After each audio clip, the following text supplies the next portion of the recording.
This is not a tree. It's every milestone and misstep that's led you here. Your time to branch out beyond 2 dimensions and leap into 3D with the computing power of Z. It's one breakthrough that unlocks 1,000 more. This is not a tree. It's the next era of your creativity. Z by HP.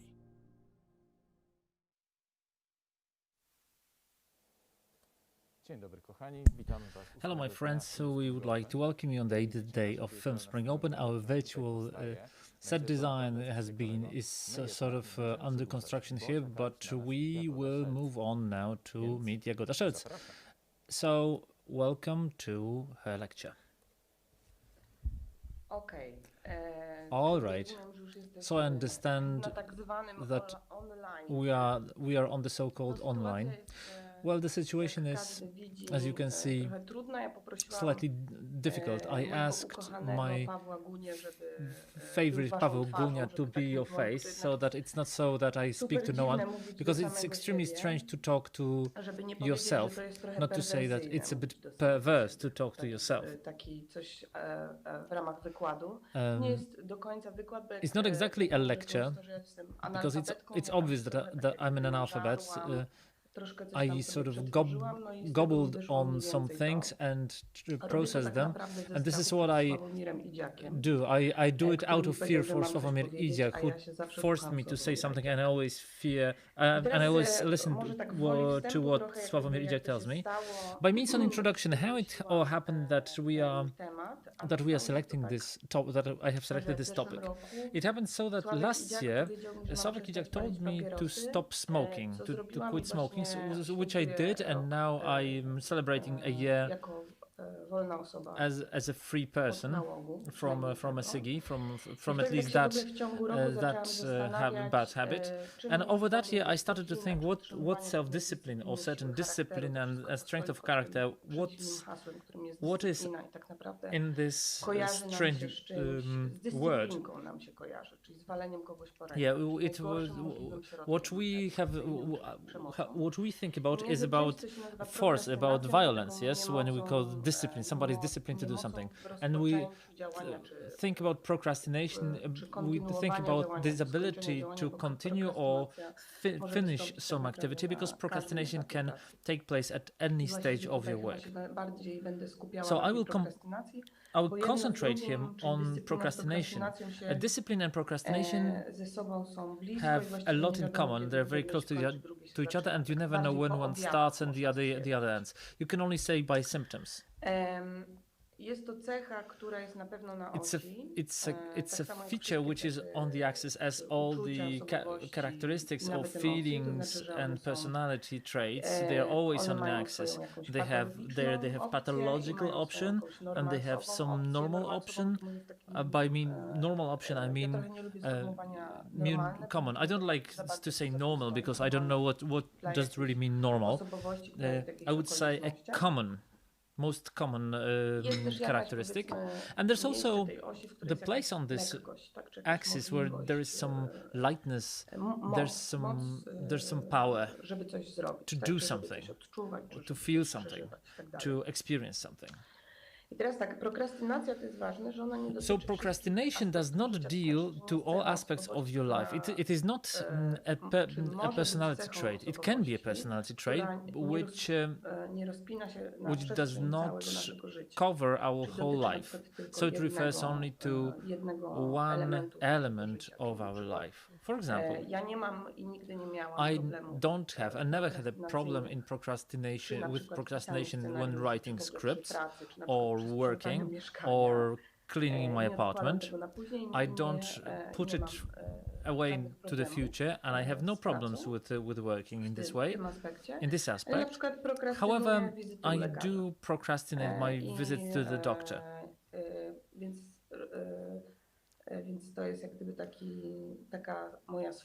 So yeah, this is my characteristic trait, and I think every one of us has moments or areas of life where they procrastinate more, and those where they procrastinate less. And this is great, because Basing on this, we can test how it is that in one part of the dimension of your life you have procrastination and the other you don't. So today we'll try to establish why it is so and how it is so. And there's a funny situation here that I was supposed to have this lecture on Tuesday and it was postponed. I think Tuesday or Wednesday. It was postponed until today because I was ill. It is not true that I was procrastinating with this meeting. I just fell ill. And a funny thing was that many of my friends, when I told them that I will be talking about procrastination, started to send me some funny pictures about procrastination and some animals that procrastinate. For example, they lie down and they eat something off the ground, which shows that many of us, many people among us, has some relationship with this topic, have some relation to this topic, and it's quite often a target of jokes. But on a more serious note, I do have a number of interesting facts, because the interesting facts are the most interesting, as the name implies. So Leonardo da Vinci was considered to be a person who procrastinated a lot, all his processes. At the same time, he was considered to be extremely creative, and his interests were incredibly wide. And he was dealing with different areas of life.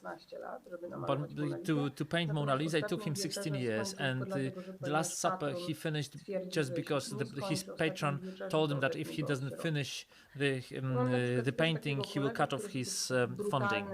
I also have a friend who dealt with his procrastination, his traveling procrastination in quite a brutal way. He found this methodology that he was walking around and he was telling everyone that he's going to Asia. And after half a year, these people started to ask him, have you been to Asia yet? And so he felt so embarrassed that he had to go to Asia. This is a very, very violent way of dealing with your procrastination. So this phenomenon of putting away or postponing your activities results from collision between the limbic system and your cortex. So between the center of emotion and the center of planning. So I would think that the fact of talking, externalizing certain fears, is not also a method to deal with procrastination or with any sort of fear, and to a certain extent it is so. So where does the procrastination stem from? Well, direct procrastination or reaction, so freeze or running away, relates of course to the fact to fear. And fear is an emotion, which is a great secret, and nobody really knows how it works. However, it is a needed emotion. It is a necessary emotion. And in Poland, fear, or in the West, the fear has a Christian background, so it relates to something that was related to the category of sin. Everybody thinks that if somebody's full of fear, it means that it's something related to sin, etc. But fear is also a great opportunity to learn. For example, and we'll be talking about that in a second.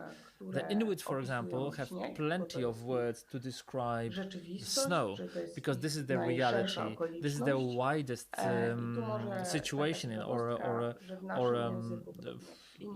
thing they know. And now an interesting fact, in our language, as is many other languages, I'm not a linguist myself, but this is what I've heard, is that there are plenty of words which describe fear and anguish. So afraid, fear, feared, you feel nervous, you can feel out of place, etc., etc. What is the difference between the fear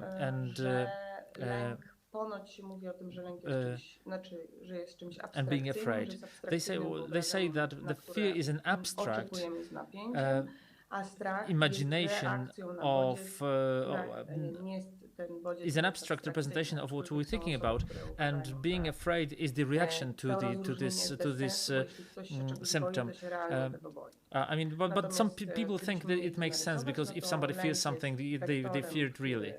The fear is a vector which is up to a certain event, and being afraid is from a certain event, and that's why it's usually shorter. No i prokrastynacja wiąże się z taką emocją. And procrastination relates to that. To that emotion, and because there are so many on the level of the language, because we have so many words which talk about this emotion, it means that it's very present in our culture. This is another, in my view, the most interesting information for you who watch us, because as you know, I'm entering the script writing workshop, whatever that is, the creative writing, whatever that is. I'm pretending this is a creative writing workshop, and I think it's more of a psychomagic exercises with yourself. However, what is interesting is the fact that high level of anxiety is usually with people, the so-called narrative characters, or people who anticipate future, or they have very well-developed imagination, and they come up with stories. So script writers of all sorts, they are the people who probably they have this easiness of writing, and so probably they have a narrative personality. Therefore, their level of anxiety will be higher than the actors and actresses, which sometimes are more ready to act or to undertake actions, because they are bound by time quite often. That's what keeps them in the discipline. They have to do something now. But it's different with different people. There's a saying which I like, which I like to say to scriptwriters, that we should not say everybody, no one, and everyone.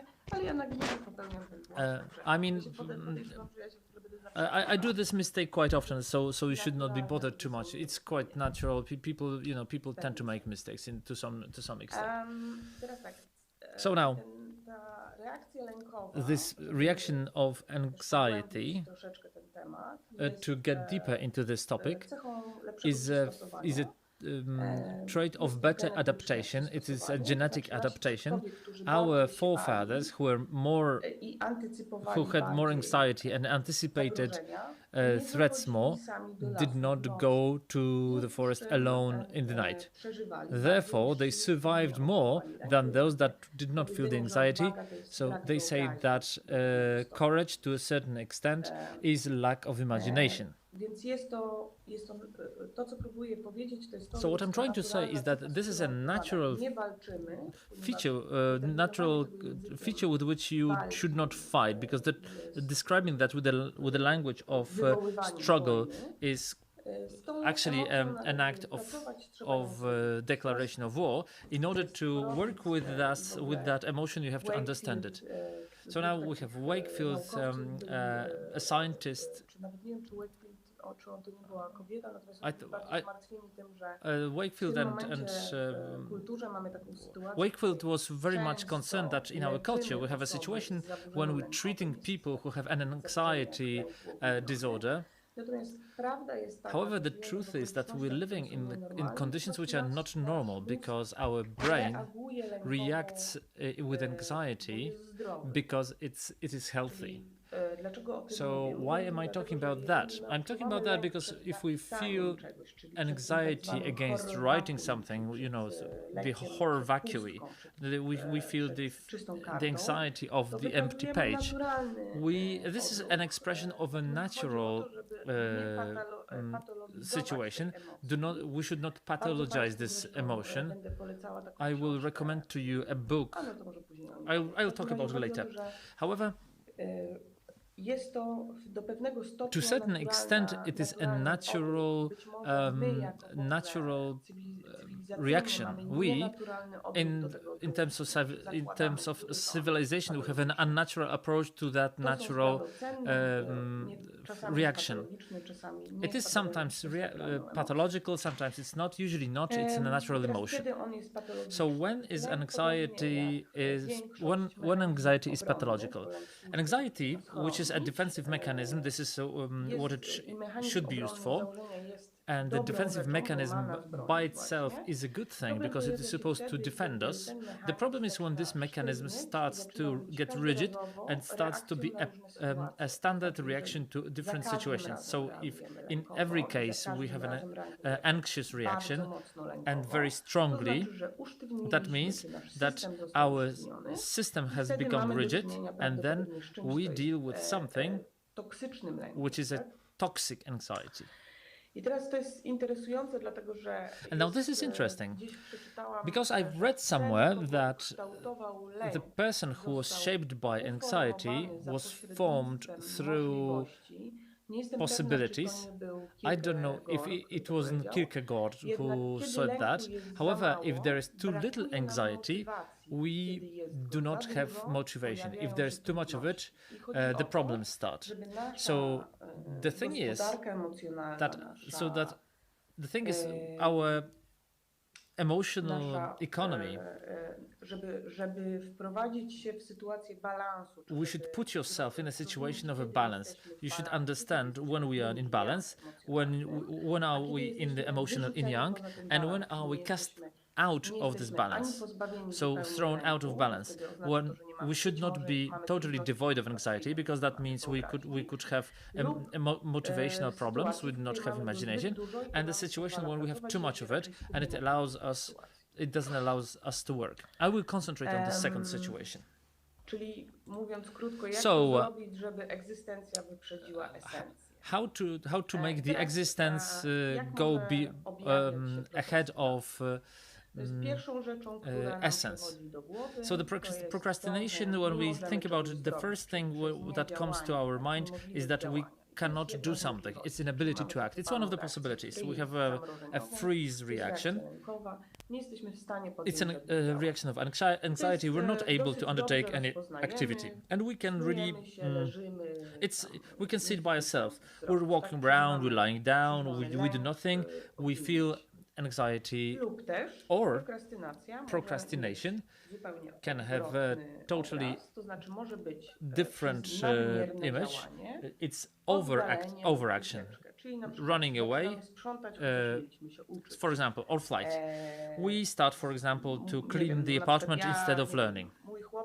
My boyfriend wrote 2 books, because he had to write the 3rd book. So he delegated himself to write 2 other books, not to write something else that he didn't want to write. Or we compulsively prepare ourselves for the project, but we increase the project by another range, for example, chapters of our thesis, because we explain to ourselves that we really start to write something. Young directors quite often procrastinate through very long rehearsals with actors at the table, because de facto they're afraid to stand up and to test their text, because they feel that it sometimes relates to collisions, to problems, to the necessity of changing the script, or they feel under their skin that sometimes they felt under their skin that something will not work, and it really doesn't work in the rehearsals, and so they philosophize at the stage of this theoretical position of the script, and they never move on to the phase of performance. The script writers, they make the queries in libraries, they bury themselves in books. So this is a bad management, bad economy of your energy, which is a symptom of procrastination. So now, the thing that is very important, and I think the most important, because I always love to listen to people who are able to name the problem, describe the problem, what it is, i tak dalej, to bardzo pomaga. This helps a lot because the ability to name certain things is an ability of observing where they are. There's this famous story about the indigenous South Americans because they did not discern what the tall ships are, and they couldn't name them, they could not see them, or they could not see the difference between a man and a horse because that was the first time they saw a horse in their life. Of course, it's the truth about the language that if we do not have a word for something, we're not able to name something. So it's good to know and describe what it is. So now the most important part here is what we can do with it. Also, the reasons are very important. I'll get to the reasons in a short while. So now, what the reasons are? One of the most important reasons for procrastination, the most difficult ones and not solvable, is that we have to do something because somebody told us to do this. We feel forced, and this is a violent thing. We do not want to do something, but we're obliged to do something for someone.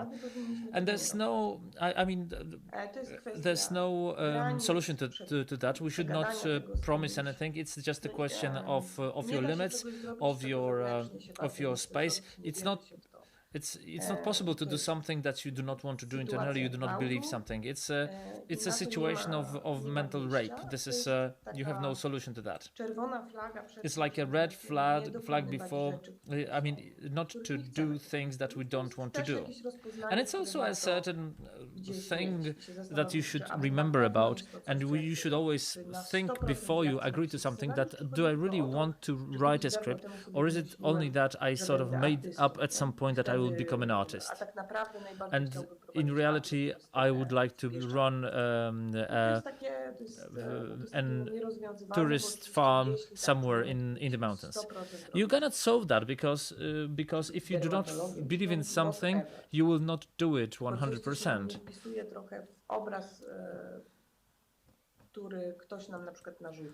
Yes, it's not worth to do things which you feel forced to. The other reason is that we feel that something will fail. So this is called the black vision, anticipating. I'm sure that I will do it badly, and this is a systemic problem. It stems from your childhood. It's a situation. It's an attack of superego, of the parent. The parent can be internal or external. This can be a corrupted superego. It could be the bad parent.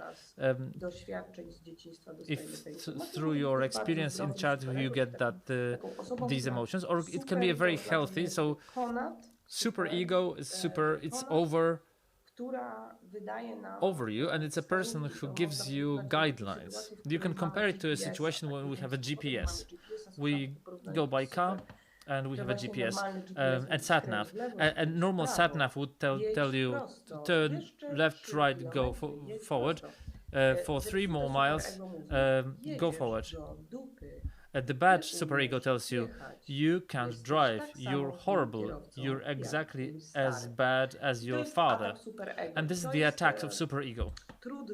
And this is difficult, because sometimes we hear these thoughts, and sometimes they have this innate underground unconscious track which broadcasts to us 24 hours a day how horrible we are. It's a bit more difficult. You have to work on it with specialists if possible. There are different methods for working on this, but we'll talk about that during the next edition. But you have to realize that this is a systemic, and it comes from your childhood, and it's through corrupted superego. Quite often it is so. Why? Because we are being penalized very much for making mistakes when we're kids. Every time we do something bad, our parents react to that because they have no shame. They are shameless because they do not have a healthy shame. They penalize us for doing things badly, and you sort of have to work with that. These are the things you sort of need to work on.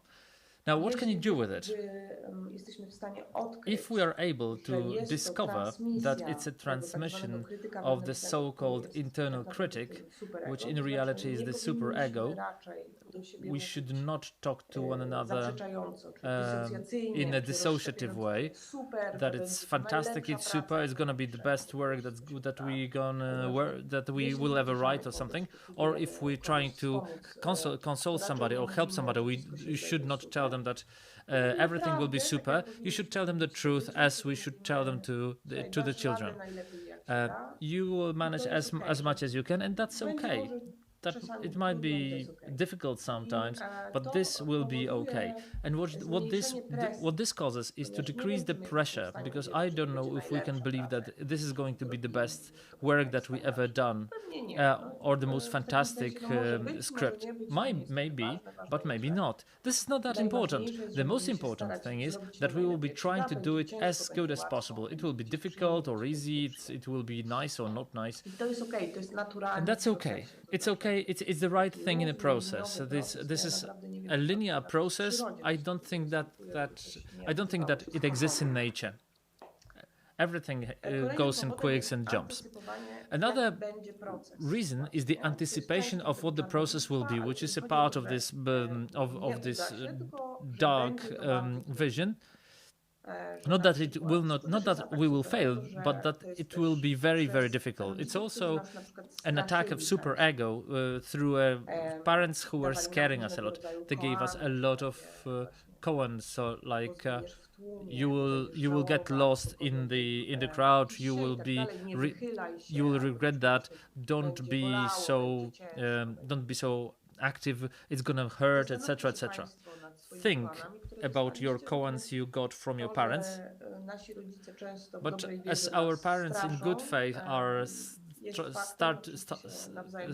trying to scare us, well, that's normal. To try to put on any sort of news and you will see how much we scare each other.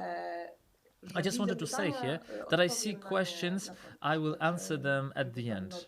It's good that, I hope that Norbert, it's just for Norbert to know that that I see that. I just want to make sure that I finish so that some of the answers could be answered during my lecture. So. Scaring each other. Yeah, scaring each other. Here, once again, we are helped by decreasing the tension. We can say that, don't worry, it's gonna be okay. That it's good to focus really on the process. It would be much more interesting to work on the process, not on the effect. The problem is that in all schools, starting from the primary schools, we're always taught to get the effects. The problem is, let me move a bit. Yes, the light's better here. The problem is that people do not talk much about the process. They talk a lot about the effect. The directors direct for effect. I also I did not run away from that several times. And whether it's going to be difficult or not, we only learn that in the process. It would be nice if we have a problem. It would be good to activate other centers in our brain. You can write, for example, on a piece of paper. That's described in the book, the way of the artist. She was getting up in the morning. She wrote three pages with just the flow of her mind, just to decompress yourself from the thoughts that you have, because you have to externalize them in order to have other thoughts. This is how I understand this. So quite often wypróżnianie. So tych quite myśli, often które się kręcą extraction wokół of the takiego thoughts that are around this stress or anxiety, we do it during the therapies because we talk, but not everything is so, not everything that we say releases dotyczy jednych ośrodków mózgu, ale też pisanie jest refers to one part of the brain, but also writing is more corporal, so it also liquidates the stress from your body, because we feel the stress on the physical and mental level, sometimes to the equal level. So sometimes it's good to write next to your main narration on the piece of paper the things that the emotional subplot which takes place during the writing, and then go back to the writing. So you do it in intervals. I will talk about that later. Another reason of procrastination is perfectionism. Perfectionism is a trait we observe with our parents who are perfectionists, so we sort of start to imbue these traits, and they demand from us sometimes to be a perfectionist. Nobody on the earth was born a perfectionist. I know we live in times which are one big lie, because we create, or the virtual reality starts to create us, and due to this fact we believe that people on Instagram are ideal. They are not. They also have their anxieties, and they have similar emotions that we are going through, and there's no person who would not have problems in their lives. So this perfectionism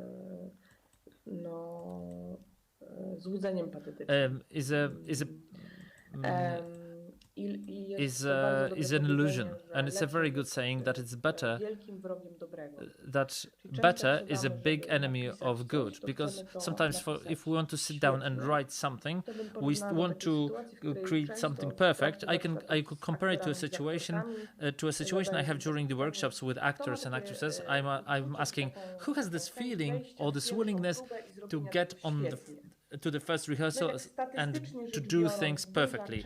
And statistically, almost the majority raise their hands that yes, they have this readiness to enter the rehearsals and do something perfectly. This is outrageous. An outrageous thought that you could do something perfectly during your first go. It's sometimes good to write something on a piece of paper and put it before your eyes. Better is a huge enemy of good. Good is simply good. It works. It is process in time. We can improve things. The good thing about this job is that we do not have to do it on the go. It's not like a script writer has to stand on the set and somebody's filming this live. We have time. This ability to be proud is a problem in many situations. Pride, as I've also mentioned, is a feeling that allows you to prolong your activities. You should be proud of that you wrote something today, and concentrate and switch your attention to what you've managed to do, and not to concentrate on the things that you didn't manage to do. This is difficult because you practice that. The renaming or replacement of thoughts through stopping your superego thoughts, the internal critic, understanding that somebody's talking to us internally, that you will fail today, you wrote only one sentence. Then you say stop. You can say it aloud, stop. I can hear my internal critic who says to me this and this. I identify them. I identify him. It's an emotional flashback. I'm putting that aside, and what can I do to myself to give myself some emotional relaxation? I say, wow, that's fantastic, you came up with that scene, and you should come up with an idea to give yourself some sort of award. We'll be talking about that. Sometimes just the recognition that you came up with something interesting is an award in itself. Another reason is all or nothing. This is a bit of perfectionism. This supplements maybe the reason of perfectionism. This is what we were talking during the ecological panel, is that people think nie jestem w stanie If I'm not able to do everything in an ecological way, then I don't care and I'm not doing anything. This is the threat of saying zero waste, because zero waste puts you in front of an immense challenge. Sometimes it's better to say less waste. To już jest okej. This is To jest okay. w tym sensie też odpowiedź. And this is also a response to that problem. We have to think if we do have this quantifier, everything or not, or that we will get the prize for the best script, or we won't work on the script at all. No, you should sort of discover the reasons why you are thinking in that way. Is this a sort of a deficit or ambition or something? And if you define your problem, where it comes from, it's going to be easier to work with this trait. And also the lack of compassion to yourself.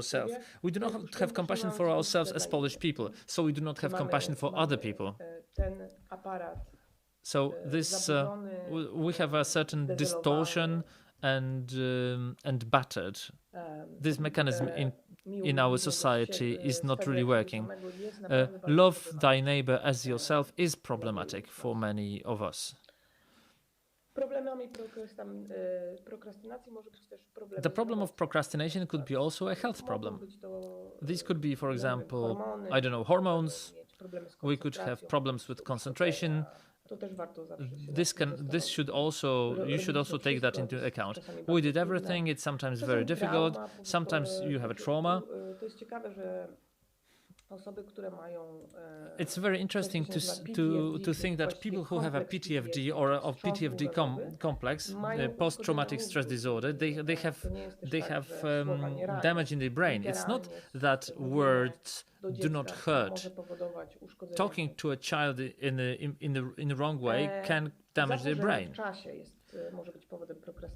Also, a distortion in time can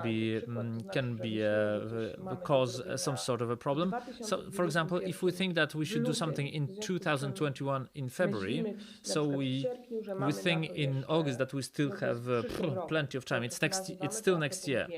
Yeah, we name it. It's next year, and it's so next year that in November suddenly it becomes 3 months. So we should not define time. We should not think that it's next year. We should not name it in such a way. In discussions with someone that it's for the next year, we should use the factual date. How many months we have to until we do something. One of the reasons of procrastination is the fear of success, which can be quite surprising. You can have under your skin. You could think that the last time we had success, it cost you a lot, or I don't know, somebody in a love relation, somebody dumped us when we had a success, and we sort of connect these two facts, and we do not want to be rejected. This happened quite a lot because they say, there's a saying, you will learn your real friends in failure, but you also will learn about your true friends in success. And because some people reject their friends when they have success, and it's much more common than in failure, because I'm poor and you're poor, so we're both poor and in failure, so it's good that we're both suffering. However, in success, people quite often dump other people. The best example is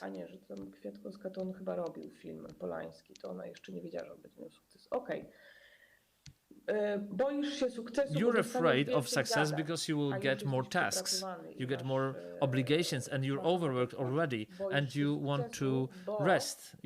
You're afraid of success because your father, who never had a success, this is a very this is a thought which is very common, that if you achieve a success, you will defeat your father. And sometimes parents who are devoid of energy and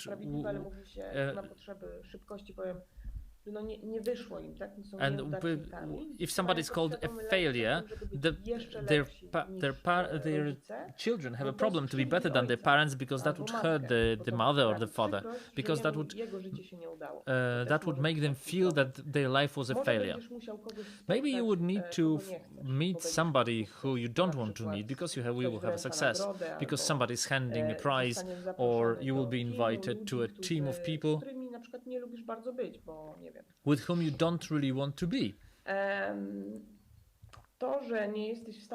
The fact that you will not be able to do something because you're from a house where one of the parents, or both parents sometimes, it happens, had some narcissistic problem, and you're not allowed to grow up.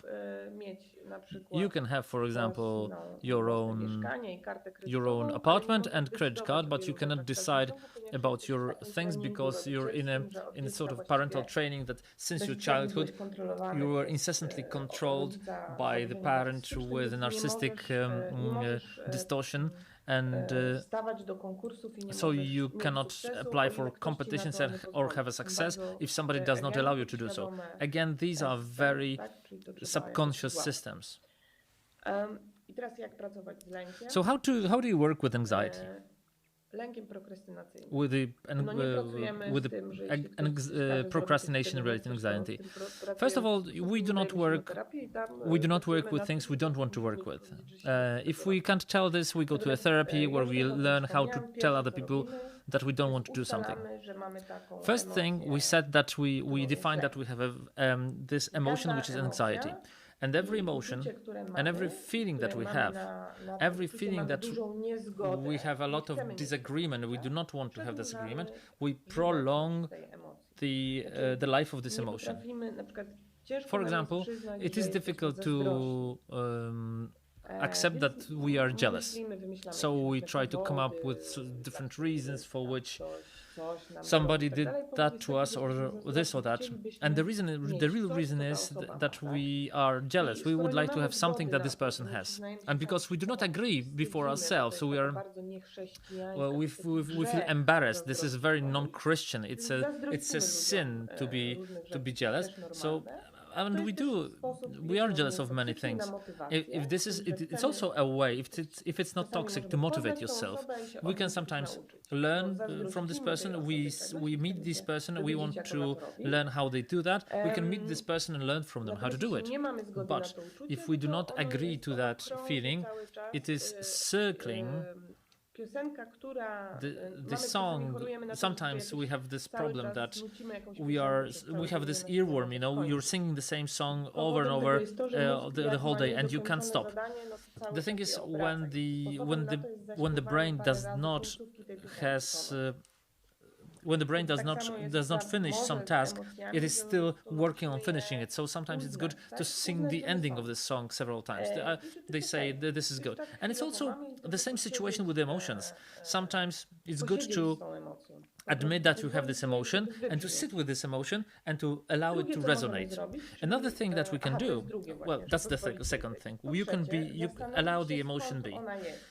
Third, think, where did the emotion come from? But don't do it too fast. First, instead of running away immediately, okay, we have I am jealous. Okay, let's move on. No. Sit on it a bit. Allow it to sink in. Everybody has his own tempo. Wait until this emotion gets saturated.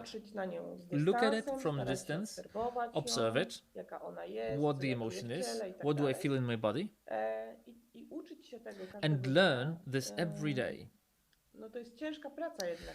This is a tough job, but this is what it looks like. And now think, where does this emotion come from? What am I most afraid of? Sometimes I'm most afraid of embarrassment. I think Nietzsche said that that embarrassment is a very spiritual feeling, because it tells us about our finiteness. You should read Toxic Shame by John Bradshaw. As far as I know, it's in English only. It's a great book, but which tells what is the difference nie jest toksyczne i kiedy ono zaczyna być toksyczne, no i ono zaczyna być toksyczne wtedy, kiedy tells when the emotion starts to be toxic and when it is not. It starts to be toxic when we think we are God and we are not. Nieidealni. Więc wstyd jest naturalnym So uczuciem, shame is a natural feeling. Czasami popełniamy błędy. It says To jest okej, to nie jest o całej osobie. To jest tylko it is not about your whole person. It's only about what we do or we do not know. Systemowo się nie mylą. And only stupid people systemically do not make mistakes. And not making mistakes, Einstein says that.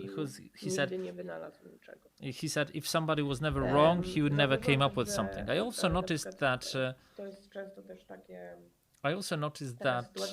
this is the situation where people quite often are afraid to ask 3 or 4 times. I'm sorry, until what time do we have our lecture, so that somebody could, for example, somebody could write that to me. So I'm continuing with my lecture. Sometimes we ask once and then we feel shame to ask twice. 13 minutes? Do 13, okej. I know, until 1. Good. Nasz problem i naszym obowiązkiem jest our problem and it's our obligation is to explain something to students because they are not we are here to teach and they are there to learn. So we should find the method to explain that to the students. It's not to put your bar lower, to lower the bar. We should learn that what we learn in school, that you only have one chance to ask for something, about something. I'm also not free of that. Sometimes I believe I think I'm describing something in a clearer way, but I'm just repeating myself. Now it's very clearly related to motivation.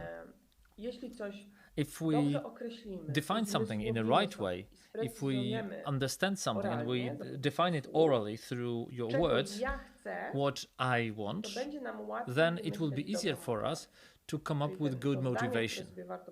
So sometimes, because we are human, our motivation is that we want to wreak revenge on someone, for example. If this is not to the detriment of someone, or maybe the good life is the best revenge. We want to get revenge because we do something good, we will learn something, we will get the driving license. This is the revenge I'm talking about. To be clear, it's good to admit before yourself that this is the energy that drives me, and this allows us to write the motivation better. Sometimes it takes quite a long time to find for this, and then you say, I want to do something because then something will happen. Let's say, I want to learn to drive because then I will do something which my partner myślał, że nigdy nie zrobię. Thought I would never do. Będę wtedy niezależna. Lepiej oczywiście motywować. Of course, it's better to motivate from yourself. Dziś napiszę. So let's say today I will write one page, or I will write the archaeology of a character, because then I will feel good. Albo na przykład, bo wtedy, or maybe because then będę mogła sobie zrobić I will be able to take 2 days of free time. Because then is a very good combination of words which you can put into any motivational, I don't know what to call it. Well, sentences that you can put somewhere on your fridge, because I believe that it's good to have sometimes to have several words written on a piece of paper over your writing desk.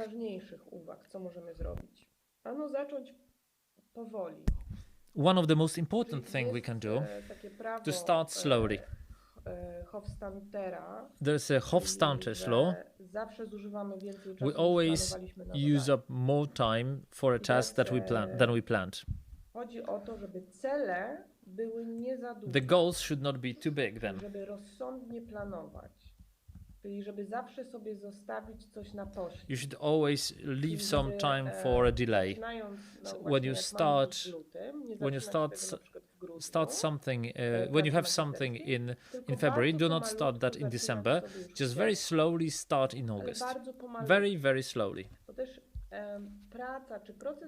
Because the work and the process, it has in itself that with time,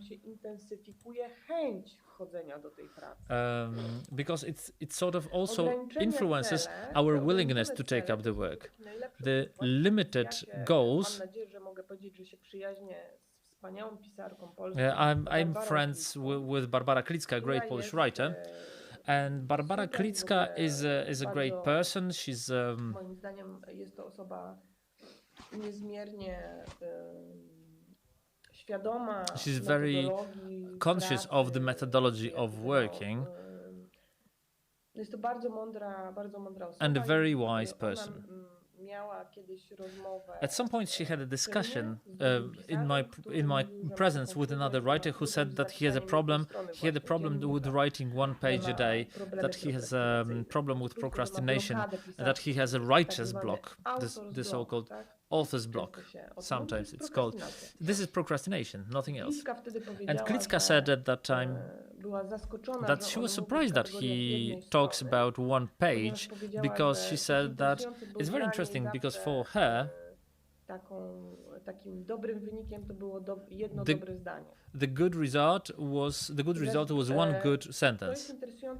Now that's interesting, because of course I don't know to what extent culturally the scriptwriters feel themselves to be writers or not. They are writers, even though they're writing films. Scriptwriters do not write scripts. This is very bad. And then the best moment is when they're writing movies. So if they are writers, it means that the process is equally delicate and equally subtle, and it has subtle energies working on it. So I believe that this is not a factory where you are supposed to write 1 page a day. Well, I have no problem with that. I know people who can write 20 pages a day. I talk about the situation when somebody has a problem with certain measure. They would want to write 20 pages, but they write 3 pages.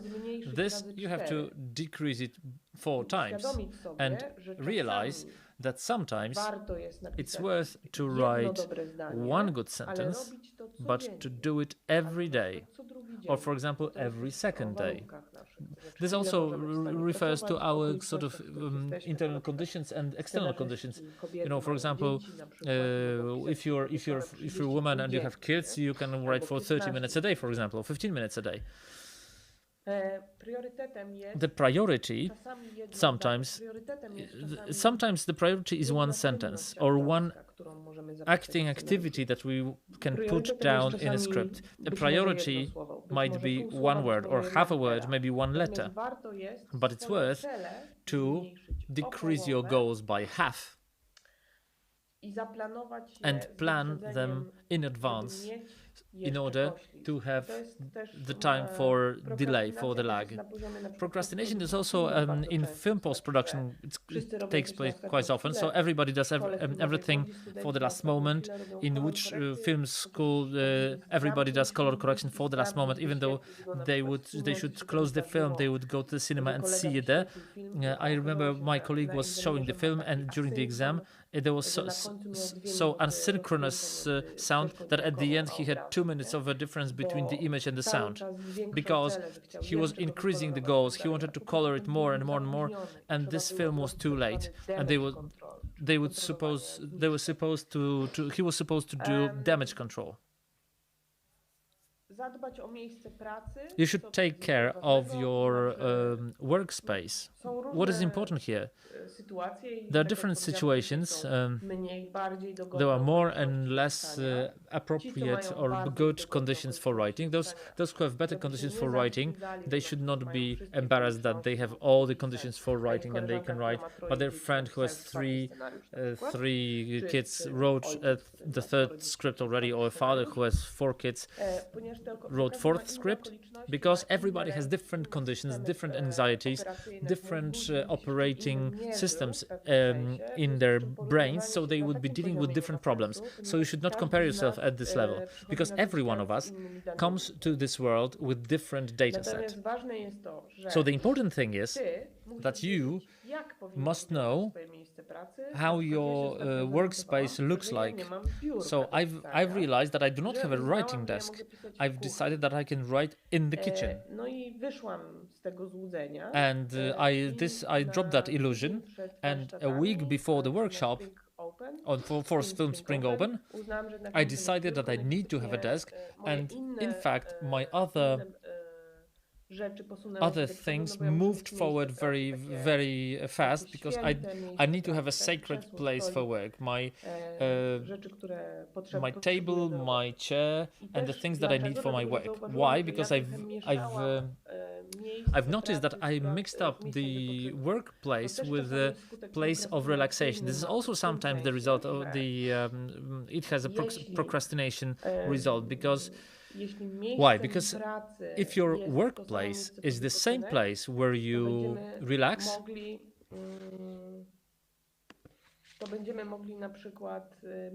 then we could mix up and blend those two processes. We could quickly start to watch movies with dogs licking their mugs, or small pandas, playing around, because we're lying in the bed where we want to work, and we should sit by the desk. That's why people came up with the institution of a desk. So here is the response to this perennial secret or mystery why people need desks.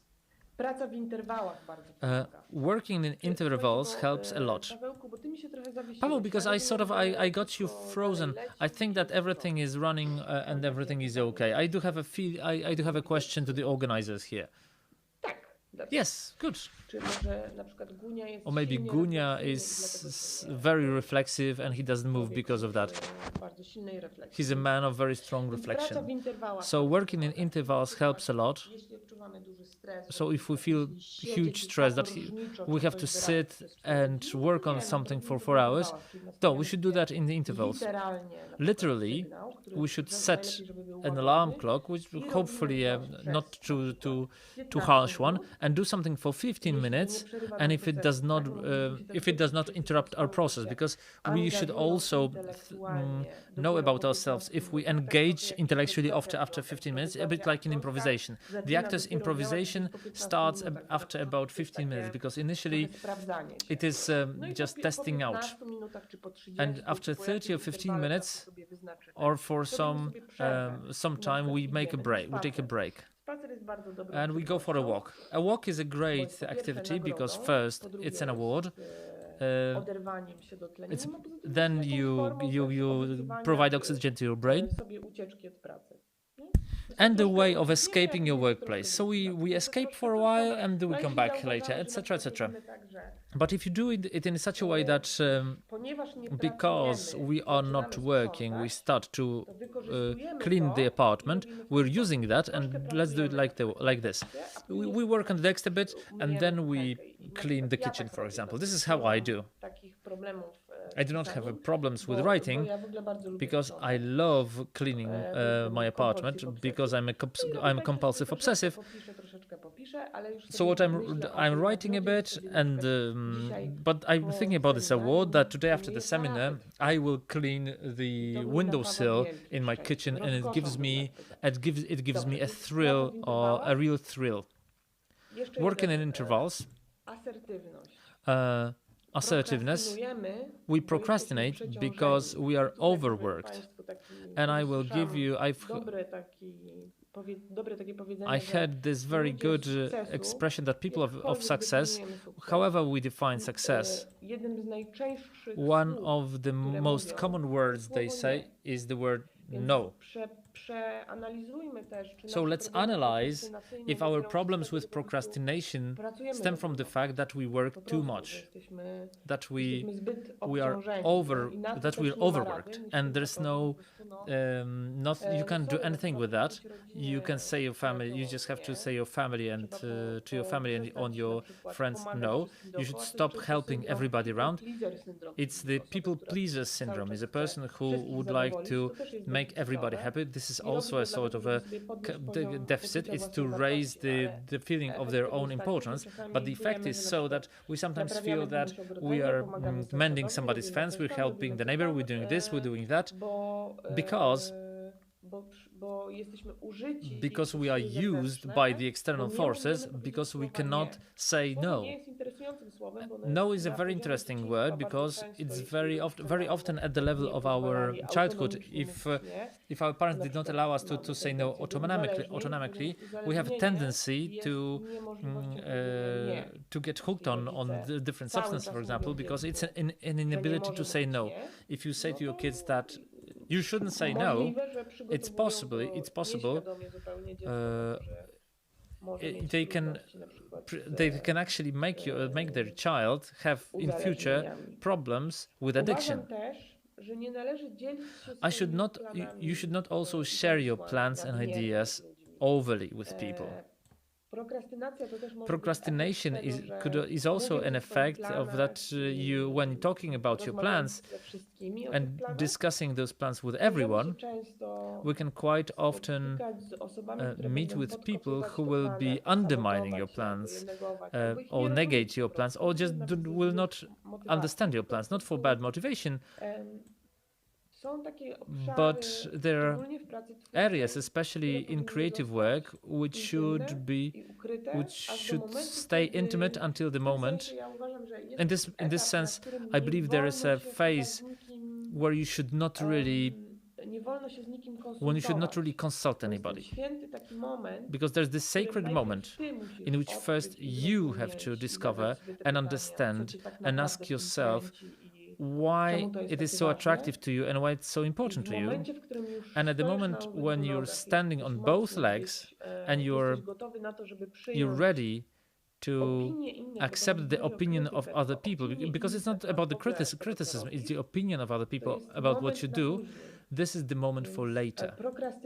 So procrastination can also be the effect of somebody undercutting our wings too early. So we made this huge circle, and we're coming back again to the topic of to the most important of what I've heard from Sławomir Idziak when he told me that I am to quit smoking, using very good arguments. He used the argument that I will not be able to make films if I will be tired all the time from nicotine. He talked about Kieślowski, that he made too many films and smoked too much, and that's why he died. And something which is extremely important, there is no perfect moment. There is no perfect moment, and there will never be a moment, like a sacred moment when you should start something. Paweł, don't cry. I understand that it touches you deep in your heart, but the truth is, we are romanticizing quite often our view of ourselves writing. We romanticize the image of ourselves quitting smoking, and we put a very high bar before us, and it's very tough for us because we're just humans. It's very difficult to get to this image, to attain that image that we imagine for ourselves. So that's the end of my lecture, and I wanted to read out the question. Mr. Norbert Stepniewski says, when do we know that the research is ready and we should start writing? That's a very individual question, in the sense that I can't really answer this question to you because only I could answer this question to myself. I believe that it tends to be very different with very different projects, but because it's also a question about the methodology of working, how we start working on a script. I always start writing the script from a scene that I like the most and that I feel the most, in order to sort of get a good momentum, you know, to get in the saddle, so to speak. I'm not starting at the BDSM level from writing things which are most difficult for me, and I'm not doing a scene breakdown because it's a solution only for some people. The fact that we are that at some stage writing a scene breakdown is very useful. I had a lecture last year at FSO about drawing, sketching your film with the help of graphical sketches. The whole structure is something that is a visual breakdown. So every moment like that, everybody will have this moment in a different place. So if I talk to you for a longer time, and I also suggest that you talk to yourself for a longer time, or somebody close to you who's wise, so that you could define where's your extreme limit of collectionism.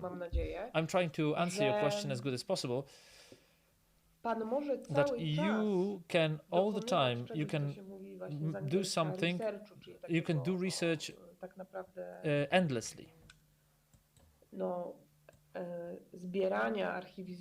You know, collecting and collecting, researching, studying, but at the same time writing. You can writing on the flashcards. Of course, again, it can get you stuck again on the level of collectionism, on the level of collecting flashcards. But then you can try to write in two streams, and I think that switching from one mode to another is very good for creative work. You collect a bit, and and you read books a bit. Yeah, this is my private word. This is the new word I came up in Polish. You sort of gobble on this knowledge, and at the same time you start you make certain change and you write a bit. You start to write from the scene that you like, or you're a BDSM and you start from scene you don't like. I do not recommend that solution, because I think that motivating with good emotions is better than motivating through bad emotion. I know that this is catastrophically different from what you're used to, because we rather write exams not to get a bad grade rather than to get a good grade. We're not writing exams to test how much we know. We're just writing exams to avoid bad grades. So this is a very individual question.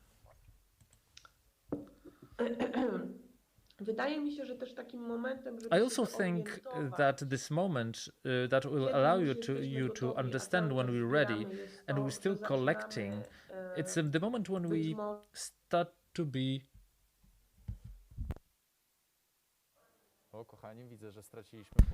Oh, my dear friends, I think we've lost connection with Jagoda Szelc. I will try to retrieve that. I did not expect that situation today. We'll be back in a second. Okay, wróciłam. Okay, I'm back. Yes. Tak? I dalej jest w zapisie wszystko, tak? Yeah, and everything is still recorded, yes?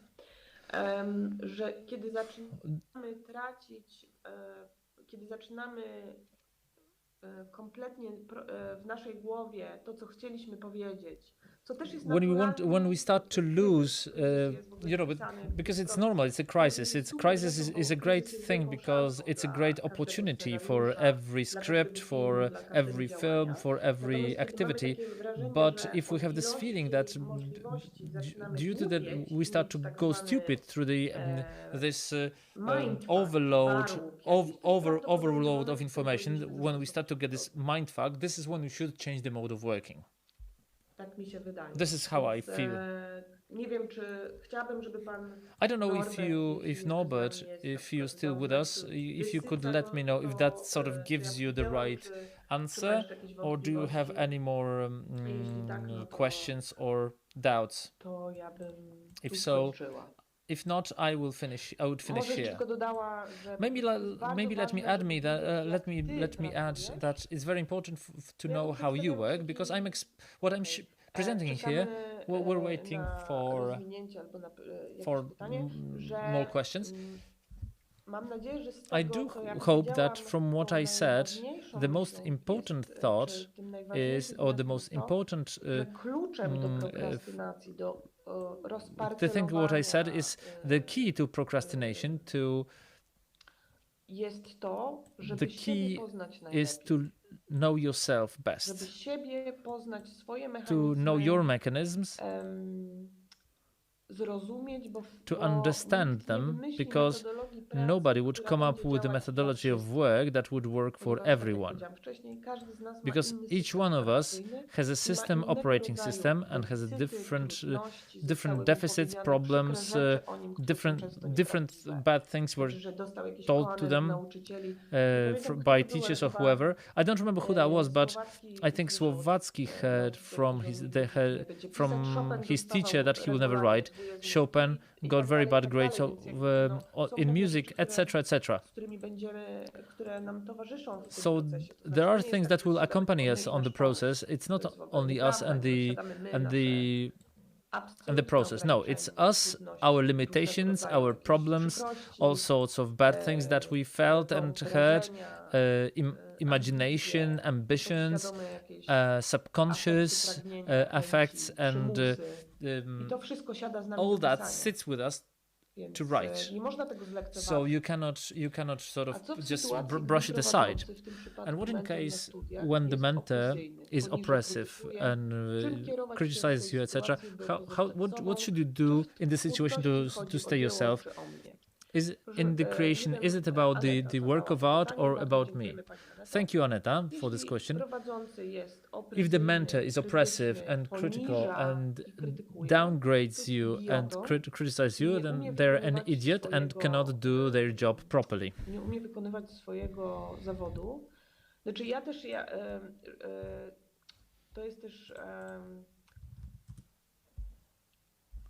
If somebody criticizes, the question is, because the critique is okay, but if it's not assessment of you as a person, but the criticism of and it's very concrete and related to a problem. It shows the places, and if it's very general, then it's a toxic criticism. It's the criticism of someone who cannot be a teacher. So we can't do anything with that. If somebody puts you down, you should report them. I mean, if the teacher brings you down, you should report them. There are places where you could report it, because teachers also are subject to certain obligations. They cannot do that. You should always report that. And what you should do in such a situation, how to stay yourself? Well, you should realize, this is the first thing, you should realize that this person who's talking to me cannot do that. So they're not an authority for me, because this is not how you do it. You should not look for help. You should not. I mean, I would be very careful if somebody says that in such a way. In generally, I mean, people who say in that way, it's the people who is generally wrong. I mean, they do not have the insight of how to lecture, so probably they do not know anything about my film.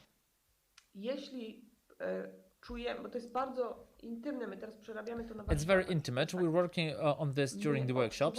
We feel discomfort because somebody criticizes something that is wrong with our script, if we feel that there is an openness and we can ask for more detailed things, during all my workshops, for example, especially with the actors, I start with the fact that with the presents it's so that teachers give us certain presents. These are presents. They are to give us. They are the givers and you are the takers as students. If somebody gives us a present, we can do two things. We can take the present or reject the present. These are two things. Everything that teachers say, it's a certain fantasy about our films, fantasy about ourselves. We can take it or reject it. We teachers are sometimes wrong, sometimes we are not wrong. We do not have a possibility. We also have to free ourselves from this delusion that we are able to educate someone in such a way. You know, the teachers also compete with one another. They want to be the best teachers who have the best results, etc. And it's about them. It's not about you. It's about them. And in general, I would be very careful. I would think that the healthy grown-up man listens to what other person says, but do not takes it without limits to themselves. You do not accept it totally. So be careful. If you're listening to somebody, think if what they say, if you like it or you don't like it, whether you take it or not. My friend, actor Sofia Jaroszuk said there's a third option. You can also take something. You can take something, take something, and reject something. Is it about me or the work of art? I think it's a very good question for 4.5 seminar, but this seminar should be manned by someone much wiser than me. Your mileage may vary. Sometimes it's about doing things, sometimes it's to create something, and sometimes it's about me doing something or I did something. You have many possibilities. We choose the possibilities. You have to know whether it's about you or your work of art, and none of those answers is different. It might be about the work. It might be about making the process. For me, for example, it's about making the work. Well, when I make the film, I'm not interested in it that much. I'm interested in making films, not in completing films. It can be only a thing for understanding who I am. But you have to. That's okay. But you have to understand what it is for me in order to make it in a conscious way. Oh, Sławomir Kidziar was here. Thank you very much for your lecture. I believe that it's very important for our film springers, and I invite you next year. Thank you. And I say, I give my great greetings to all of you. Thank you, Paweł, for you being here. I remember that you wanted to say about the book. Joe Bradshaw, Toxic Shame. I also like CPTSD, From Surviving to Thriving, as a book about emotions, about different things. I think that Dr. Simon, Wolf in Sheep's Clothing. The Way of the Artist is a very good book. About the methodology of working. Okay, that's all by me. Thank you, Paweł, for you being the facilitator. I think that's the right word. You were, for me, the angel. And my best regards to you. So, my dear friends, that was a phenomenal lecture by Jagoda Szelc. And before us at 2 p.m, Magdalena Miśka Jackowska and Michał Woźniak, who will tell us how to elevate the scene, what music can do, where to get it, and how to work with it. What concerns me, we would like to thank you for the questions from chat, that you are here with us, that you're watching Film Spring Open with us. I just wanted to tackle several technical issues. First of all, as probably some of you have mentioned, the 6th day of our constant transmission was unavailable for some time on YouTube.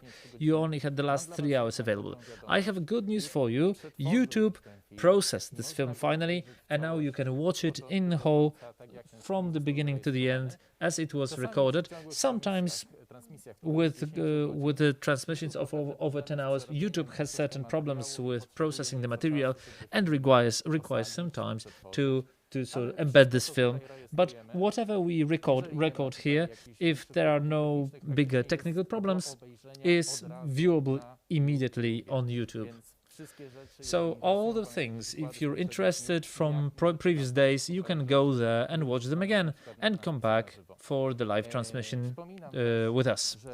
I would also like to tell you that inauguration address of Sławomir Idziak is also available in Polish and English version. So if you want to hear that in the English language, our phenomenal interpreter, how he translates Sławomir Idziak. If you want to listen to Sławomir Idziak in person, in his original voice, this is also doable. I will be saying goodbye to you right now, but I'll see you at 2 p.m.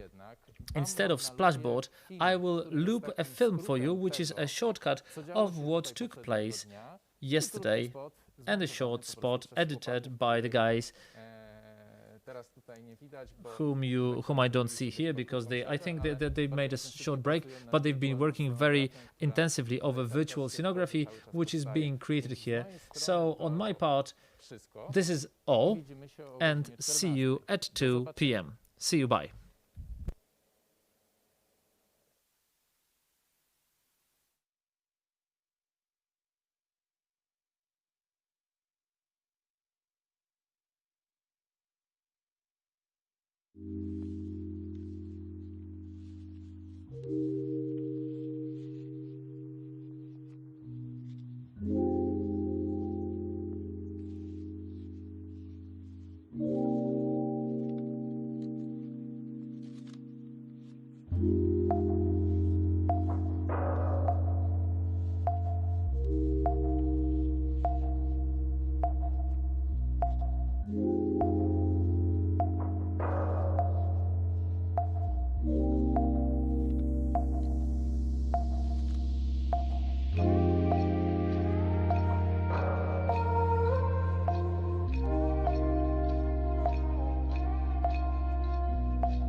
Raz. Tak, dzień dobry kochani, już jesteśmy, wracamy do Was po tej krótkiej przerwie. Moi drodzy, nie przedłużając wykład, Magdalenę Miśki Jackowskiej i Michała Woźniaka, którzy czekają już na Was w wirtualnej studiu. Ja napiszę tylko, że wchodzimy, żeby wiedzieli, że już jesteśmy online. I zapraszam. Dostaliśmy informację, że wchodzimy, a to jest dla nas takim sygnałem, że możemy w takim razie zaczynać. Dzień dobry, witamy Was wszystkich bardzo serdecznie, oglądających w różnych miejscach. Magdalena Miśka Jackowska and Michał Woźniak. Hi. Zapraszamy Was na tę rozmowę, bo wierzę, że to będzie rozmowa o tym, co może muzyka w filmie, bo wierzymy, że może i właściwie nie ma takich rzeczy, what music can do in a film, and there are no things that the music cannot do. We've got some practical information for you, a handful of that, some theoretical too, and I hope everything will be inspiring. And if during this meeting you happen to have some questions, you can always ask them and we'll be glad to answer. And I would like to start from a tricky question, a difficult one, while thanking you all for being here with us and thanking that you want to sort of work on this music, regardless of whether you're directors, you're composer, you're filmmakers of all sorts and professions. What is the characteristic of the great film music composer? What is the one trait that makes the composer to be popular and people to work with them? The answer to this question will appear at the very end, so stay with us. And to start with, 2 words of maybe a presentation, an introduction, why it's us and who gives us the right to discuss this topic. Those of you who know me, you know that this topic of film music has been with me for quite a while. I'm talking about music. I've been working with music for several years. I'm consulting music. I'm preparing concerts with film music. I'm taking part in post-production and creation of the music. I was playing film music in radio, in RMF Classic Radio, which is the patron of Film Spring Open, and a great place to learn new film music and to enjoy the classics of this genre, because this genre, even though it's not very old, it's absolutely has its classics too. For over a decade now, for 13 years, I've been hosting classical music concerts and film music concerts with several thousand people coming to them. We play these concerts twice a day, and on one day in Poland, we had 15,000 people listening to Hans Zimmer's music, for example. This tells a lot in which moment we are in history. My friends from other European countries are really astonished, because they would want to have the same, and because Poland, Spain, Great Britain and United States have a special place in terms of popularity and promotion of film music. Here, the best festival in the world was born here, the Krakow Music Film Festival, that drawing specialists and experts and musicians, masters from all around the world in marketing, education, production and post-production of film music, as well as fans from all around the world. I would like to show you now one picture which I'm showing you, so that you know how many people came to Kraków to see The Gladiator with live music. If you can present this picture now for a moment. So I think this perfectly well illustrates what is the demand and how consciously people approach music in film. And going to see such film, they don't only want to watch it, they also want to listen to it. They want the music to work on them. We have special time for film music, very important for this kind of genre, and it will make your film better, and it could even promote it. It would be really a shame if you didn't jump on that occasion. A lot have happened in terms of education of film music. I've been running classes with future film composers in the Śląsk University, the Silesian University, in one of the very few faculties like that, courses like that. Also in Łódź, starting this year. A few days ago, we had the first classes in Poland, which were teaching the history of the film music. But what I always missed in all those contacts and in my work over the last several years, it was the contact with the directors and the talks in the other way around. Not only with composers about the art of music, but the combination of those two worlds, of image and of music. Because it's the meeting with Sergio Leone, with Zimmer, Killer, and Herman, etc. The meeting between composer and a director, this is where great things happen in the history of the genre. Sometimes it's one meeting, sometimes it's friendship and cooperation for many years, sometimes they love each other, sometimes they hate each other, but they somehow have to meet. And that's why I'm really happy that Filmspring joined the first group. The group for the first time joined the group of film music, and if you want to see what happens in our group, join us at 7 p.m. We have people here, we've got people in Great Britain and many other places, and they're great specialists. They have great ease in working with instruments and the computer, and they are able to create some absolutely magical thing to help your image. We have with us Michał Woźniak, a producer, composer, multi-instrument, a man with intuition and agility, a guy for whom no things are impossible. He will talk to you about the practicalities. How Michał works with Martin Krzysztołowicz, and they did a number of films together. Eucalyptus, for example, which was a parody of a Western, where Michał was playing the style of Ennio Morricone, or maybe Obława, where you have very little music, but sometimes less is more. And also The Lady from the Kindergarten, which brought him an a nomination for the Best Film Music Award. He's born and bred in Krakow, and he has great hearing, and we're online now, so this is a difficult situation for us all. We can enumerate the upsides of being online, we're safe, etc., and you can do it, etc. But let's face it, Bernard Herrmann with Alfred Hitchcock did not meet on the chat. They met in person during a dinner, and then they were putting dirty plates into the sink. I mean, I'm of course exaggerating a bit, because they met a bit earlier, preparing a comedy together. But when they were putting those dirty plates into the sink, this is when the idea of long-term cooperation was born. That's why we have Psychosis and the Psycho and the Vertigo.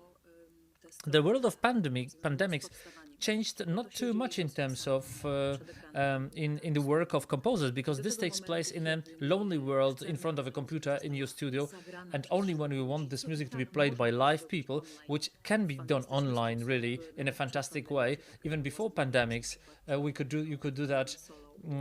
Ordering solo performances at great musicians, virtuosos from other worlds, who due to budget reasons would not come to a different country. The main part, the bulk of this work takes place alone. These composers are there, they are working, they are thinking, they are developing. There are plenty of them, and they are really great. And many of them are much better than many Hollywood popular creator. I guarantee you that. Discover that, create such a combination of director and composer. I'm talking to directors right now, and you will do something great. How to elevate the scene by several levels comes from a quote. These are the words of Quentin Tarantino, who said once that a well-selected note can elevate the scene by several stories. And this is I would say, this is the encapsulation of the film music and the function of film music in the movie. Of course, some scenes do not require such elevation. They are great by themselves. But the I would say skillful use of music in a film, it's also a skillful resignation from music, refraining from music. The use of pause, the use of silence is also a skill. It's also courage, which requires the trust of a director to the composer, and vice versa, and it pays. Of course, it doesn't get bored during the first meeting. Sometimes it's love at first sight, but not always. But by nature, this trust has to be built over time, and it has roots in a certain long-term cooperation. This is when you can allow yourself for more. I have one scene for you, a very well-known scene, and I would want to share it with you. Was there supposed to be music in that scene? No, there was initially no music in the scene, but then the budget cuts came, there were no money for anything, and because the composer was a stubborn man, and he didn't want to lower his wages. The post-production budget was cut, and he decided to use only strings, not a string orchestra, but just strings in a very, very small number. He decided that he will write a music for the scene basing on short phrases, because, as he considered, the short phrases are best remembered by the viewer. But above all, he did not agree with the director, who came to him and said, write whatever you want, but please don't write anything for the scene. It has to be really quiet in there. And I would want to remind you the scene without the music and then with the music, and you can see the reaction of your body before and after.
I know that you can hear me, so I will allow myself to say something. It's not about cult topics. I'm not talking or themes. It's not about the mastery. It's just the pure biology. As you compare the reaction of your body when you see the psycho scene with music and without music, then your body will react. In the part with the music, it will feel something different than later. It's also worth to underline here that the movie was never silent. When we talk about silent cinema, we're talking to the large extent to how the film or how the moving pictures were accompanied by music played live. And it was, according to all sources, this was from the beginning. This was true from the beginning, even though the birth of the film music is very difficult to set in the history of the genre. But we know there is proof for that even the first show in December 1895 to the Lumiere brothers show, the music accompanied that presentation. It was performed live. And later, people started to notice that what a pianist or a small team or a bigger team or a phenomenal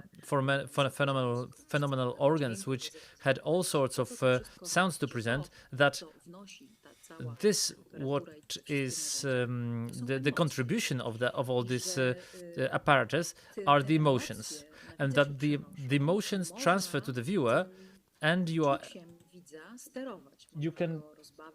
can steer the emotions of the viewer. You can scare them. You can increase their blood pressure. You can make the viewer feel touched or moved. And King Kong in 1933 with the music of Max Steiner is a great proof of that, because that film truly, everything that it has of its thrill, it has thanks to music. And if you try to watch King Kong without the music, you know that it's just a story about the big ape, and it's not scary at all. But another side of this is that the music impacts us also, works with our center in our brain, which are also activated by chocolate or sex, the center of our world. That's why we remember the music from the films that we saw as children, recalling not only the films and the protagonists, but also the moment and the circumstances and how we felt when we saw this film for the first time. Film music, due to its huge emotional weight and load, are also coded by the politicians during political rallies. You will have plenty such situations where they never asked the composer for any consent. It's inscribed in the history. And the composers of film music are also used by sportsmen for trainings, but also for sports events in order to illustrate certain type of strength and self-determination. One small fragment to remind you a very well-known film. First, let's see how it would look like if there was no music there. No dobrze, to mam nadzieję, że sobie All right, so I hope that you remember the things you like, what you really like in the cinema. Now a bit of a theory before I give the voice to Michał. I'm sorry that I'm taking up so much of the time. Cała przyjemność po mojej stronie. The pleasure is all mine. Troszeczkę takiej podstawowej wiedzy. Some basic knowledge about this. Maybe for someone that would be a good pretext for further search. I would like to very shortly but very effectively tell you about the function of music in a film. This function is described in different ways has been described for many years. There are also early works from 1940s and 50s from Poland which treat that topic. But as the cinema is changing, the functions of music also change. And the artistic ideas also are mutating. And there's a lot of new things appearing over those years. a huge use of popular music in the cinema, also in the marketing use of the music. Because we know how well music can popularize the film, not only the posters or other things like that. Among those of you who speak Polish or read Polish, I've got a book, Muzyka w filmie, by Piotr Pomysłowski, Music in the Film. Not a very thick book, and a very effective if we talk about how to communicate. But we'll be talking about that in a while. I have a very simple. I have a very simple characteristics of the functions that has been described by one of the very few female researchers of this topic, and also a musician, and our good friend Maria Duńczyk-Krupa, and because she spent a lot of time talking to Wojciech Kilar, she put in order the functions of the music in a film, basing on discussions with him, also giving us examples from his activity. And I wanted to talk about it in short. We've got an illustrative part. Illustration is about what you can see on the screen, and also you can hear in the music. It's very simple definition, but there is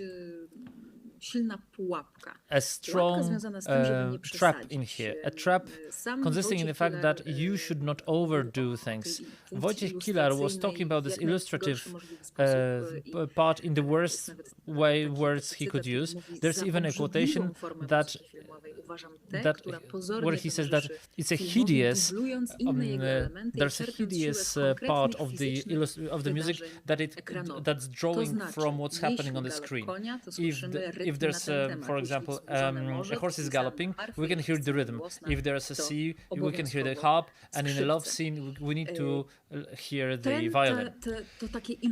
This illustrating with the music exactly what's happening on the image has I would say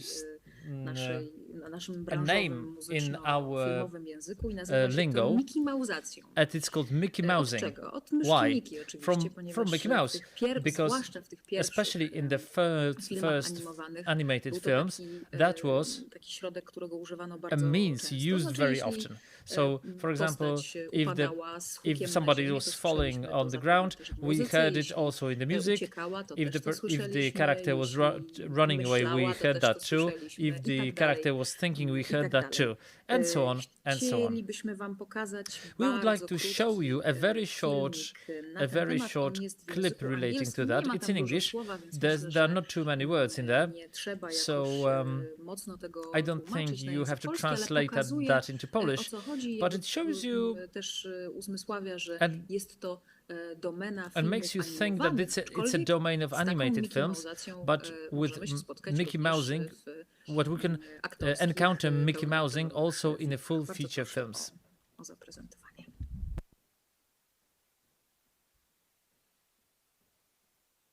Mickey Mousing is when the music or sound literally and explicitly represents the visual.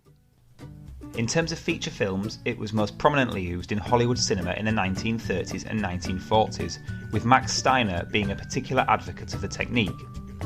However, due to the exaggerated, sometimes humorous and usually cliched nature of the technique, it fell out of favour in so-called serious cinema and found itself primarily in the realm of cartoons and comedy. Here is an example from Skeleton Dance, one of Disney's silly symphonies from 1929.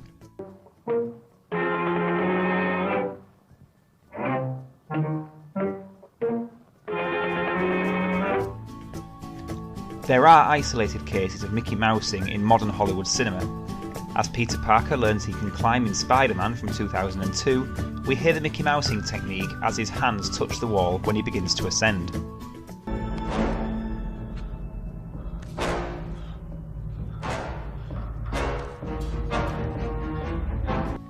In 1958, Austrian composer Hans Eisler delivered a scathing view on Mickey Mousing in feature film.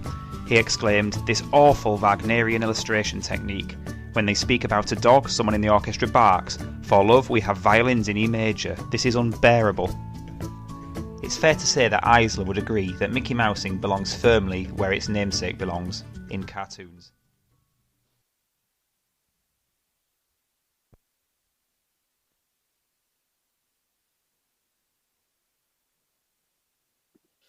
Okej, jesteśmy już po, mam nadzieję, że...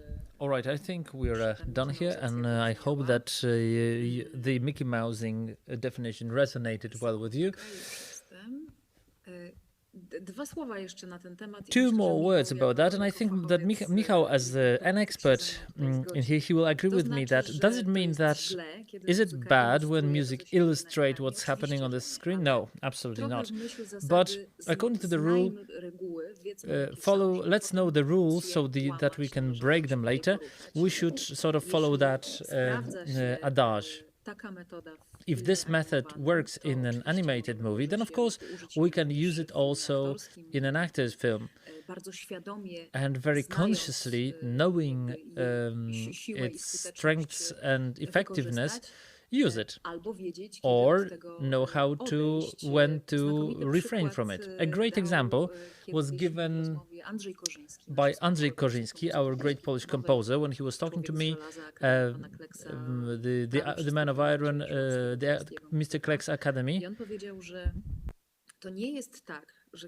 And he said that it's not like that when we see this this chasing cart, then the music should reflect that. Or that we should hear exactly how it's how it chases, because maybe the scene is not about the cart chasing down the road, but maybe there are two lovers inside who are kissing, for example. And Andrzej Korzyński said, and I remember that every time very strongly, that music, the best film music, doesn't say about what we see. It tells the story about what's inside, in the protagonist, in their mind, in their heart, in the soul. Czego być może nie jest w stanie zagrać po prostu. What the actor can, for example, is not able to play. Here we've got the illustrative function of the music. The second sphere is the sphere of existentialism. And here we've got all the motives related to the protagonist of a film, their success, their failures, etc., etc. And here the composer can really spread their wings. And it's also good to leave some space for such music in a film. And one more sphere, the character sphere, the describing our characters. This works also very well in animated film, but also Pan Tadeusz, if you can recall that film. I think Wojciech Kilar presented here very well how you can illustrate the protagonist with the music. In many historical films, including the period films, you can observe that. Also the ideological part, reference to key ideas of the film, which are in the mind of the director, or stem from the interpretation of the composer, including some national traits. If we were to enumerate an example related to Wojciech Kilar's music, it would be enough to reach for Dracula's, by Coppola's Dracula, where Wojciech Kilar writes a funeral march as a motive of torment and unrequited love. To sum up the functions, music motivates the contents of a film, supports remembering them, working very strongly with the imagination and awareness of the viewer, transferring what they see or feel into something that is necessary to see, but you can accentuate things which cannot be seen with music.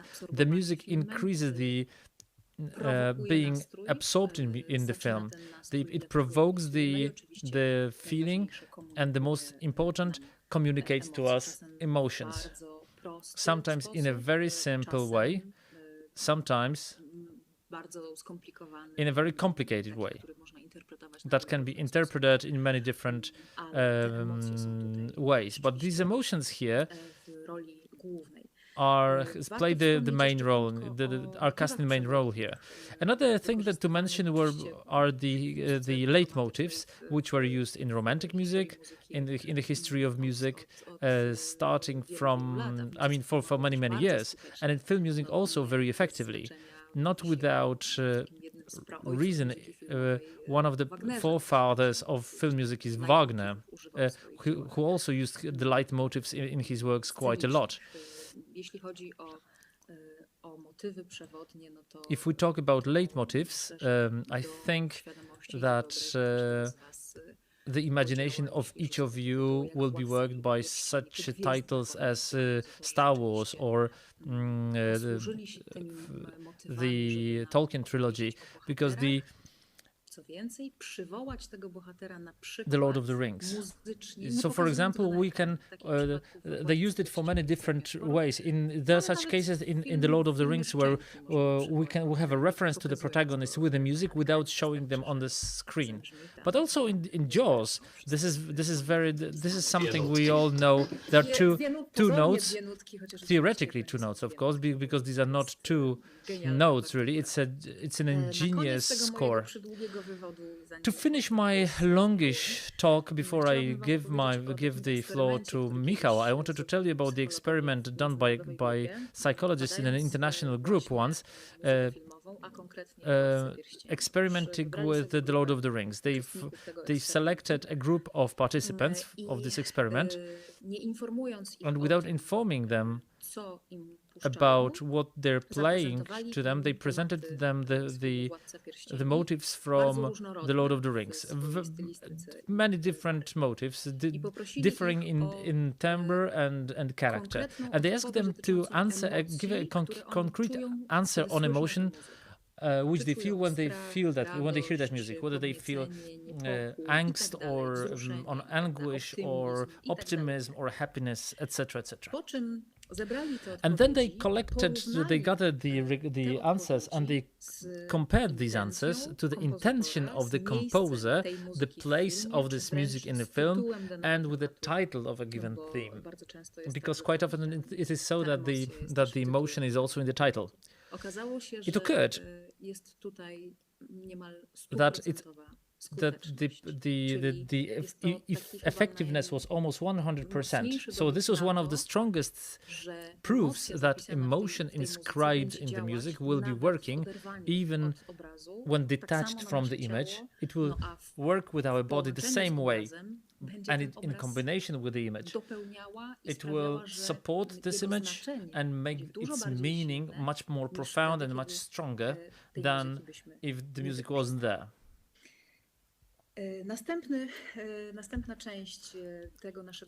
Another part of our lecture is referred to the problematic questions, where should we take the music from? We want to tell you about that. The simplest solution, but not the cheapest one, is to commission it with the composer. Michał, moving on to you. Zamówić, tak. To jest jakby sytuacja idealna, ponieważ yes. This is an ideal situation because, of course, it can be pretty expensive, but it doesn't have to be. I will tell you about this in a moment. In reality, allows you to work on the film music in the context of very deep work on the music.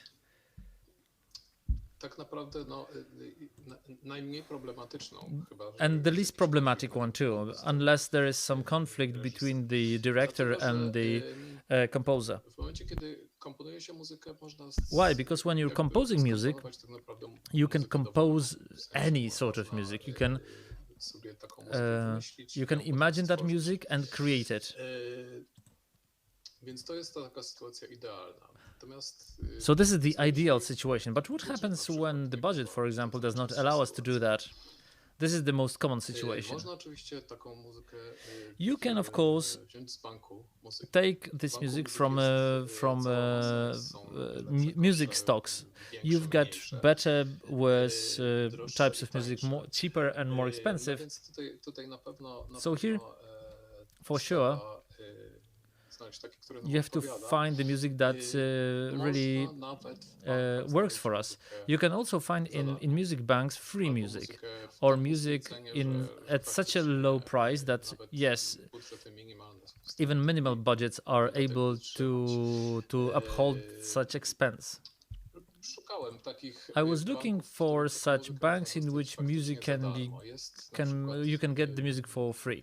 So, for example, you've got the music bank which is connected with the Shutterstock, the best known stocks. It's called Premium Bit. And of course, you can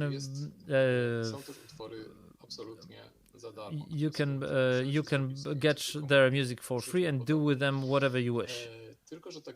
However, there's about 10 pieces of music like that there, and that's the problem, because you can get this music, you can use them in your film, but then it might occur that it's used in 145 other films around the world.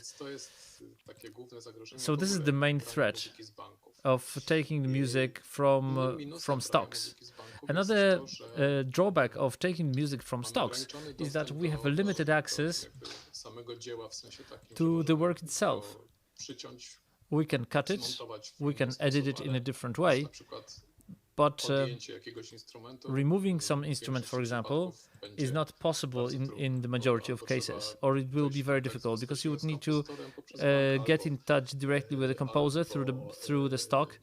Or, well, there are also stocks which have music divided into tracks, and you can use some of the tracks, but these are very rare cases. Another drawback of the stocks is that the music in the stocks is devoid of melody.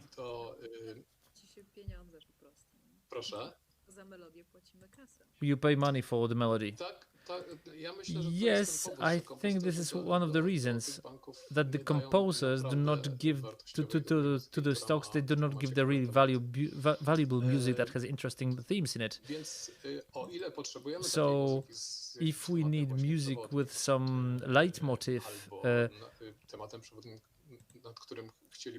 over which we would want to work, so for example, first make the leitmotif and then use this leitmotif in our film, but orchestrate it in a different way, there's no chance for that in a bank.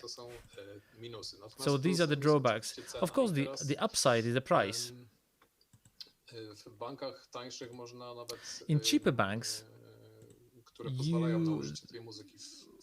which allow you to use this music in films, you can set up an account and have a monthly pay, and you can do what you want. You can get as many tunes as you wish. Some of them are more limited in access. Well, there's a big stock in Poland which is related to the Universal Studio, and it's for one piece for a film is 500 zlotys. Of course, that's not little, but you know that for a small or medium budget, yes, you could work with that.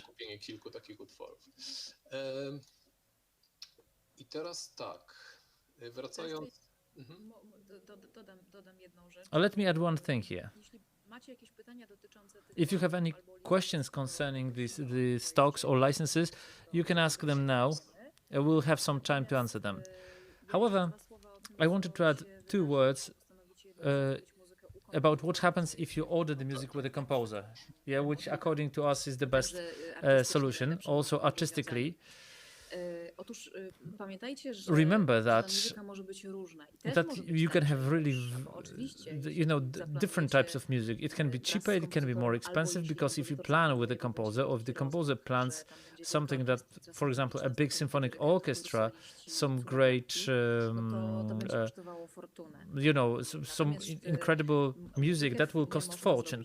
But you can make also the music for the small band, also for a solo instrument. It doesn't have to be a piano. There are plenty of instruments around the world. It all depends on how you will develop that, and on how you and whom you will invite to cooperation. You can imagine, for example, that the music for my film will be done by John Williams. Unfortunately, bad news, that's not going to work, probably. But I will be not so categorical in case of other masters. I don't know if you remember the film Yo Vincent, nominated to Oscar, our beautiful animation and the work of cinematographic art. The creators of that film really wanted, they created this film to the music of Clint Mansell, and they dreamed about that, and they got him interested in the project, and they called him in a very classical way. They didn't go there to him from the street, but it's not like those composers are absolutely unavailable. If somebody has in them a bit of determination, it is possible. Determination and an interesting project. Yes, of course, it has to be an interesting project. The interesting project is a key thing, because a few years ago, one of the very young Polish creators got Angelo Parlamenti to his short film because he got him interested in the project. The guy who wrote the music for Twin Peaks. So yes, you can do that. These are the masters. What about the young guys? Where you can find them? You can find them in Poland without any hassle. There are at least 2 or 3 places in universities which train future composers of film music. People who will be writing music for the films. It's, for example, the University of Silesia, where you can find them, but also in places like this one, films spring open, like festivals where these where they sort of get together during some sort of workshops or masterclasses. Not only composers, but also the but you can also get a student orchestra who will play that for you. Can you take an existing music for the film? That absolutely. You can get the popular music and classical music. In each of those cases, especially in terms of classics, remember about the copyright, because we're used that in the bank you don't need any copyright. Because everything has been there, everything is there. Where it's not, yes, it does not relate to the bank, but there are also the performance right, because we're not, if we want a Bach to our film, and usually the Bach we don't take it on paper, we take it in form of some sort of a performance. It's also burdened by performance rights, but there are also situations when the director will fall in love with some sort of performance, and you will not be able to get the rights to that. And Michał had a situation like that. Yes, that referred to the film Mr. T. Martin behaved just like Magda said. He fell in love with a certain performance of Adagio by Mahler, part of the Fifth Symphony by Mahler, in Barenboim's performance at Chicago Orchestra. They downloaded the sound from YouTube, and they edited the whole main final scene of the film based on that music, which is very well-known music. It was used in many other films. Death in Venice, among others. And as Magda mentioned, the performance rights were so blocked to such an extent that they would not budge and they couldn't buy them. So Martin called me and said, "Listen, could you do this the same on your artificial strings?" Because it was a very small, performance on the strings and harp. But I said, Martin, I said, this is cinema. It has to be in very high quality. You cannot do that on artificial instruments so that you won't hear that in the film. But yeah, could you do that for me? So I said, I'll do an attempt for the first minute. I got together the first minute. I was really surprised. Let me just say, could you just explain, because we came to the artificial orchestra, could you say that you have it in the computer, I understand. What do you have in your computer, and thanks to what you did that? How it is possible to play big orchestra from your computer? The technology was such. You can buy yourself, you can get yourself a library of sounds. For example, sounds of strings. They are played by live instruments originally. These are original instruments, but then they are being digitalized, cut into small pieces, and put under individual keys on the keyboard. It's an oversimplification. So when you have such a library, then you can play a chord or a melody. And this sounds like an orchestra, but this is not that simple, because this requires a lot of addition later, a lot of honing the nuances so that it sounds not like the sounds from a keyboard, but like that it has its expression, its vibration in the right places. So in this way, I did the first minute. Then, quite surprised myself, I did the whole part, which is 10 minutes long.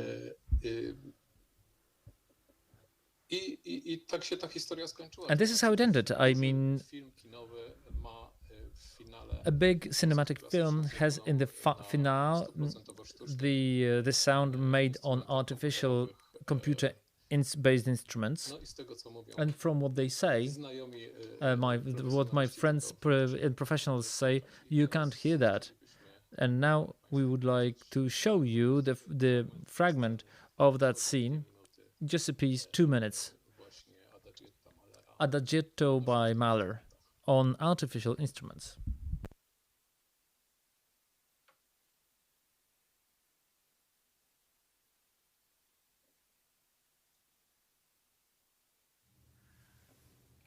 Zostawię pana na chwilkę.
Mamy chyba małą przerwę techniczną i zaraz I think we have a wracamy. short technical break and we'll be back with you in a second.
Okej, wracamy chyba, tak? Wszystko już.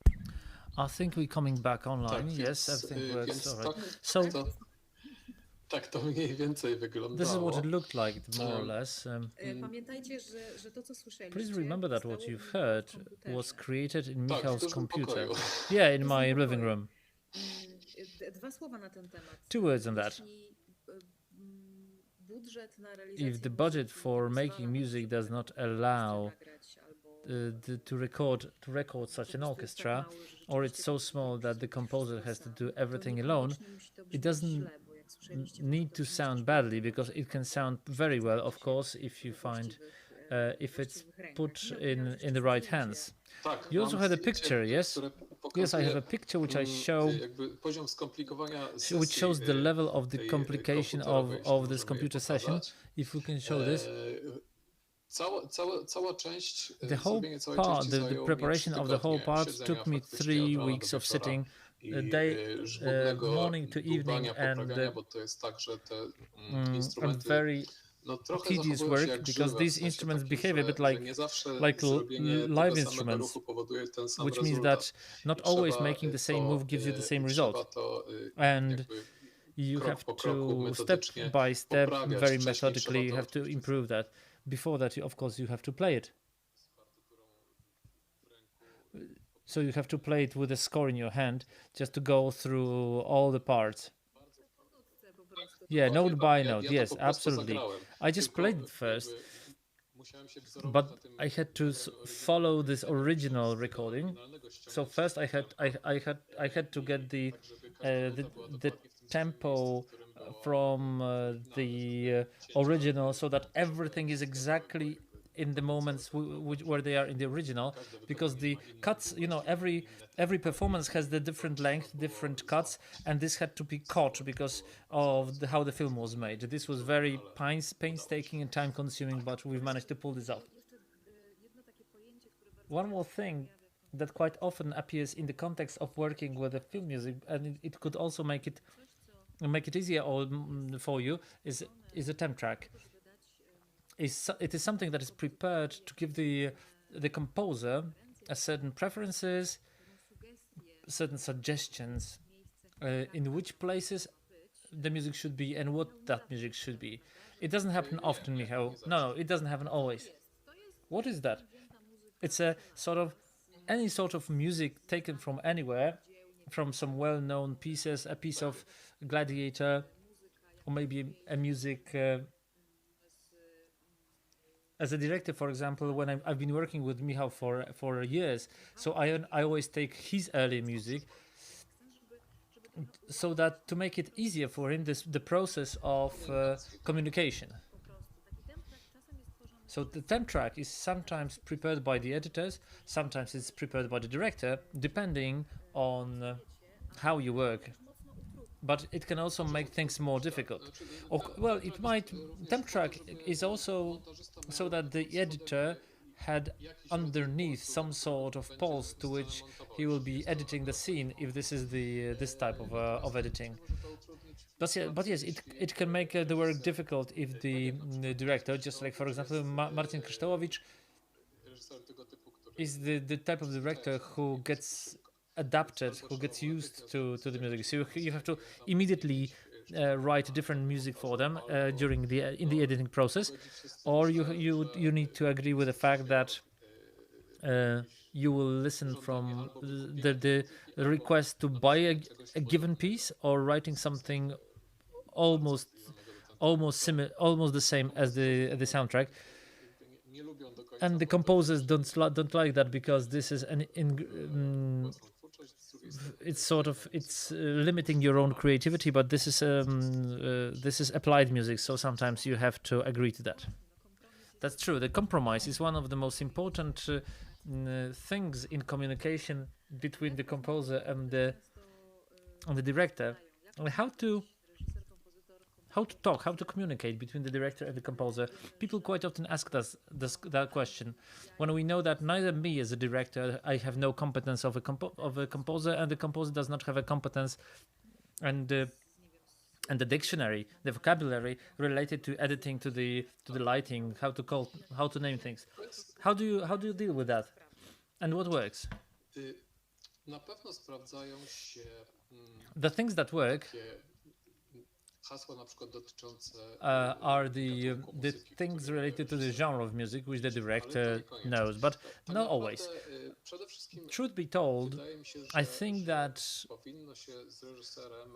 you should talk with the director and get from him all that the given scene is according to them, because it's not always inscribed in a script, even though that you have dialogues and some descriptions too. What the scene is about, what are the emotions that should be presented in that scene, or what the director would want to evoke in that scene. These can also be the feelings that the director would want to get from the actors, and you have to support them, for example.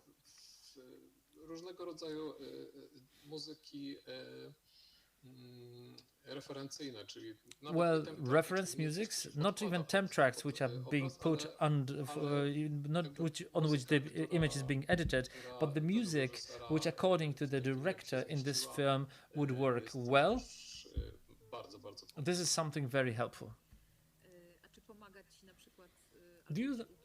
Does it help you, like, the certain vocabulary related to music? Does it help you how to talk how to talk about different instruments when we don't know their names, for example? If the director wants something, then probably I would ask him to send some track with the instrument he likes or she likes. It might be a problem when you write an oboe tune and then it occurs that it's an oboe d'amore or English horn, and it sounds differently, and it occurs only at the end when we wrote it in the wrong key, and we employ the wrong musician.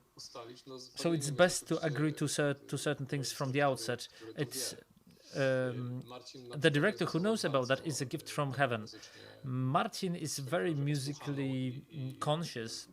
He's well versed in music. He knows a lot about music, but also for the last film on which we have been working recently, despite the fact we had 7 attempts at the leitmotif, and only the last of the 7 attempts was the right one. So there is no rule, only patience and agreement.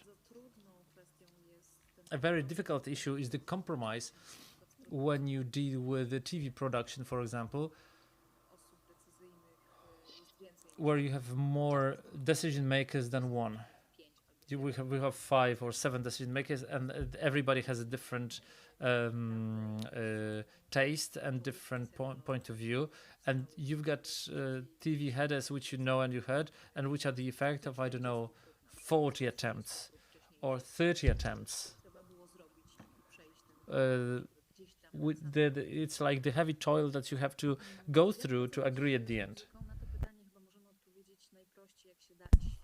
How to work with music? Consciously. You should know that it's a great power if you use it well, and do not be afraid to ask questions if you don't know something. On both parts, absolutely. I had a situation like that with my friend with whom we were making music. That director, it was his first film, and he rejected the first 3 attempts of my colleague who was the composer.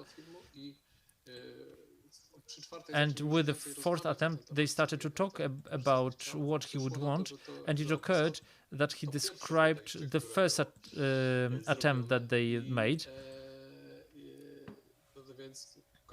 And the friend asked, "Why didn't you take the first one?" But because this is exactly what you want. Yes, but that there was this half, and it was sort of, I didn't like the half. Well, but you can remove the harp. I didn't know that. And you see, these are the things which for us composers are basic things, but people just do not realize that. The ability to communicate is one of the most important elements of working on the music on the film. Openness, not being afraid to talk, even in very simple words, which we should be able to explain what we have in mind. Of course, for money, you can get a music consultant who will sort of keep track of what's happening musically in your film, and it will be his problem how to communicate with the composer, rent the studio, realize everything from the outset, and deliver you a turnkey solution. And even though that we have some really incredible music consultants in Poland, not always you can have the money for that, and they not always have the time.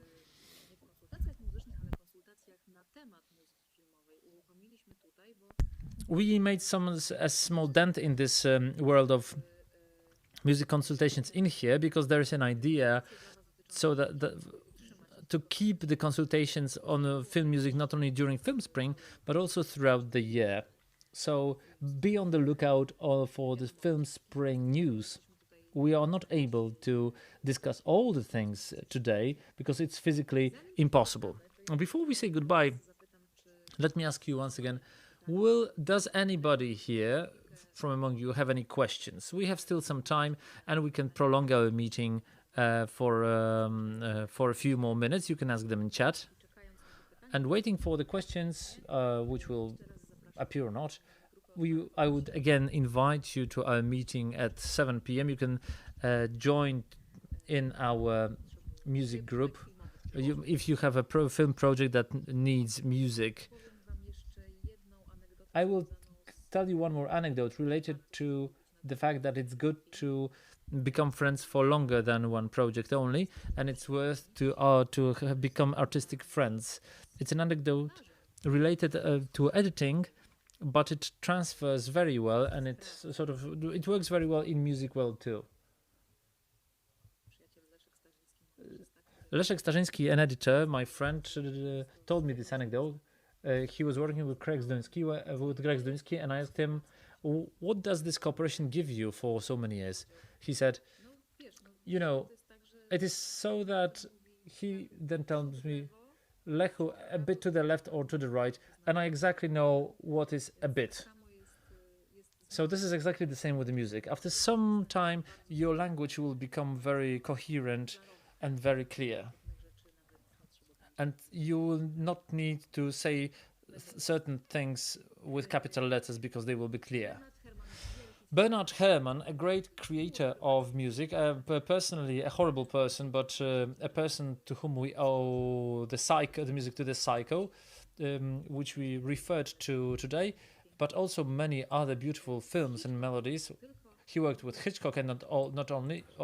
He said about Hitchcock that Hitchcock makes his film in 60%, and I need to finish the film for Hitchcock. And it might be so with the music. I mean, this music can really finish your film. I started out from the question, what is the single characteristic of a great music composer to make him be very popular and the director wanted to work with him? So now is the moment to answer that question.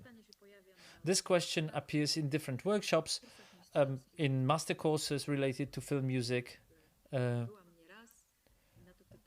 and when the expert from Hollywood, the PR expert, marketing, etc., mentors of great composers, they always answer to this question in a very simple way.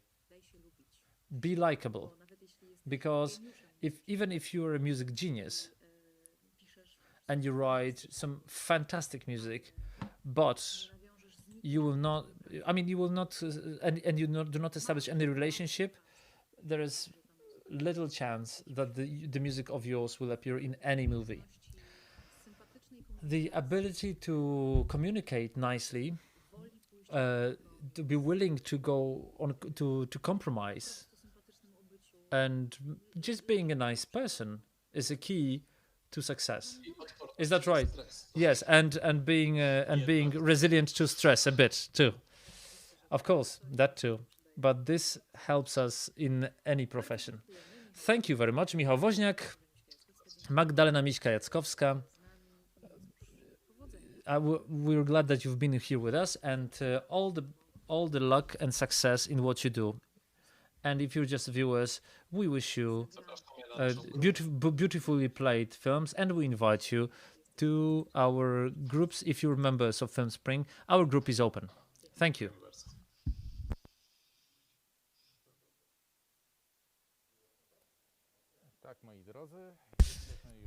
Yes, my dears, we are already after this very interesting lecture on film music. I'm sorry for small technical glitches that we had with YouTube. Sometimes the situation is so that we want to show you an interesting film in high quality with good sound, because sometimes the films from our lectures are have much lower quality, but unfortunately YouTube works in such a way that sometimes its algorithms catch certain things. I must say that whenever I get the warnings on YouTube, it looks a bit like this when I'm sitting here in front of the computer.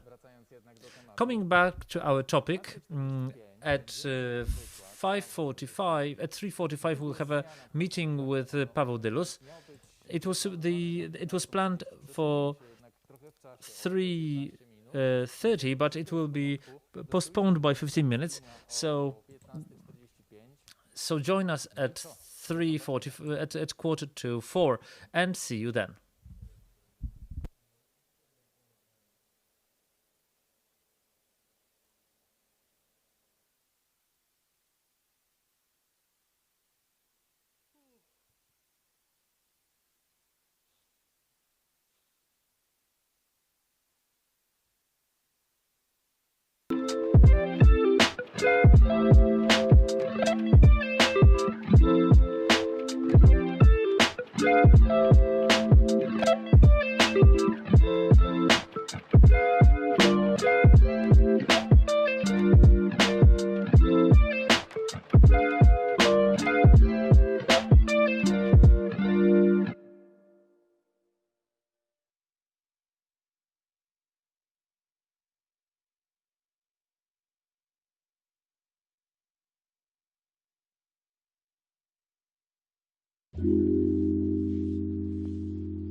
Halo. Dzień dobry, kochani. Wracamy do Was na Film Springs Open. Tym razem czeka nas wykład z Pawłem Dyllusem, który już czeka na nas. Będzie opowiadał o oświetleniu, więc zapowiada się naprawdę ciekawie i merytorycznie. Nie przedłużając, już piszę, że wchodzimy do niego na grupę i przełączamy się na Pawła. Słuchajcie, dzięki, że jesteście tutaj dzisiaj. Wczoraj miałem kilka słów na temat takiego życia pozaplanowego. Life outside of the filming set or organizing your life ogólnie pojętego of a general filmmaker or a DOP. No i tak, i słuchajcie, And so dzisiaj miało być taki today we were supposed to have some practical classes. We were supposed to work with Movie Bird Crane, but the situation is as it is. We're in red zone in COVID. So after discussing this with Sławomir, I decided to tell you a few words about lighting, what it looks like from my perspective. After making the film Chce się żyć, which I did with Martin Pieprzyca, I started to get offers from outside of Poland, and among others I got an offer of a film in Armenia. And I went there, and immediately afterwards I got an offer of a film in Bollywood with a director who liked the European style, how he wanted to be understood. And I read the script. I didn't understand everything. It was in English, but it included scenes, interesting scenes of medieval characters in the Himalaya mountains. There were supposed to be archers, an encampment of a princess. The film was mixing two parallel timelines. One, the medieval time in the mountains, and the contemporary times. I must say that the contemporary times weren't that interesting for me. This was not a classical love story, but it wasn't so very captivating. So I decided to go there and to make this film due to the director, whom I consider to be an extremely interesting person. And remember our first discussion on Skype, where the production agreed already with my agency, and we started our cooperation. Our first talk on Skype looked in such a way that we didn't talk about the film, and I like that very much. And it's an approach which I believe I would like to represent too in working with my employees, that we do not have to start talking about films. And as I've mentioned yesterday, it's good to know the person. If you wanted to say what we were talking about yesterday, you can find it on Film Spring Open, you can find it there. And I was talking how to shoot and live your own life. And after the discussion with Rakesh, the director of this Indian undertaking, who occurred to be also the producer, that he has a company which works pretty well after his previous films he did in India, and whose film was watched by several million people. I was hesitating a bit, but I decided to go. I hesitated to leave everything here in film, in the film aspect and non-film aspect, but I didn't have a family at that time. I was alone, so the decision was pretty simple for me. Especially that it was also a certain sort of transfer from Armenia, because in Armenia I also got this an offer from different people. I decided to go there. So I went to places I've never been to before. I landed for the first time, and I think it was autumn at that time.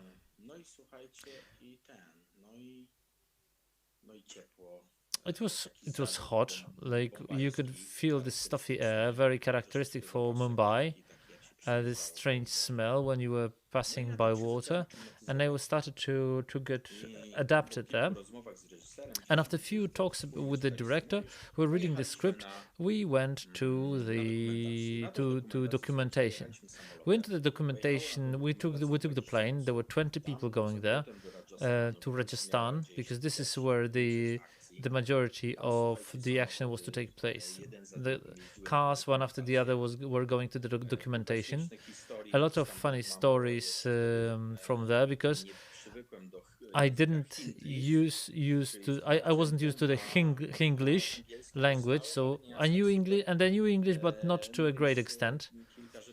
So I didn't understand a few things in the script as it occurred later, and only in the hotel I managed to translate what it meant. Today, my English is much better, and those two films I made in India, the second one was much more close-knit and small. I did it with the same director. They improved my English. I can pretend that I speak English too. So this film, it was quite a big undertaking, 100 or 120 shooting days. We landed finally landed at 95 filming days. We completed this film within 95 days. A big film, a big undertaking. I was going to look at the light, I was meeting the gaffer, the best boy. With the grip, I learning about the equipment, who works with whom. It started to occur that a number of American DOPs working there. So my production got me a gaffer who previously did a film with Carpenter. So the author for the Titanic, who also did a film in India. My gaffer did a film with him. The grip also accompanies some really high-flying DOPs like Lubecki. So suddenly it occurred.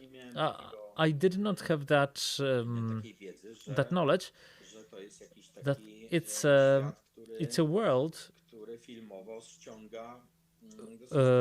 which attracts sort of high-flying names to India. Okay, I got horribly sick during documentation in Rajasthan. After one day, I started to feel slightly better.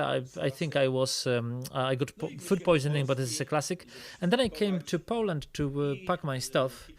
And a few weeks later, I went to the real documentation. I knew that I will be making this film. And I started to prepare for the film. And this is where I started to meet gaffers, group, etc., etc. A lot of storyboards, because this film had in it several scenes which required quite a big preparation. We're also, when I came there for a longer time, we were also on documentation in Himalaya, which took a week, on the border with China. We've been in many places. In Numa, some incredible places which are over 5,000 meters altitude, or around that. And this is how we spend that time. Now I will show you a few pictures so that you can see what it looked like, how the preparation looked like.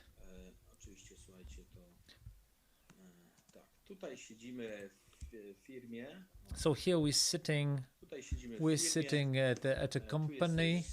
This is the director. That's his production house. He had this attic there, and this is where all this took place. A very interesting place. Great shingles, Everything is very nice. Everything is made of wood.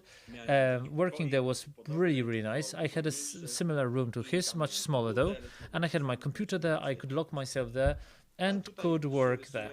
And here we're drawing storyboards. The storyboards were prepared to one of the toughest scenes in the film, to the scene of where the lion attacks, when a lion attacks an expedition which is on horses. People on the horses were going to the forest or some open space. Protagonists with some assistants, and then the lioness attacked one of the horses on which carries the protagonist. So we were thinking how to do that and the Romp company with whom I did that production wanted to employ for this a good post-production company, and they invited Prana company, which was a branch of a company which did the Tiger for the Life of Pi. So it started to look interesting. I must say that week after week I was increasingly surprised by the professional approach to the preparation and to rehearsals. I had dozens of rehearsals. I will show you that in a while. Here are the rehearsals. I wanted to make the film on the anamorphic lens, but I didn't, and this because this film was so sprawling, so wide. You've got Himalayas, horses,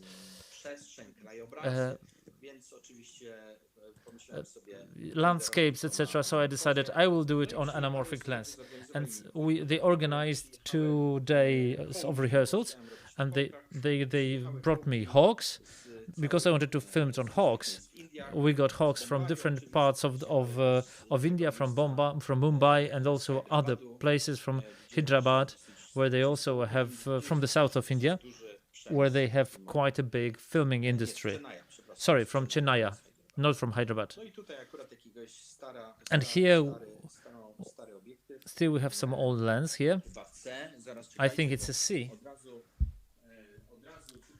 Wait a second, maybe I will already... at the same time, I will show you something. I have with me a notebook where I noted all the lenses that we had. It's a thing that stayed with me. But I must admit that it might be interesting. Let me show that to you. No, this, sorry. Okay. It's going to be good in a while. You can see that, yes? I have a book. I have exactly the same book from the film I'm a Murderer. And here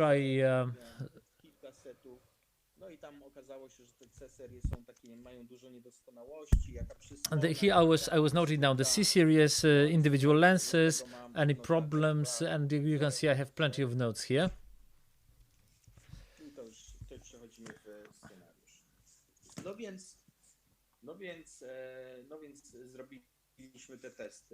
So we did those tests. I know that my lecture is about lighting, but I wanted to make you acquainted better with this world. This is also closer to me. Even though we had plenty of proposals like that, even though the film I'm talking about did not get a great reception from the audience, but the critics liked it a lot, and visually it's incredible. So another photo. I'm writing down all those things. I always recommend to write down what you feel. Sometimes one word is enough.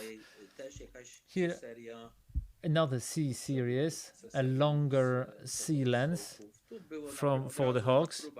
Here, during the rehearsals, we had a preliminary color correction on the set, and this is a very nice arrangement.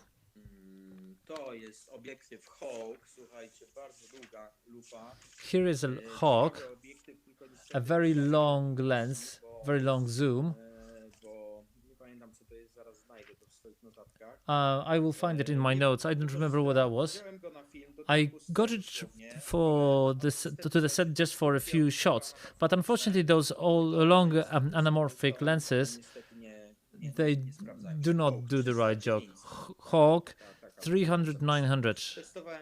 I was testing also other anamorphic lenses with Ottonimals, for example. A bit more interesting, at least the one that I had. This is the Himalaya documentation. We were riding the camels. They are very popular in there. Here we have some documentation in Himalaya too. I'm jumping from some rock. When I see such rocks, in general, when I was in Himalaya, on the documentation, we were doing the documentation in May. It was 2015 or 13.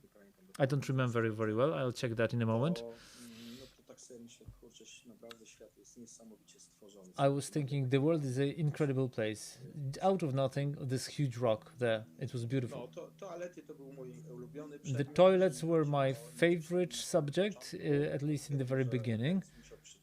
My organism had to get adapted to their food, but I liked the toilet so much that I had an idea to make a coffee table book about the toilets, to make the symmetrical shots of the toilets. Maybe I'll go back to that idea at some point. Here, Numa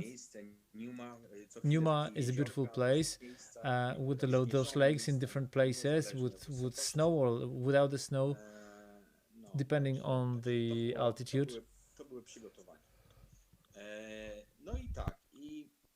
So these were my preparations. And there were several scenes in that film.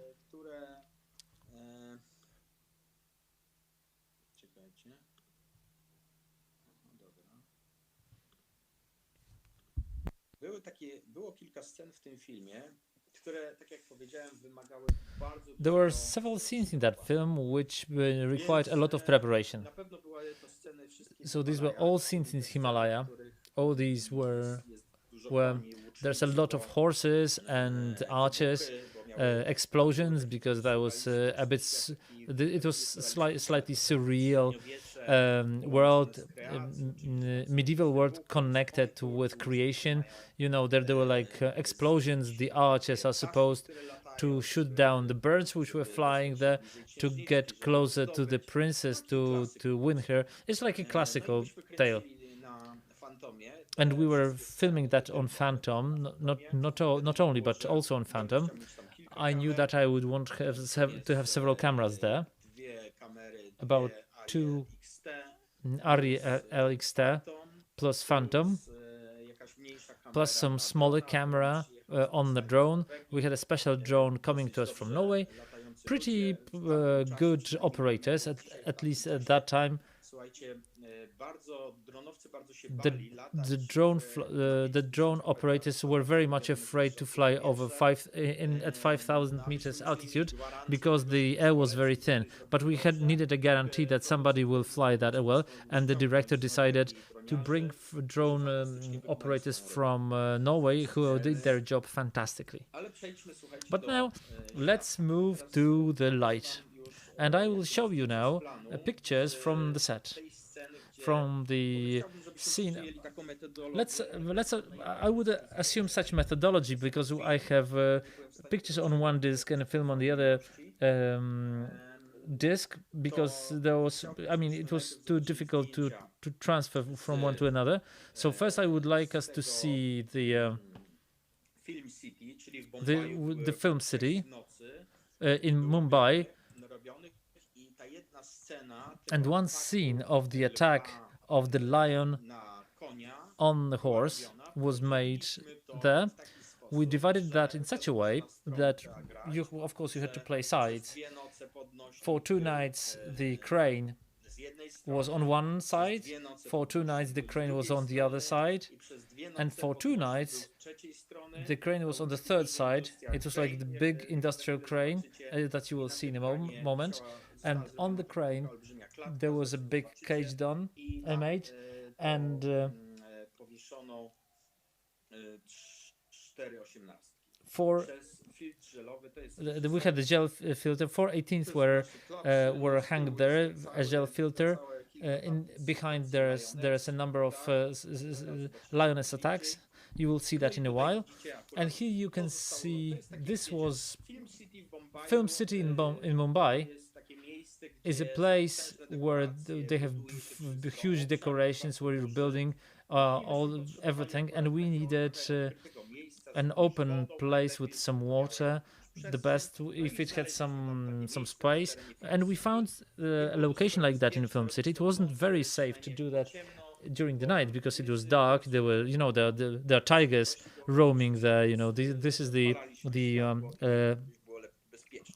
longitude. So that was all built. We've built the tower. The scene was so that the people on horses are riding the horses from the top to the bottom of the valley. They get into the mountain to hunt some animals, and they have torches in their hands. So here I wanted to hang something from the top so that the light blinked slightly, that it dimmed, in order to focus on the effect of those torches. Here we have like a normal crane.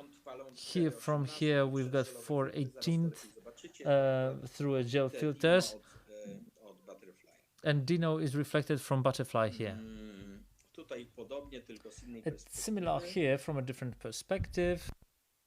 Tutaj to samo, bardzo lubiłem używać wtedy tych okt, bo duża powierzchnia, bardzo rozproszona i łatwo ją ograniczyć też przy pomocy grida. Akurat tutaj to nie było potrzebne, ale dosyć dobrze to się sprawdza moim zdaniem w zbliżeniach.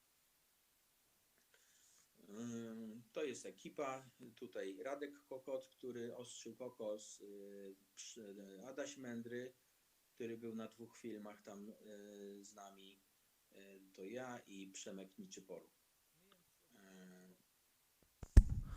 Udostępnij zdjęcia, bo nie widać. Co to znaczy udostępnij? Proszę mi powiedzieć. Should I? What does it mean that I should share my pictures? Do you see my pictures now? Aha, udostępnij. Dobra, sorry. No. Oh no, sorry. Oh gosh. 1 second. Oh, what a mistake. Okay, once again, let's start from the outset. Thanks for letting me know. This is the director, and in the back you can see the storyboards for the sequence. This is, I was talking to you about everything that I said. I need to say once again. So we've got this tower built by the set design for the hunting scene. Here, 18 watts in industrial crane in a metal box built by the grippers that you will see. Here another industrial crane. The other one was very, very high, about several dozen meters. This is not its full height. Yes, you didn't see that because I didn't show that to you. Here, Radek Kokot, Steadicam, and Przemek Niczyporu, great team. They did fantastic work. You can see the small points in there, the red points, and those red points were the diodes, were the LED diodes, which are all around the area, and they were needed so that it is easier to track the lion in post-production. This is the master shot of all this undertaking. All here again, the lighting from the top. This is the whole structure. This is the whole metal cage for those lights. I think there were 4 18s and 1 9. So big butterflies were covered, covers on all the sides, so that the white light doesn't go through. The fluorescent green, I have it written somewhere. Over this there was a structure built from space lights, and they were all and below that there was a butterfly, so that it's much softer. Here is a wider perspective. This is master shot again. This is from a different day, so the crane on that picture that you've seen is exactly where the camera is standing right now, so behind that camera, and that was another night. So the crane is standing in a different place. You can see that it's pretty high. And probably you will ask, why do you need so much light? I decided to shoot this sequence on spherical lens, not anamorphic lens, because of the special effects. That's one thing.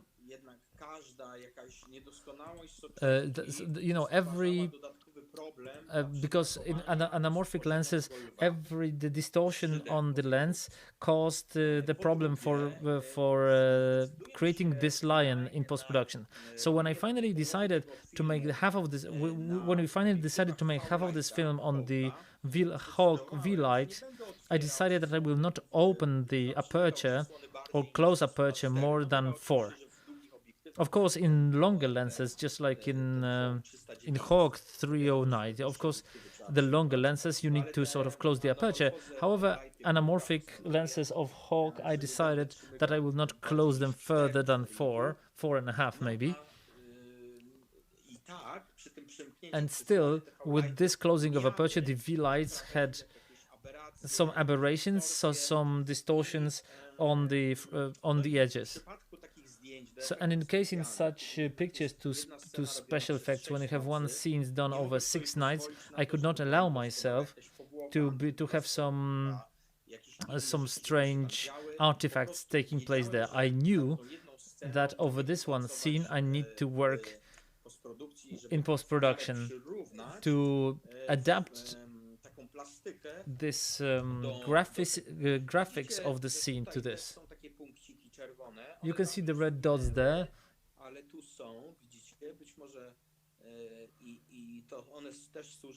Again, these are the markers for tracking the lion.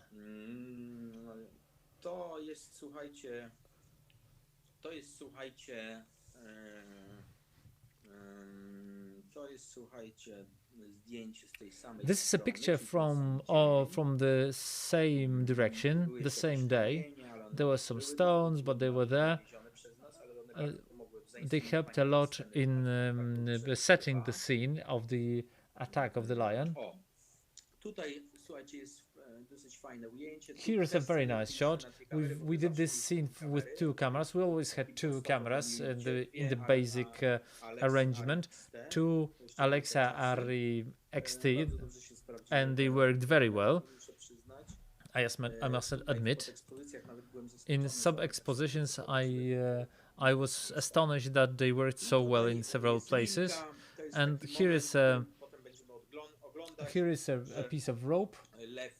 The lion is jumping on this hand side, and the horse rears, and the protagonist, there are mattresses down there, and the protagonist falls down. As you can see, it's pretty complicated shot. Everything would be good with this attack of the lion on the horse or our protagonists were not for the horses, but now the horses. What to do with them? The production people employed plenty. Well, there are plenty of horses in the Himalayas. This was the most difficult scene for the horses, and we needed to employ Danny from Australia. But for this scene, he came to prepare the horse so that it falls down on the ground under the impact of a shot, and for the horse falling down, there came another guy from England who prepared horses for different big films, including Spielberg's film. The Indians wanted to get such a horse, but for a long time somebody was claiming in Asia that they have such a horse. They were looking for this, but they didn't. And it went to Kurt, it's better to bring the horse from Great Britain. It was too late. So they brought a man and they trained a horse, an Indian horse like that. they selected one of the several horses and they trained the horse, and it was a bit worse. The horse said that they had in England, but it conformed to the expectations of the Indian director, and that was the important thing. Here I have a very nice picture done with the crane. Here another shot from the preparation time. This is again the crane on one's hand.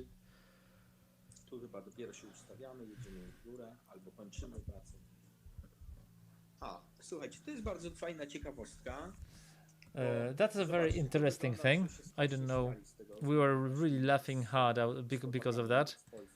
We were laughing very hard with the guys from Poland because that we have such a Muppet on our set. It was like a big dummy. It was about this, a bit smaller, but it was about the size of this lion, which was to be generated in 3D. And the crazy thing is, it occurs that such help in the form of such a dummy. Of course, the post-production agency came up with this idea. They had this experience already. It occurs that it helped us a lot, both in grasping the shadows with plates, the still plates or the camera plates, which were to show the lighting on the set, so that the lion could be then reflected in post-production in CGI and in terms of lighting. Apart from that, it was interesting, but for us it was a great help because I knew, thanks to that, first of all, we were putting this dummy, and I knew more or less how to adapt which lens to select, to which size of the frame to select. It's a very interesting thing. I wouldn't come up with this myself.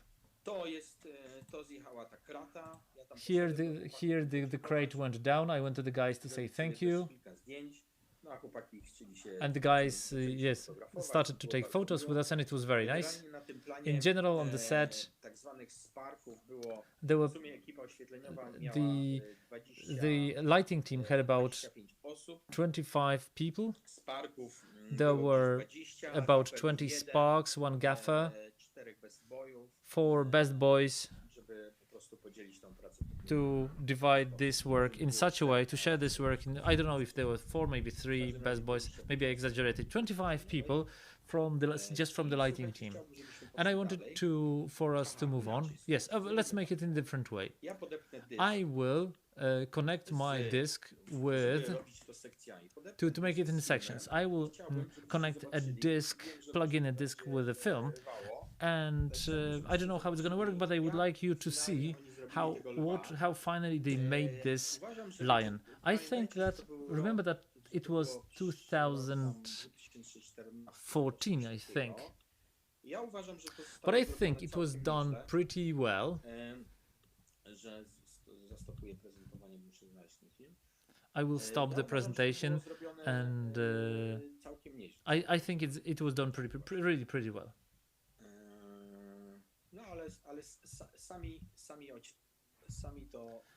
But you will judge it for yourself in a while. Dzisiaj już znalazłem to gdzieś, więc na pewno gdzieś to tutaj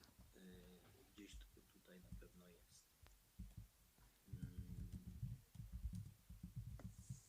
Także dajcie mi chwileczkę.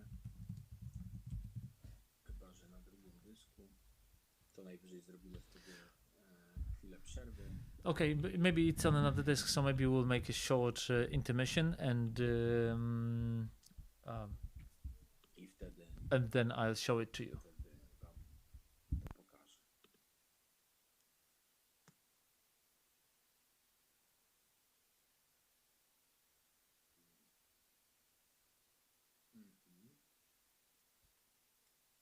Wiecie co? Dobra, nie, mam to, dobrze, jest.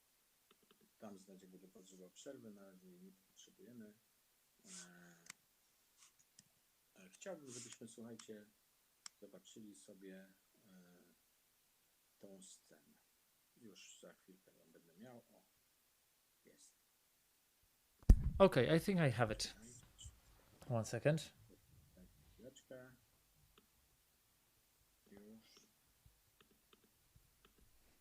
Już chwileczkę. O. I I zaraz wam tutaj włączę udostępnienie ekranu. Dobra. No i so that's about it. Let me know if you've seen this well. Ten fragment.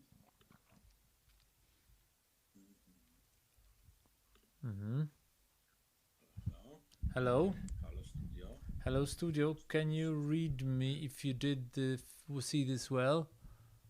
No nie mam niestety linka do YouTube'a. I do not have YouTube link, but if the image was quirky, it would be best if we could study this for a moment. Wyłączę teraz dźwięk.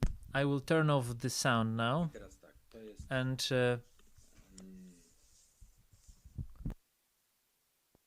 czyli tutaj to już było robione w Magic Hourze. this was done in the Nie dało się tego bardziej. in Magic Hour. Pewnie by się dało, ale jakoś nie daliśmy tam rady. Widzicie, że You can see that everything here you've got this ambient which is pretty warm to miga, to się from the top, and you can see this is from the top you can see the light is blinking. Of course, I know the image is quirky for you, but we had we had the light from the side. The counter light is pretty natural. It's from the crane, from the 418s. i z góry jest And from the top you've got this blinking light to imitate, to sort of give more power to what's happening here. I don't know how you see it. My copy is a bit too light, but this is another shot done on the other day. The counter plan. Oh gosh, you don't see the film.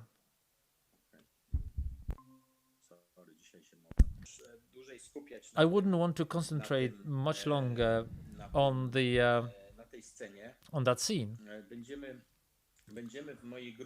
In my group, the Arri group, which I have the honor to lead with fantastic people, after this lecture, we'll meet in our group and we will be talking certain things. If you really want, you can give a shout to Beata, and she might be able to join us to our group for a while. I will be sharing some more materials additional material from that film. We have to be really quick, and I have to finish in about 15-20 minutes, if I'm not wrong. Bea, if I'm wrong, tell me I'm wrong. Another thing that I wanted to show you was the filming of some other locations on the set. I will be showing to you in a while. I don't know why I got I had so much trouble. Locations. One of the locations in Rajasthan, in Udaipur. Beautiful ranges for the horses which belong to Maharaja. A very high sun. Here it's afternoon. Two large butterflies, 6x6, in constant use, so we could sort of add these colors from longer range, and that was quite I must say that it was quite a challenge for me, but we've managed to pull this off. Another shot. This is our small group from the set.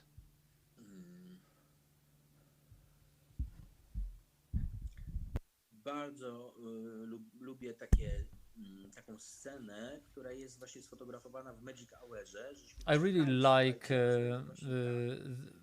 this moment where we're waiting in Magic Hour to film something like this. There's just a new building there. Apart from that, you've got those beautiful stone places with lanterns, which were put by the set design. Yes, I think they were set by our set design. I to fantastycznie wyglądało. And this worked very, very well. Jeszcze na tej anamorfozie, no super, naprawdę. And with the anamorphic lens, wow, that was great. Też było zbudowane, dobudowane. Tutaj jest rano oświetlamy plan dopiero. This is how we filmed the set. This is a different location. Takie wnętrze. Oczywiście specjalnie malowane. Bardzo polubiłem ten typ koloru. I really like this type of color. It's a bit straightforward, but it functions very well when it's well lit. To jest jakiś taki znowu zbrojenie w jakiś This is another sort of caging. We did a scene in the rain with master shots, and the guys are preparing the lighting cage. Here is a scene at the airport. There was a passage in the airport. The protagonist leaves the airport. She's collected by her father, and we had quite a big part of the airport sort of rented for us. There were like huge areas where we could sort of separate ourselves from what was not in the set. I really enjoyed working with the grid on the butterfly, something which directs a very soft, dispersed light.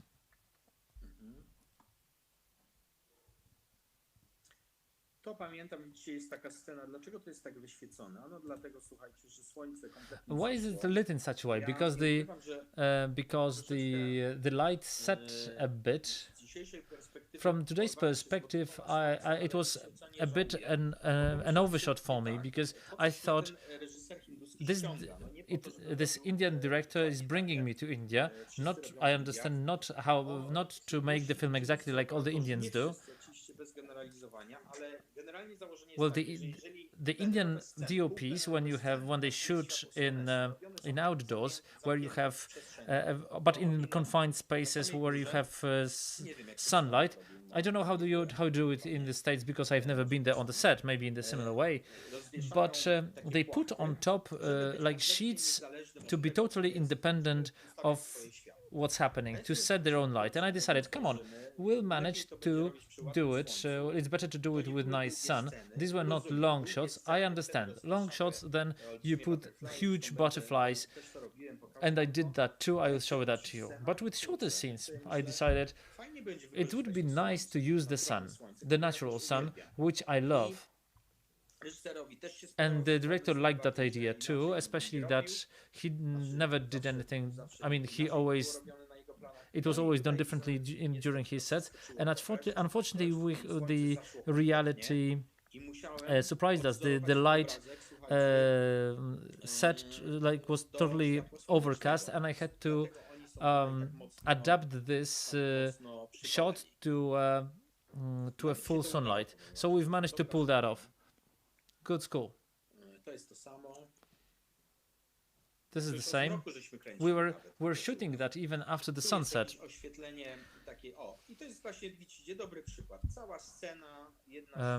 Here the whole scene was taking place on the sort of courtyard in a totally different place. It's in Mandava, in a totally different place. It's quite a big sheet of butterfly.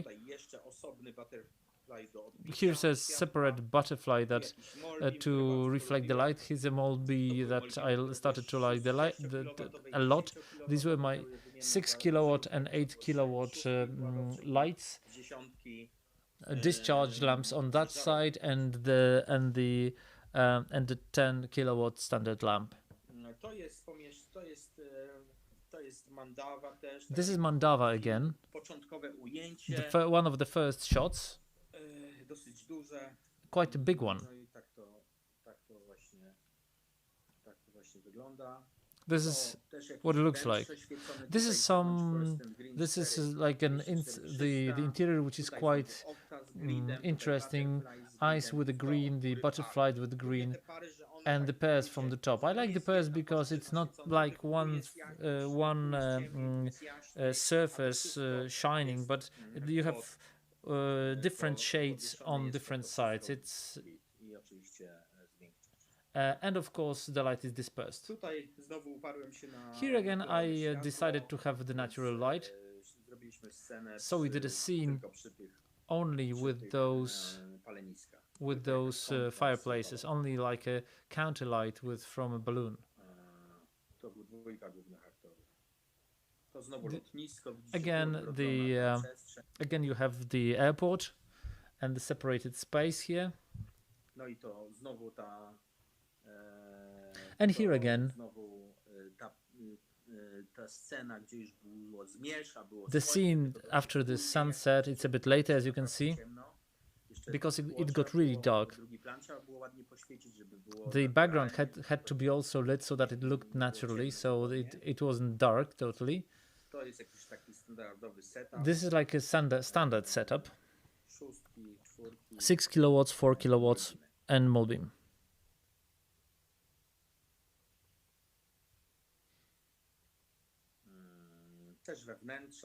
Again, in the interiors, here you have decorations in the interiors. I really like that sort of lighting with the limitation of that light. And here again, we are entering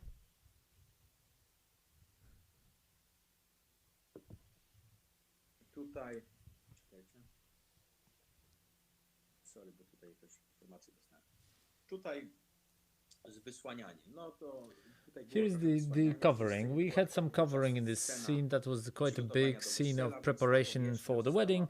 So this we had to set up the covers, and 25 lighting guys did it very quickly.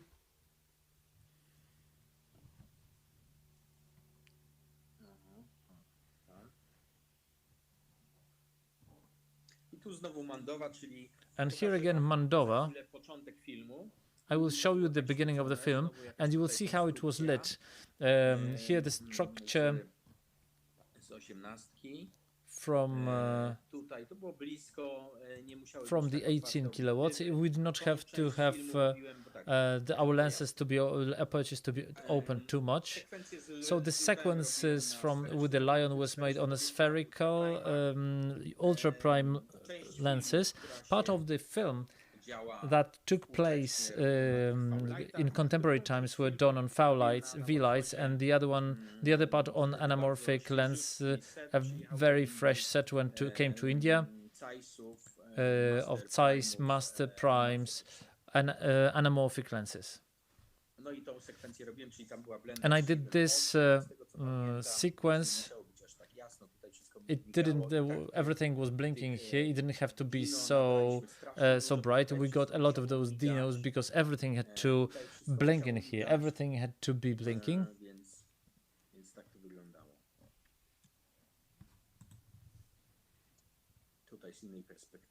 Here a different perspective. The same thing. A very nice town without people. At some point, Mandava was on the Silk Road. Today, Mandava, we've met the son of Maharaja. He's a normal businessman. He runs a hotel there, and he was our guide in this place. A very nice experience. Here, a part of a lighting set.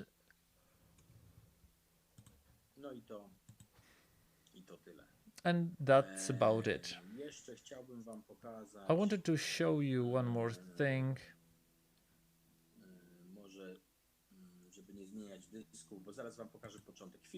I will show you the beginning of the film. This is the crew. We're filming in a very nice blue town. Here, Adaś Mędry photographs the horse after it falls. Here, we created a rickshaw for following a horse for the scene that I showed you a moment ago. Again, the rickshaw. Here, a shot at the sunset.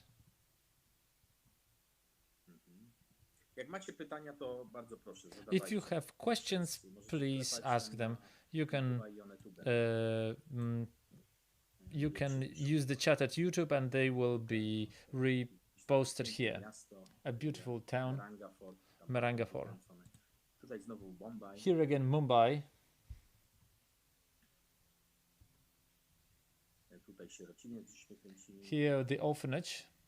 Tu z Adasiem Mędrym odpoczywamy. Here we're relaxing. Jeszcze odpoczywamy. And relaxing again.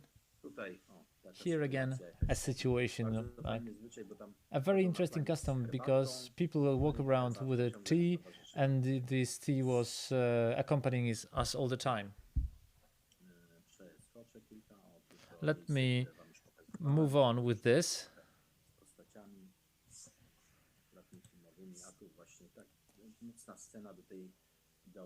And here's the scene. At that time, there was no panels there. There were no panels there, so I used kind of floss with the limitations so that it doesn't disperse on the walls. Here, the fluorescent green filter, very warm lamp on the desktop. This was the setup for the scene. We did that during the day, of course. You didn't need to show the window. The costume designer and the cases with costumes. This is what it looked like.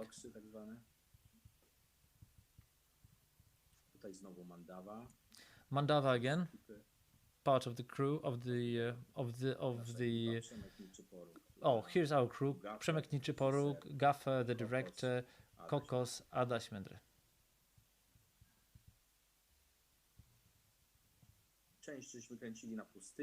We filmed some of it in the desert. I needed to sort of take my time from the director. I used a lot of that lens. That was the first use of that lens in India.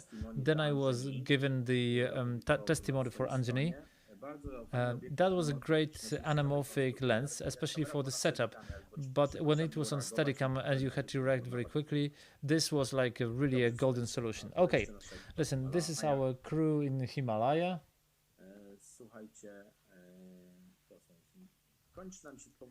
I think we're running out of time slowly. So I will show you one more thing, our breakfast.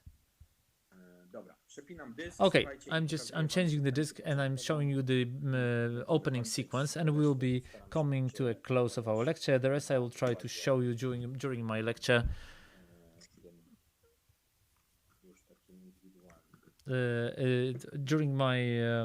During my open group meeting. Myślę, że ten pierwsze ujęcie, bo to jest inne ujęcie długie. This first shot, which is pretty long, is very interesting.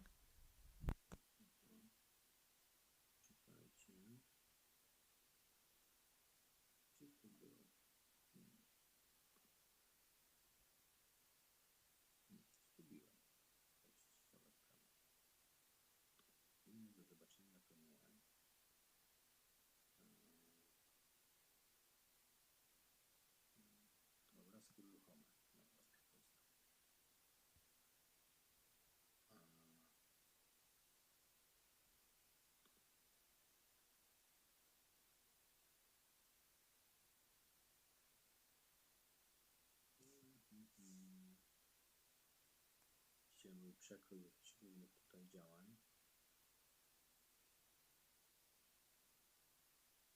Tu, na samej górze. Dobra, początek filmu.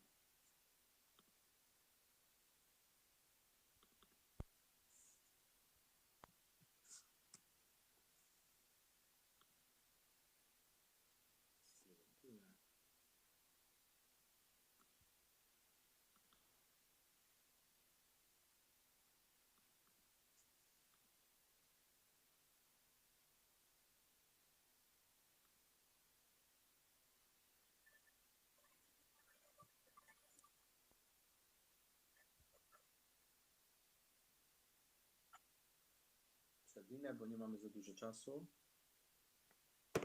Może zgaszę dźwięk. Będzie... Tutaj wymyśliliśmy sobie tak, że fajnie by było, gdyby ten film się rozpoczynał z drona. No i tutaj leci kamera, leci. Leci kamera. Tutaj So in reality, when we were filming that, there was none this and no, there wasn't that. Drone went to a certain element, and then the Steadicam went into this option, and this is one shot. And this is the camera walks, circles the blacksmith, who is the narrator of the film. This is one shot, the one single shot. How they hit the ladies hit the wheels. Maybe I'll be showing to you like these elements. This was made on Zeiss lenses, on anamorphic lenses. I'm sorry, I'll be showing you the individual frames.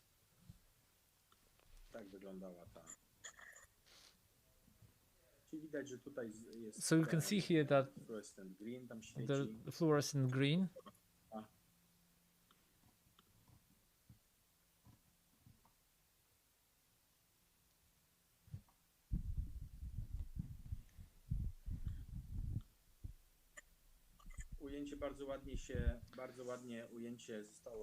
This shot was very nicely by Adaś Mędry in the right time. Even the sparks played pretty nicely for him.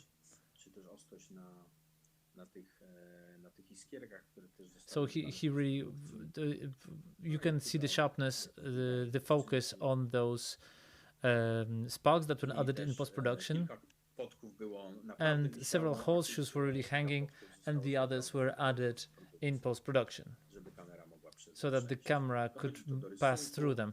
We get to the drawing comes alive, and we enter this medieval space with horses in Himalaya, and you can see what it looked like, more or less.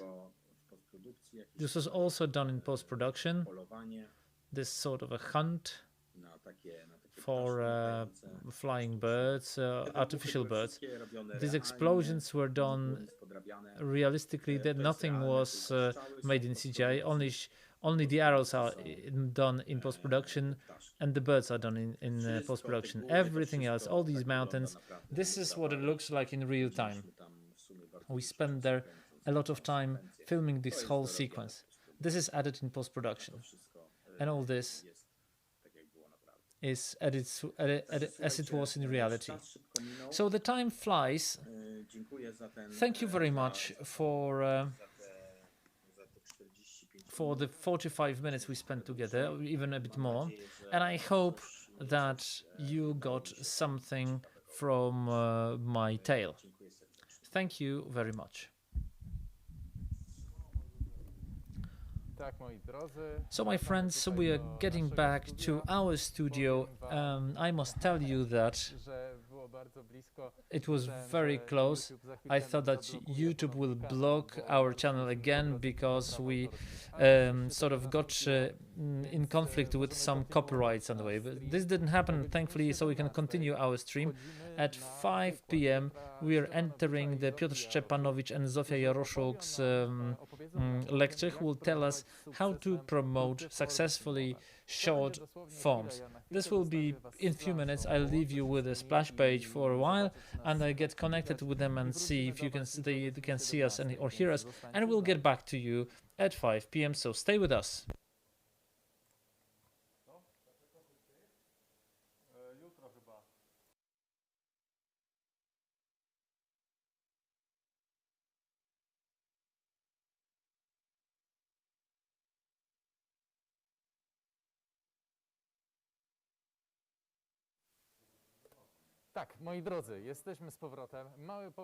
So my friends, we're back. We are connected already with our speakers. We'll joining them now, and I invite them to their lecture.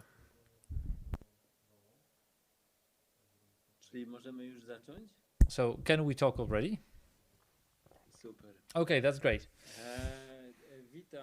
Hello everyone. It's difficult to talk to an empty screen. First, we want to sort of present ourselves. here is Zofia Jaroszuk. My name is Piotr Szczepanowicz.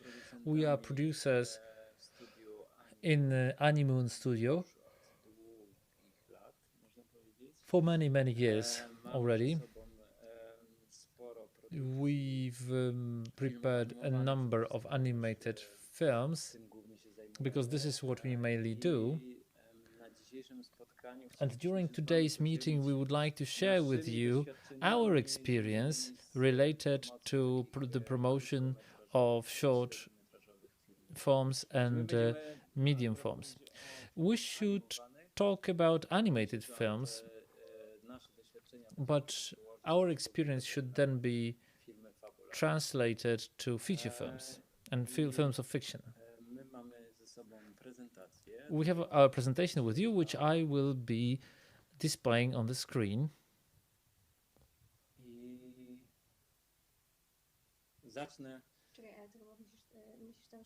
I think you have to share the screen, don't you? Oh, sorry.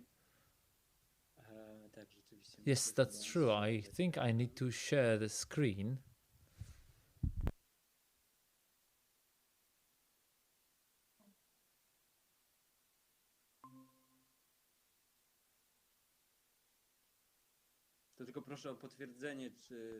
Just please confirm that you see what I'm showing you, that you can see our screen.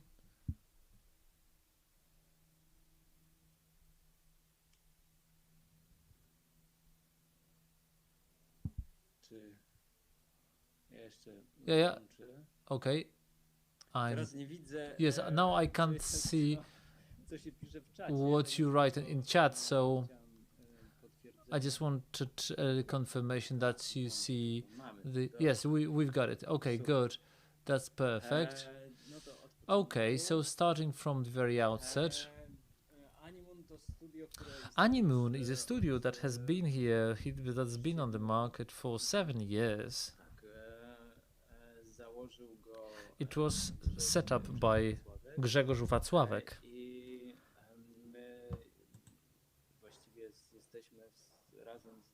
And we are with him together for 5 years, and jointly, together with our team, we're producing short forms, feature films, and animated TV shows and series. We've already did some short forms. In general, all our films achieved about 70 awards on international festivals, and our experience, we will be sharing our experience here. I give you a brief overview of my experience, and Zosia will also give you an overview of her experience. My job is the production of animated films. I'm a graduate of animation department of the Łódź Film School, and I started to work in animation because I started to work in production because I wanted to do my own things. First, co-creating the no-label studio in Kraków, and then I moved on to the Animoon, and together with Grzegorz, we've been developing projects. And currently we have another studio which is called Letko, which deals with 2D animations, and where we also produce and co-produce different film projects. But what we do, we specialize in animated films altogether. We're not doing any commercials. My name is Zofia Jaroszuk, as Piotrek mentioned, and I work with Animoon for 5 years. Before that, I worked in Krakow Film Foundation, which you probably know, the film foundation which organizes the Krakow Film Festival, on which I cooperated, and promotes internationally short forms and documents, including animation. And during my 5-year stay in Krakow Film Foundation, I dealt with short forms and animation. So I jumped from this promotional background towards production, but I think nobody says goodbye to promotion because finally, because promotion is always with us. And this is what we will devote our meeting to. But before we move to promotion, in very short words, I will try to explain or show you a number of methods. You probably know some of them, but before we promote anything, of course, we need to produce it, and we need to produce it for some concrete money. I will give you a very brief overview. What are the possibilities of getting financing in Poland for short forms? If you're beginners, the first institution and the most important one to which you should direct your steps is this Munch studio, where we have set budgets for concrete ideas, for concrete projects, which I listed here.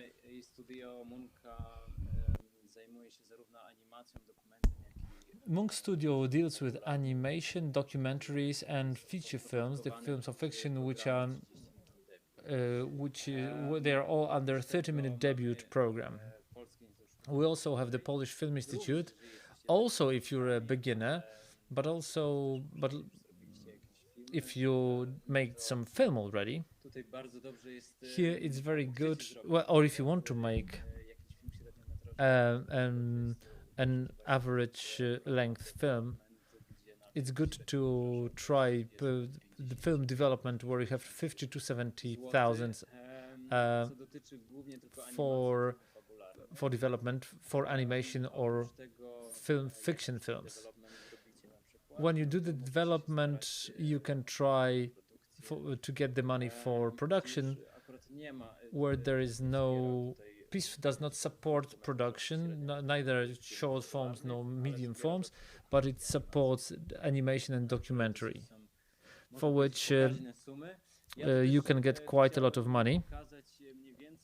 I also wanted to show you the amounts of budgets in Polish short forms and average and medium forms.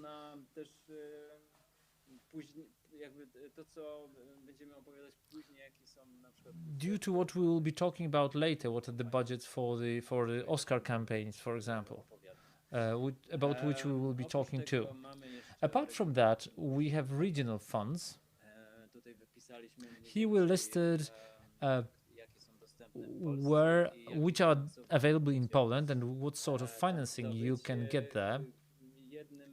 One of the main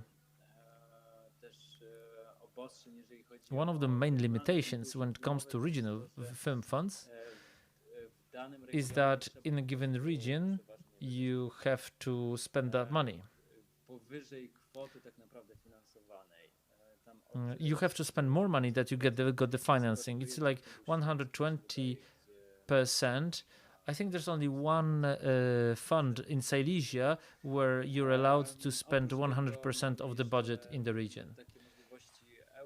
Apart from that, you also have European possibilities like the Creative Europe. However, I would need to point out that this is only one of the possibilities when it comes to short forms. You can apply those films in a slate, in a package of film project. And just like you can see here, these could be, for example, 3 animated series plus a short form. And this is the money just for development, up to 60,000 euro. In order to be able to apply to Creative Europe, you would need at least one co-producer from the European Union and a broadcaster.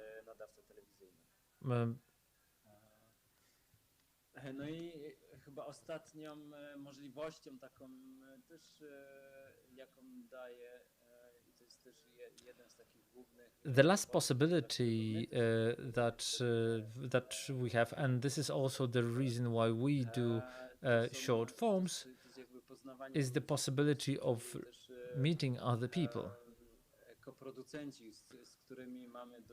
So the co-producers that we managed to meet, the co-producers of given projects also have in their countries some national funds which can start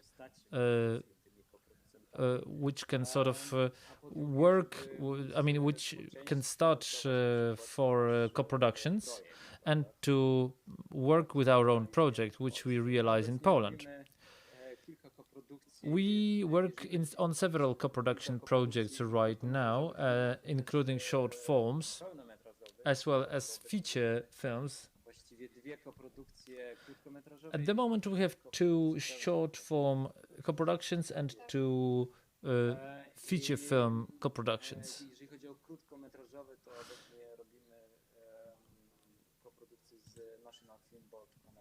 We will have a co-production with National Film Board Canada. When it comes to animation and the documentary, I think this is the best place in Canada, in the North America in general, when it comes to co-production partners. NFB every year has a project which is Oscar nominated. They also have a number of Oscars on the shelves, 60 years of traditions, and it's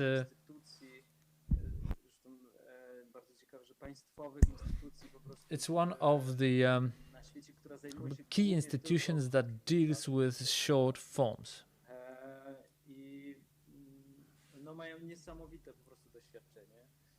They have incredible experience.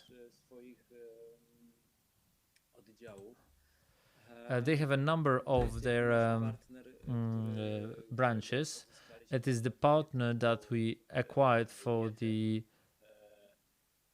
project in one of the triptych by Marty Pajek, the triptych called Impossible Figures and Other Stories. It's the last film that we are making right now from this series. Apart from that, we've got Atom Art, co-producer from Latvia. We also have one short form co-production, Adriatic Animation from Croatia, and each of those co-producers got money from their local funds for the production of our films. There are other possibilities of financing.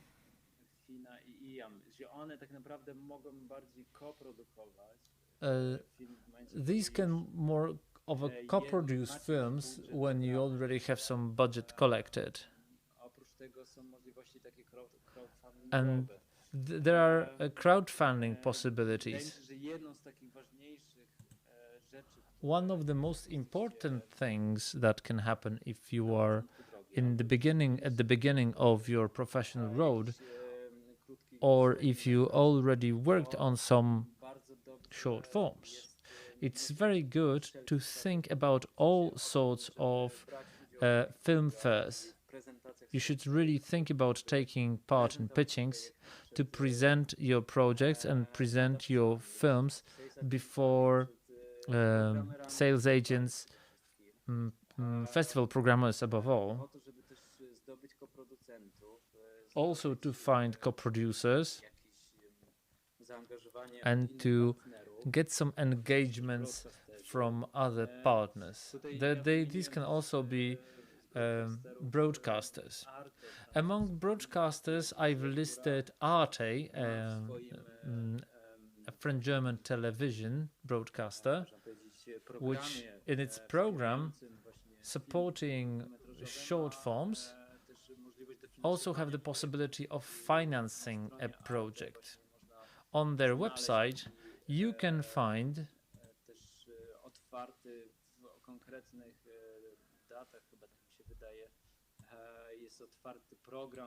a program for short forms open in concrete dates as far as I can remember for supporting short forms, and it's a pre-sale. They buy rights to the license for a film which wasn't developed yet, and thanks to that they can give you the money for production and support it before it is finalized. There are also producers who are willing to produce short forms, especially to promote themselves. I also believe that it's worth to talk to producers if you have interesting scripts and idea.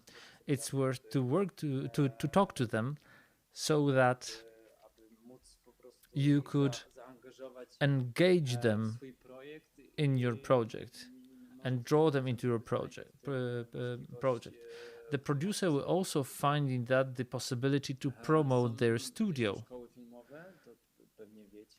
There are also film schools, as you probably know.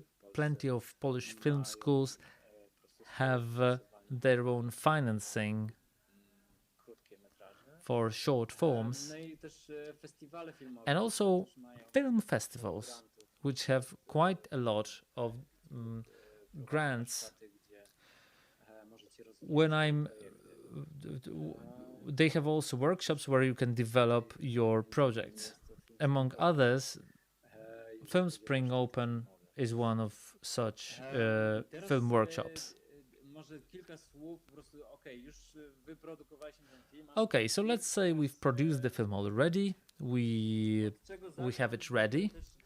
So where can we find the money for the promotion of the film, and what are the possibilities? Here we listed 2 institutions which I believe are the most important ones when it comes to Polish support for the promotion of Polish cinematography abroad. The first one is the Adam Mickiewicz Institute, and the other one is the Polish Film Institute. The Adam Mickiewicz Institute has a constant application time, allows for applications to the fund for promotion of Polish artists abroad. And if you have a situation when you have a film which you send to a festival, and this film got to some concrete festival, or you got to a film workshop, to some concrete event or festival, or you want to take part in the workshops, you want to take part in some film fair, then you can apply to the Adam Mickiewicz Institute and apply there for a scholarship for the promotion of your artistic activity and your works. Apart from that, we have Polish Film Institute. At some point, that was FPCA, the Polish Audiovisual Art Foundation, which shut down, and the promotion was taken over by the Polish Film Institute. And here the goal of the promotion of this operating program, promotion of the Polish film abroad. Here we've got, as it's written, it's a promotion and disseminating Polish Polish film art abroad. This is not related only to your activity. This is also related to the Polish stand of an animated film, which wants to present at the biggest fairs of an animated film. So you can also, there is an institution which can apply, some institutions can apply for support of such stand. For example, some concrete film wants to get promoted during the fair. Here, creating number 2, creating conditions for the development of film co-production. We will get to that in a second. Support of artistic and professional development of film creators and producers, the so-called scholarship. And here, like the application time is ongoing. I mean, tomorrow you might get the information that you got to some festival, you want to go there, and you can apply 2 days later, or the same day, you can apply for scholarship to the Polish Film Institute. And when it comes to scholarships, the Polish Film Institute finances 90% of a budget of such promotion. So, for example, any sort of, transfers, flights, accreditations to the festival, all sorts of food, accommodation, all that in 90% can be financed by the Polish Film Institute. It's worth to use that, and it's worth, of course, there is a certain selection to these projects, and it's worth to try always.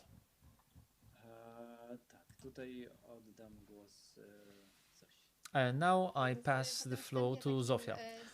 After this production-related introduction, I want to say, why do we need that promotion? Well, all the contacts that we get within the frames of our promotional activities, participation in festivals, taking part in pitching fora, or showing yourself and your film, it is a real, tangible thing that can bring us a return on investment in the future. And we can really say that the majority of the projects that came to us from abroad, they are the result of our contacts and of our networking abroad. We go to animation fairs, we go to pitching several times a year. Right now we don't go anywhere because everybody is confined to the living to their locations, but to take active part. And when we have a situation that some other producers apply to us, these are the contacts that know who we are, why we do things, which projects might be interesting for us.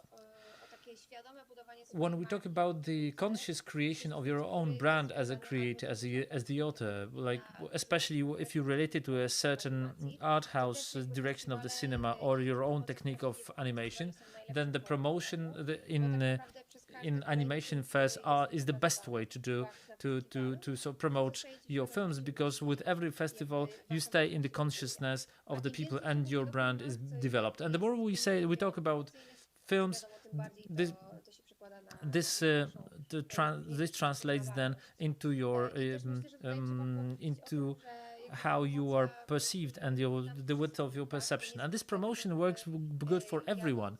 It's not just the question of us, going to a festival or talking about your film or giving an interview to some internet portal. You are promoting just yourself. No, this is not so. You're promoting yourself, the producer, you're promoting other animated films, and you're promoting Polish cinematography. So any promotional activity helps us all, because if one film breaks through and people start to talk about it in Colombia or in South Korea, then I think this all works towards interest of the brand of the Polish cinema. It strengthens us every time. Oh, I think I've managed to change the slide. Great. Here we wanted to talk a bit more about the film Acid Rain by Tomka Popakula. It's a film produced a year ago. It does pretty well on festivals for a year already, but it's also worth to mention what we didn't say yet. Why we, as the Animun, why are we undertaking the production of short forms, and which projects are chosen by us? We choose projects which are good for potential festival successes. We need to see the potential for a universal idea, the graphics that will captivate the audience, the festival audience, and I think we already have developed a good eye and taste for that. We know that we've been going around festivals, and we know what's being watched in a given year. We know which names are top names. We know these people. We know what they do, and I think this all, when we put that all into one basket, this is exactly the value that allows us to assess a project, whether we want to join in or not. Because joining in a project, we don't have too many short forms, because we are trying to focus on quality over quantity, especially promotion-wise, because this is why we do them.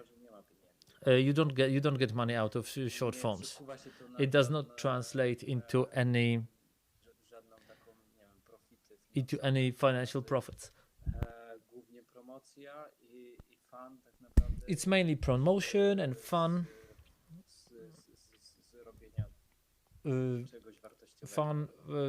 Stemming from doing something valuable. And the trailer. Could you put on the trailer, please?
So, in a while we'll be talking a bit more about the materials that you have to prepare, so that the film is prepared for the festival path. But let me start with saying that in our case, when we cooperate in all cooperations with our short forms, we operate in close connection with the Kraków Film Foundation, which promotes within its program films on the international basis. So they have a selective approach to that. The internal commission in the foundation will select the films that are being put on application, because there are plenty of the films. There's even more festivals, and the number of people who work in the Kraków Film Foundation is limited. And this is also a priority we talk about, thinking the one concerning thinking about which film which is more adapted to international scene and which would be better for Polish festivals. The foundation deals only with international festivals and international support, whereas the Polish festivals are the responsibility of the producer.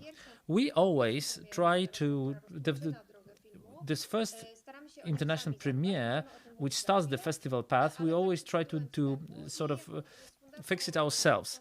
We'll be talking about that in a while, but we have a contract with the foundation, and we supply. So the foundation sends our films to 120 festivals over about 2 years, because the film life cycle is about 2 years. Sometimes it was a bit longer. The film by Marty Pajek, The Impossible Figures, that we did in 2017, is still on the festival circuit. We sometimes get invitations for this film, but it all depends on how the film works at the first moment. For the film to do well, you have to think where the first most important premiere should be. I will leave that for later too. I mean, there's plenty of topics that we have to tackle. Let's start from what do we need apart from the film. Apart from the film, we need basic information that we will use later to apply with the film for the festivals. So, this is the synopsis the description of a film in Polish and English, the production footnote where we get the information of all the creators, of the authors of the film and creators of the film. It is the bio of the director together with a photograph, and this is the basic package. Well, of course, we also can have a director's explication or the so-called statement. And these all things, when we get them together in one document and we sort of process it graphically, we will get a press kit. Press kit is not necessary in application, but it's a great tool when it comes to promotion. If you have a possibility, always try to get a press kit together, because this will be useful to you. Here we showed some elements of acid rain from the press kit, which was sent to press press offices of the festivals and helped us a lot with Oscar promotion, about which we will talk in a moment, because it's like a few pages where you have all the key information, and it thus saves a lot of energy and time, because we do not need to answer all the information by mail. We just provide such press kit to all the media. Of course, the poster is up to you what it is going to look like. The important thing is that the poster is an attractive form. In the case of Acid Rain, Tomka Popakula created a separate, painted the poster. It's not a frame it's not a shot from a film. It refers to the rain scene from the film, but in a suggestive way, it refers to the film, to the topic of the film. You've got the protagonist here. So the poster that you have here is very readable, and it catches the eye. So what we did, we had this poster in a we printed it in a very small format. It was 1/4 of an A4 of a normal poster, which made it that we needed many more posters to be visible. So we started to post them by 4, which was also an interesting form. But the poster should be printed in a poster form. In the very beginning, there's no sense to print too many of them. If you go to a festival, 2-3 posters is sufficient, because festivals also have limited means of showing the posters. When it comes to stills, the most important thing when it comes to stills is to select the frames which will look good in the format, in the catalog format. And the catalogs are printed in a very different ways. Sometimes they are black and white, A4, and the frame is like this. So I don't know, it's 4 centimeters by 3 centimeters, and it's worth to think how our frame will look in the worst type of print and layout. But we should always assume that it will be printed horribly, because if the print will be good, then our stills will still look fantastic. So you can see these are our 2 main stills which were selected for promotion, and when you go through the internet, what was left after the premiere, these were the 2 stills from here. We collected all the materials on Google Drive, and we had it all under one link, where we had in the sequence for the best stills 1, 2, 3, 4, then several others, the posters, press kits, bio, the photo of a director in free form, so that anybody can download what anybody could download what they wanted, so that it's available to anyone. We did not need to send hundreds of emails with sending the same stuff all over again. We were very consciously managing the social media for the project. We are still regularly we supply and supplement the profile. On Instagram, we were mainly working here through our honeymoon profile, where in the form of posts or Insta story, we posted most important information, especially in the hot or Oscar-related period. We also had very nice responses from the people, which allowed us to establish the contact with the fans of the film and the people who were looking for the information about the film, and they were sort of through the hashtag they've managed to connect to that information. Who the promotion is directed at? Who is the recipient of promotion? Here I wanted to mention a few important things which are related both with the strategy of promotion of short forms and with your further life or your further fate as filmmakers. Above all, we have a promotion because we want to be as loud as possible about the film and about yourself. So all sorts of media, portals, social media,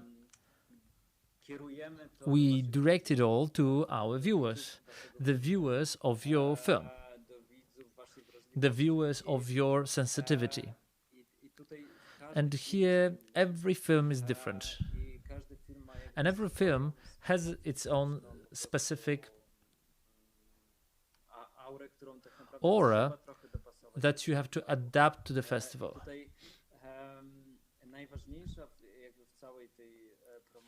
The most important element of this whole promotion in the beginning, on the festival circuit of your film, is the premiere.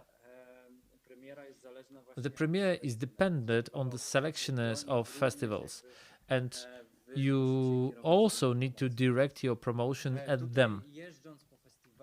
So going around the festivals, meeting all those selectioners of the festivals, this is extremely important, because for us the premiere of a film is one of the most important things that sets for us the rest of the promotion and strategy for other festivals.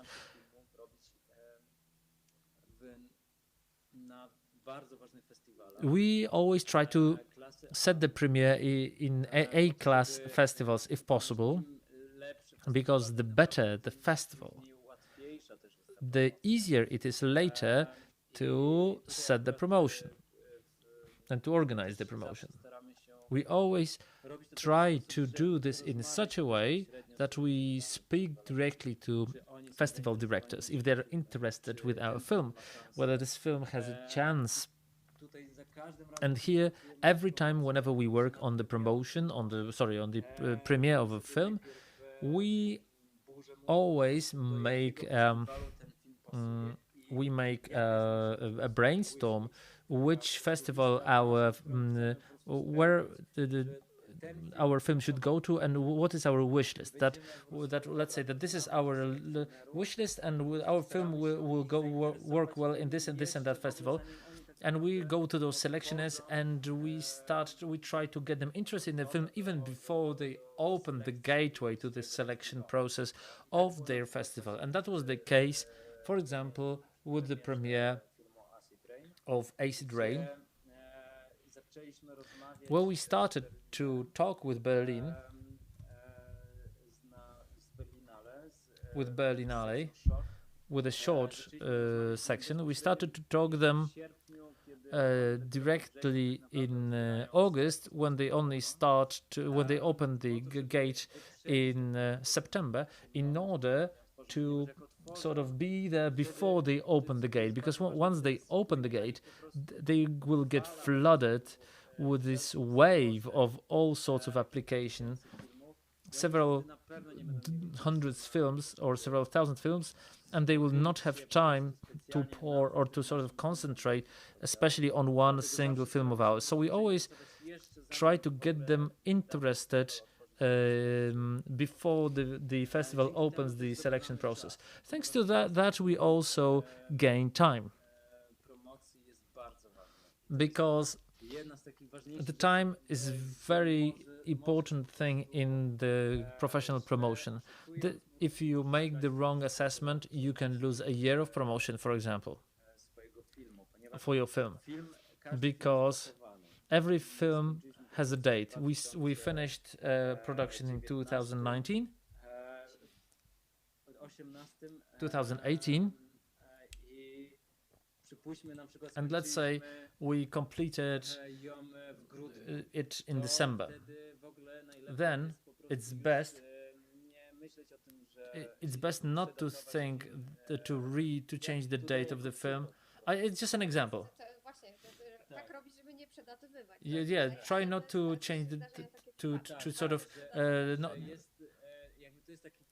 it is a case when you complete your film at the end of the year, and you don't know yet the premiere of that film, then it's worth to change the date of the film. You ended it, let's say, in December 2019. It's better to change the date to January 2020, because every time when you apply with your films, the majority of festivals, in their rules, terms and conditions, they have information that the film cannot be older than 2 years, can apply for the selection for a given festival. So it doesn't matter if you end in January, in December on January, even if you end in December 2019, for the festivals, it's the year that counts. That's why it's very important. It's very important to think how your film is dated and when the premiere starts. I will add one more thing.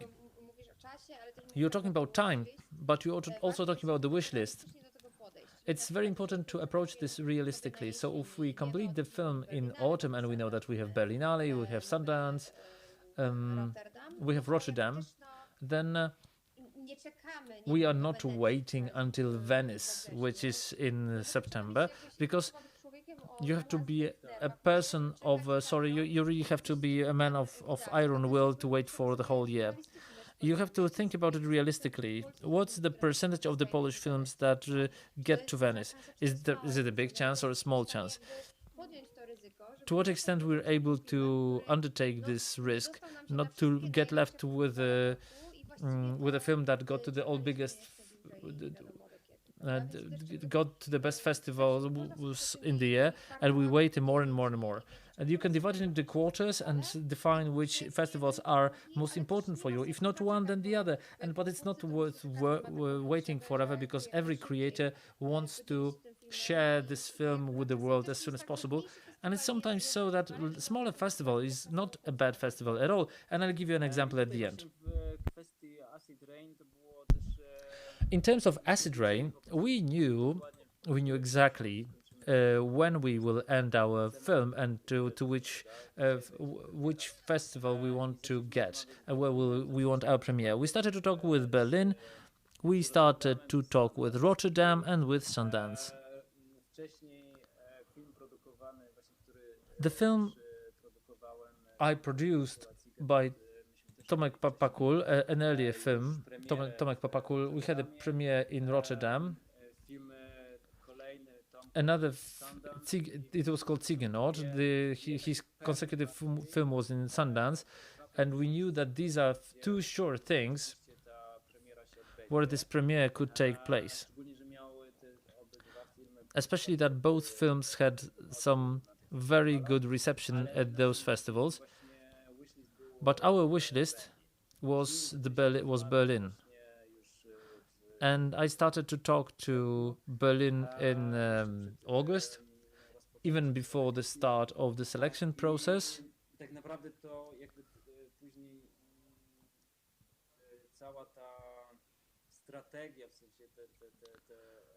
And then all the strategy and selecting whether Berlin, whether Sundance, because you can have only one premiere, we've managed to make a double premiere with this film. The Berlin finally resigned, but Rotterdam took it eagerly and Sundance took it very eagerly. But Rotterdam and Sundance are at the same time, and the premiere was on the same day. We did it in such a way that we managed to organize it on the same day in two places. Well, Rotterdam, which has Rotterdam had a film as the first, then the time zone changed, and there was a screening in Sundance. So it was also logistics you have to think about. To whom is the promotion directed? To these festival selectionists, from in whose hands lies the fate of your film, and then the distributors and the distributors who can sell your film and promote it, among other filmmakers and other different broadcasters. So you will have recognizable names at that time. To producers, potential partners and sponsors, because this is the future of your cinema and of what you want to do, your films. It's important to have these producers and these partners and etc., etc. Moreover, if we're talking about public financing, it's also a very strong thing. Tomka Popakula's films, for example, he's a pretty well-known artist who already have some portfolio, and any fund is open to him. So whatever you can show later in the application, everything counts. This festival success is really something that is very strong in your portfolio. Other filmmakers on your way are also important too, and they also have a big impact on your career, on your films, on yourself. Always remember that the film industry in the world is a small industry, and we all know each other. Here are the approximate.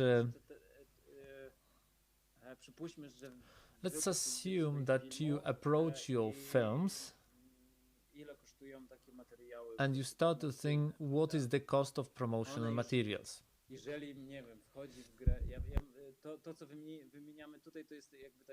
What we are listing here is just the beginning. These are the first steps you can start from. It's a starter kit. A good pitching which is ready at every moment. Now this is a very precious thing.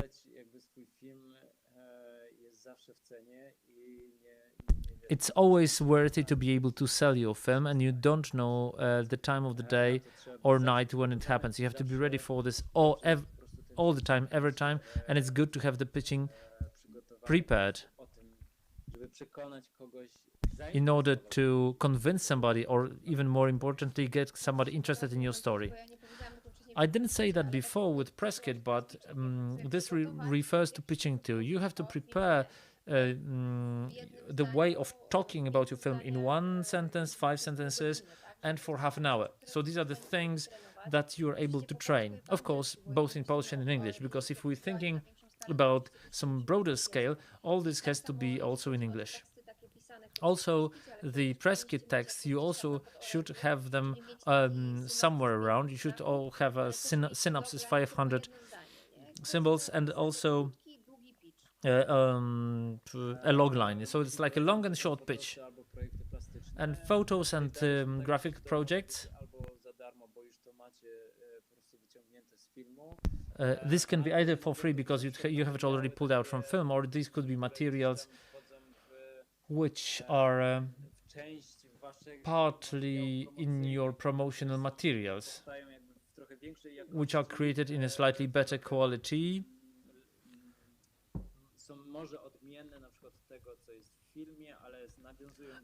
Maybe a bit different from what you have in the film, but similar to this. We've said 1,500 zloty is maybe like a higher point of this range of values.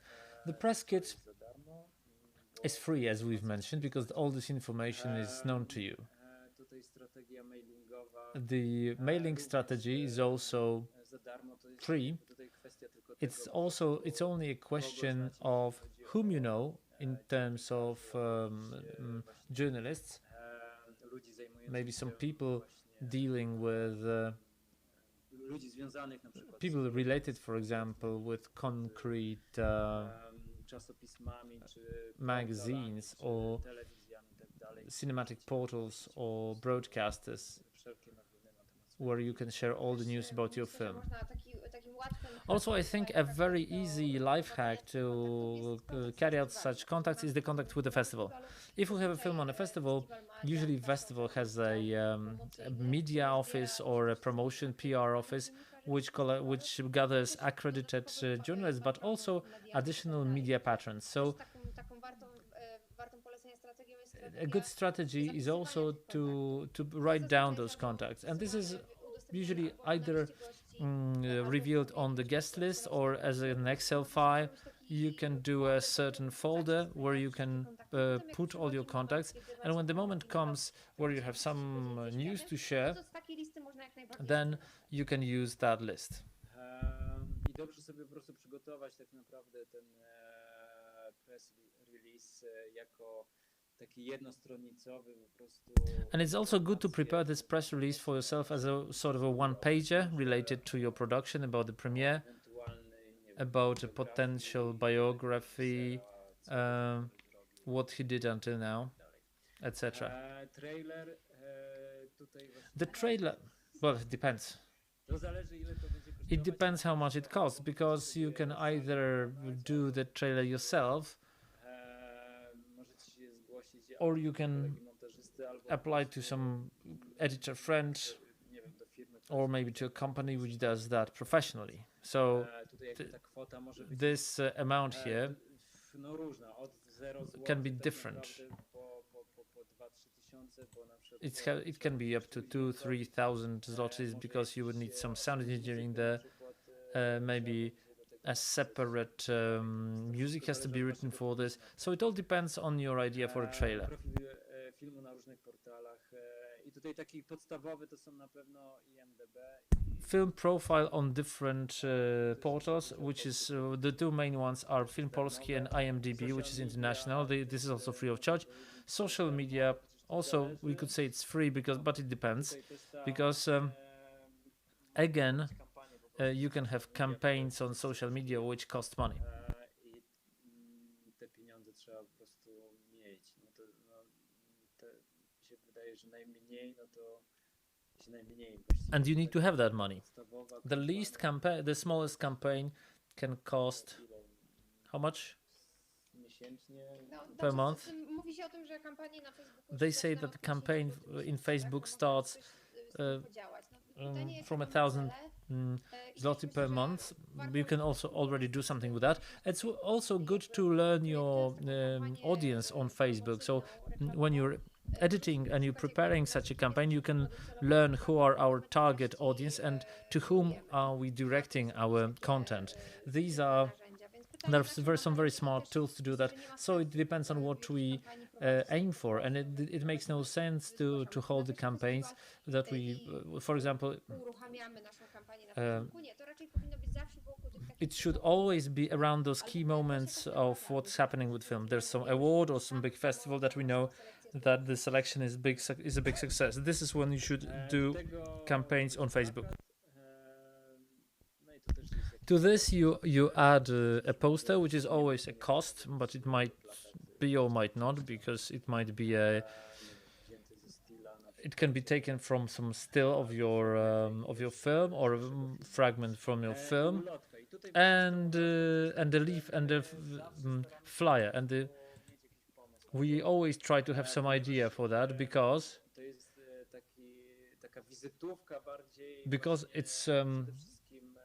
it's more like a business card of our directors and ourselves as producers for in the festivals.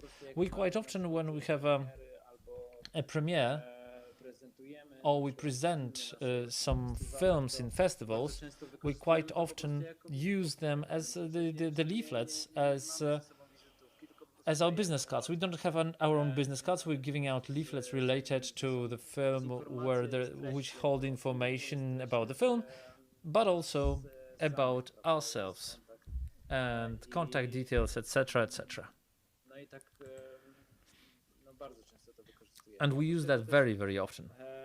Apart from that, we do business cards for our directors, straightforward ones related to the film. Concerning the materials that you see here on the screen, for us, the well tried and tested format for this leaflet is A5. This is a format which you can put in the back of your jeans and in the pocket of your business suit. It's for business people and for casual people, so it makes no sense to produce too many materials, because we, from our perspective, when we go to the festival, so we collect some material, but on the last day we just photograph them and we throw them away. because we do not have place in our suitcases. So nobody has place for that. So you either have to make it small, or you have to make it attractive. So in case of acid rain, we don't have it on the picture because we were sort of we gave away everything. We had stickers, and that tells something that we gave away everything.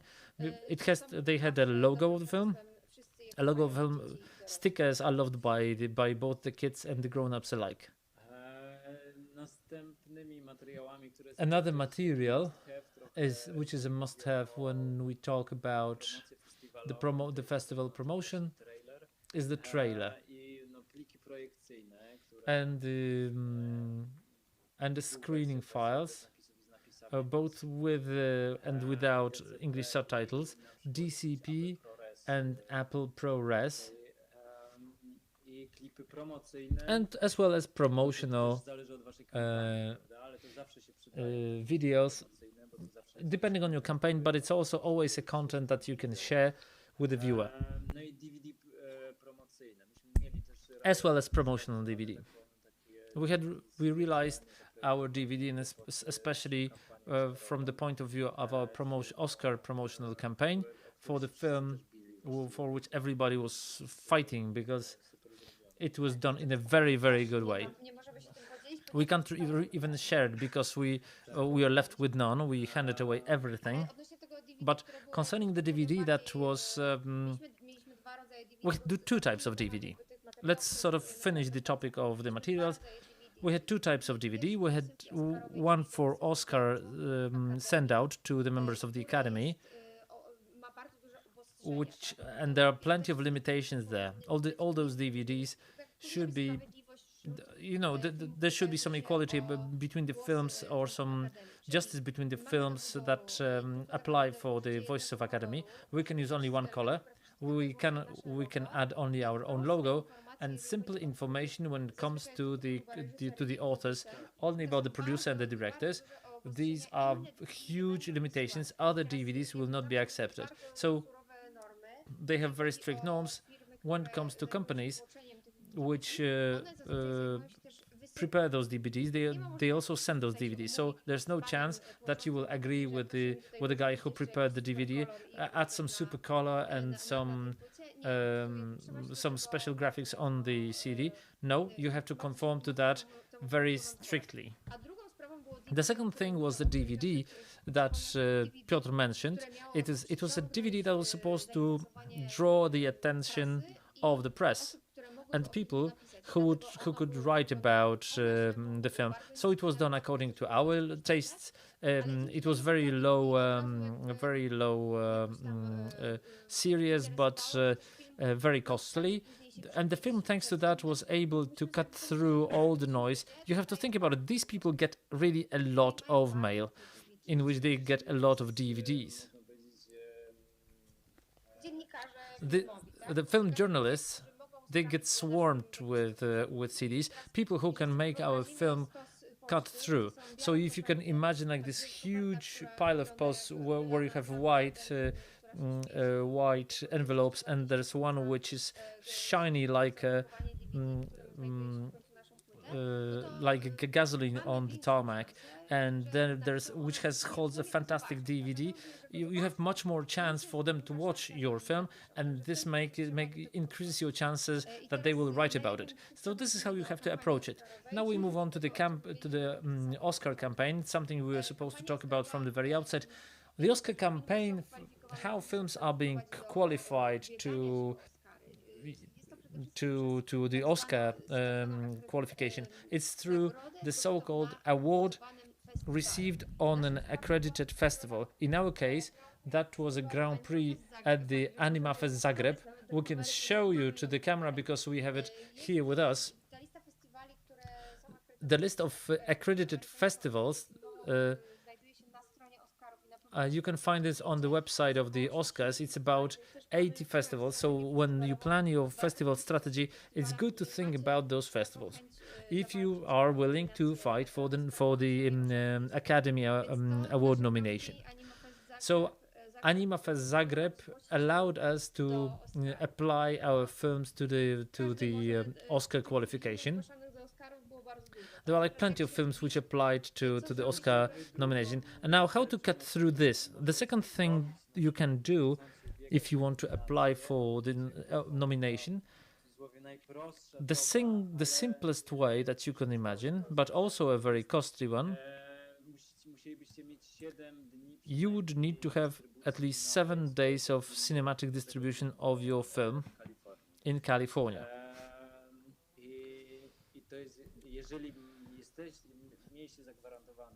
If you had guaranteed 7 days of distribution of your film in California, you can apply for the nomination for the Octa. But it's a road less traveled because the costs are prohibitive. Nobody can afford that. I mean, you sometimes do that with feature films. You do that also quite often with documentaries. Film Joanna traveled that road by Aneta Kopacz, which was finally nominated for an Oscar. But we followed the easier way. And what occurred later, in the whole history of the film festival, I think the film got 3 or 4 qualifying awards like that, which doesn't mean that we will be applying with this another time, because it's a once in a lifetime opportunity for every film. I could add that apart from that, why did we decide for an Oscar campaign of Acid Rain? Here there were a number of issues we took into account why this film can stand any sort of a chance.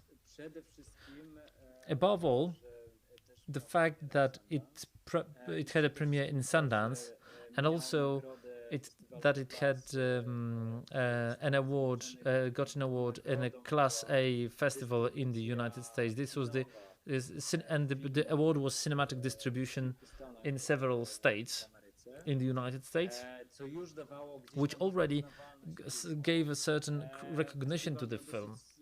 The film got a fairly good reception in American festivals, and it was also recognizable in the United States, and that's why, among other things, these were strong arguments that allowed us to apply for the promotional support for the Oscar campaign. The Oscar campaign, I must tell you straight away, is not cheap. What we did, our campaign had a budget of 110,000 Polish zloty. 110,000 Polish zloty was the minimum that we could do the campaign for. In order to organize such a campaign, but this is also a must-have, you need to have an agent in the United States. And this agent should have experience in such campaigns and should know what to do, how to work, what are the limitations, what's the savoir-vivre.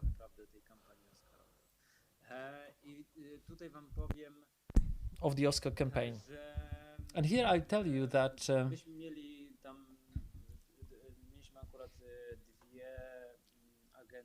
we had 2 agencies which we wanted to pick. We finally selected the cheaper one, but the amounts, the Oscar campaign usually is 3 stages. The first stage is until the shortlist. The second is when the shortlist is there to the nomination, and the third one is to the reception of the Oscar. So we got from one of the agencies the pricing for the first stage, and these were 2 price lists: low budget and high budget. So the low budget pricing, the quotation was $60,000, and high budget was $300,000 for the first stage only. So $60,000 is about currently almost 230,000 Polish zlotys. The budget of the film Acid Rain was 280,000.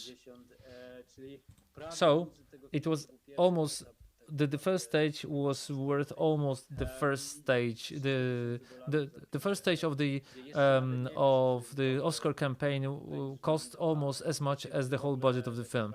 Even if you didn't know if you get the short list, where you get like where the 10 titles are left, it's a huge financial risk, to which only big studios can afford. And we also saw that when we were managing this campaign and we were there in the United States, in Los Angeles, we also saw how the disproportion rather between our activities and the activities of the big studios.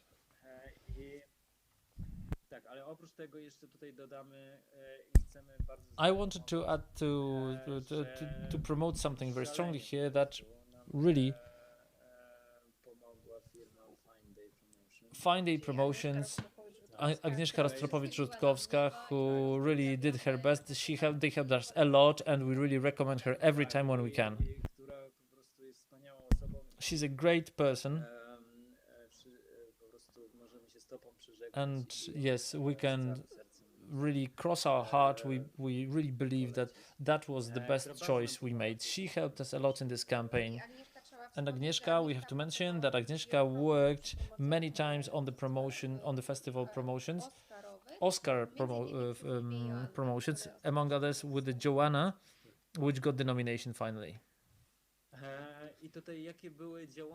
And what were the promotional activities that we undertook?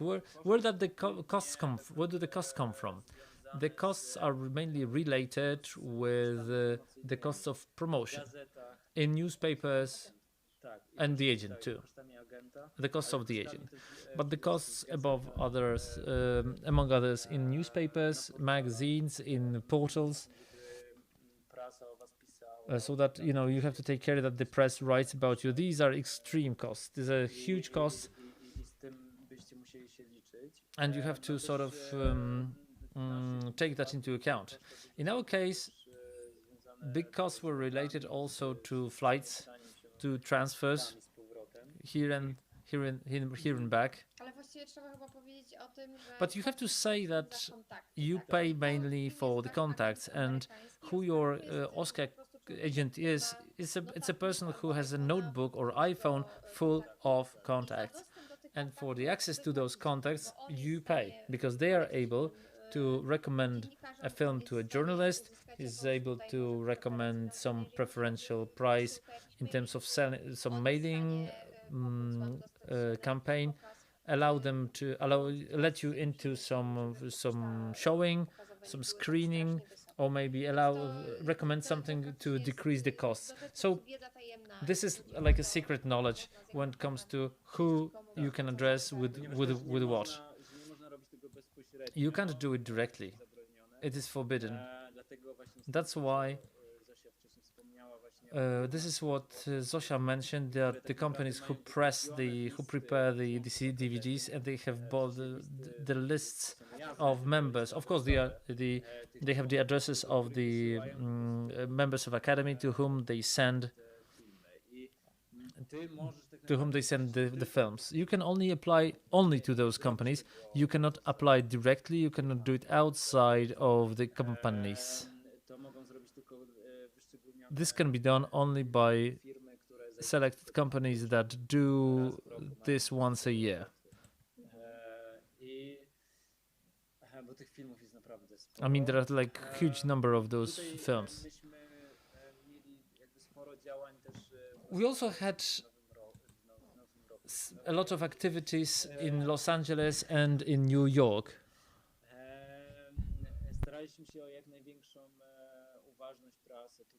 We tried to get as much attention of the press, especially industry press, related to animation above all. To that, we try to address them. We also try to take part in activities that promoting it, in which we know that can be frequented by Academy Award members who would see your film and at the event, with whom you can talk, who will remember you, because this is the man who had this colorful jacket or whatever. Everything is important in this campaign. Maybe we'll talk a bit more about how this autumn worked, because we started our activities at the end of 2019. It was autumn, I think at the end of September. It was a very intensive time. We submitted our film and we got the agent immediately. We cooperated very closely with Agnieszka. And because we were working in a very limited budget, it required smart thinking. You've mentioned the distribution which started in October. So all the shows that took place, they were on between October and January next year. During every of those shows, we were in contact with the organizers, and every time we tried to mark our presence in the show by mailings, informing the members of the Academy. Listen, in New York, in this show, there's a show of our film, etc., etc. We didn't pay for the screening, but because we sort of augmented the popularity of those shows through our mailing, we managed to get to our target audience very effectively. Another thing was the Vimeo staff pick, which we decided to do very quickly. The film got on Vimeo on the 14th of November. It got an award in Sundance. It was an unofficial Vimeo award, which Vimeo grants, but it's not one of the statutory prizes for Vimeo. But we know people from Vimeo since the moment of the first film of Marty Pajek, because we are in touch with them and we are talking with them all the time. The staff pick is a problematic when you have a sales agent, because Vimeo is not geo-blocked and it spills with the content on the whole world. So if you want to sell our film content to concrete countries, Vimeo is the sort of it's the steamroller that rolls over our possibilities to sell, because nobody wants to buy it because everybody wants to see, can see it. But we have a sales agent. We have this possibility that we could use this moment over the staff pick. We wanted to get people interested. The film, we entered a half-year contract with them. The film was available for half a year, starting from November, and throughout that time, 110,000 people watched that film, and that helped us a lot. Okay, let's go back. That helped us a lot to pump up the interest in our film. VFF Animation Summit also helped us a lot. Piotrek participated personally there. There was a showing and a screening and the panel, because on September I met with the organizer of that event during the cartoon forum in the pitching of the animated series for children. But we know each other, and we were talking about a new film that we'll be applying for Oscar. We'll be making campaign. Wow, that's good. We do not have enough European producers in the panel. Will you come? And I knew that if we invest in a ticket for Piotrek, something that will happen there will be a big boost for our future activities. Would you say a few words about the panel? When it comes to animation, it's quite an important event, because during the event there were only films, 4 other films of big studios which were applying for nominations. Also the winners. The winner was sitting next to you. And these were big studios mainly. To była dosyć branżowa też tak naprawdę impreza, która była związana po prostu z... And it was an industry event. It was related to all sorts of big producers of animation. in the United States who were in the audience. It was very important to show yourself as the sole European project that sort of tries to attack this, tries to draw their attention, because later too we bought the possibility of screening and showing the films of our film to this audience. Of course, you have to pay for all that. Nothing is for free.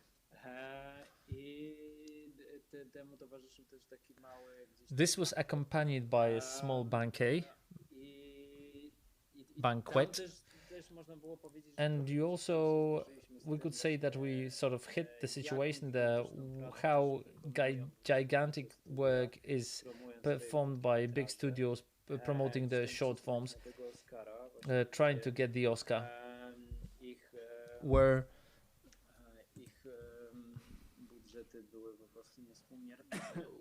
their budgets were absolutely incomparable with our small, minuscule budget, but we had a very good feedback.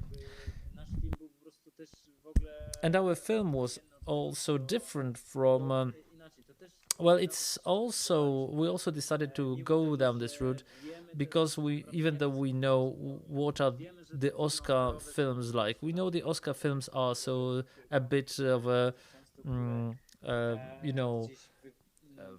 like a very sweet things which go outside of artistic animation that we represent. But our film, we decided that it's special because it stands a chance. And, in Europe especially, it was talked about a lot. And later, in United States. And really all the industry portals and magazines which we sort of read in the United States, making their wish list as to which productions should be nominated to Oscar. We were either the first always or in the first three. And many people, many industry institutions supported us. And this is also the power of the quality of the film and the quality of the promotion that we've managed to organize.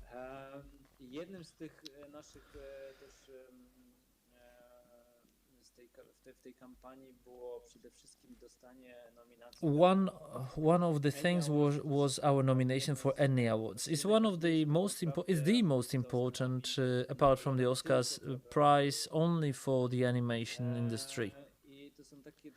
And these are things like the European Film Awards, for example, for shorts. For animations.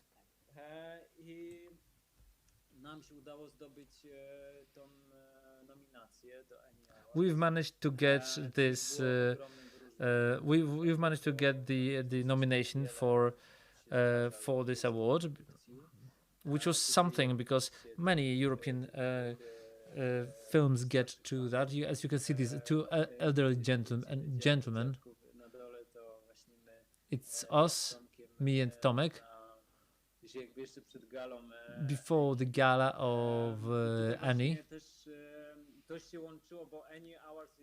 ENG Awards is just before the shortlist nomination to Oscar, and this worked. It also worked towards our goal because in ENG Awards there are plenty of Academy members who had an influence if this is going to be nominated or not. Unfortunately, we did not get the main prize, but just the nomination, the participation was a big distinction for us. So now, to sum up a bit what was the end of this intensive time for us, 2019. So what Piotrek mentioned already, a big awareness of the film and how people talked about it, how Tomek was recognized as the creator, and Annie Moon and I mean our company as the producer and the Polish brand of animation in general. Because until then, you couldn't hear much about the Polish animation in the United States, and thanks to big promotion, this film got a lot of recognition. So that also transferred to further festival selections, and these selections are almost 80, and it's still counting, because the film doesn't want to slow down and get out of the circuit. So even last week we got another award in Czech Republic. Vimeo staff pick, 110,000 views, also allowed us to get very positive commentaries. Vimeo is like a community too. It's a community of creators, people who professionally deal with film. And this also, to a certain extent, helped us to raise the awareness and interest in the film. The co-productions, we got proposals of co-production as the producers of the Acid Rain. People ask if they can, and companies ask if we can ask with Tomek or work on the format of Acid Rain, translated to, for example, TV show. We will not tell you more about that so far. And finally, we've managed also to get a sales agent, which seems maybe simple, that the film was so popular and everybody should want to distribute it, but the film Acid Rain is not easy to be sold in sales. It's the format of this film is pretty difficult, but we also have drugs there. We've got very sensitive content, which even in an art house film will not be palatable to every distributor and every broadcaster. So we're working here with the Belgian film Radiator IP Sales.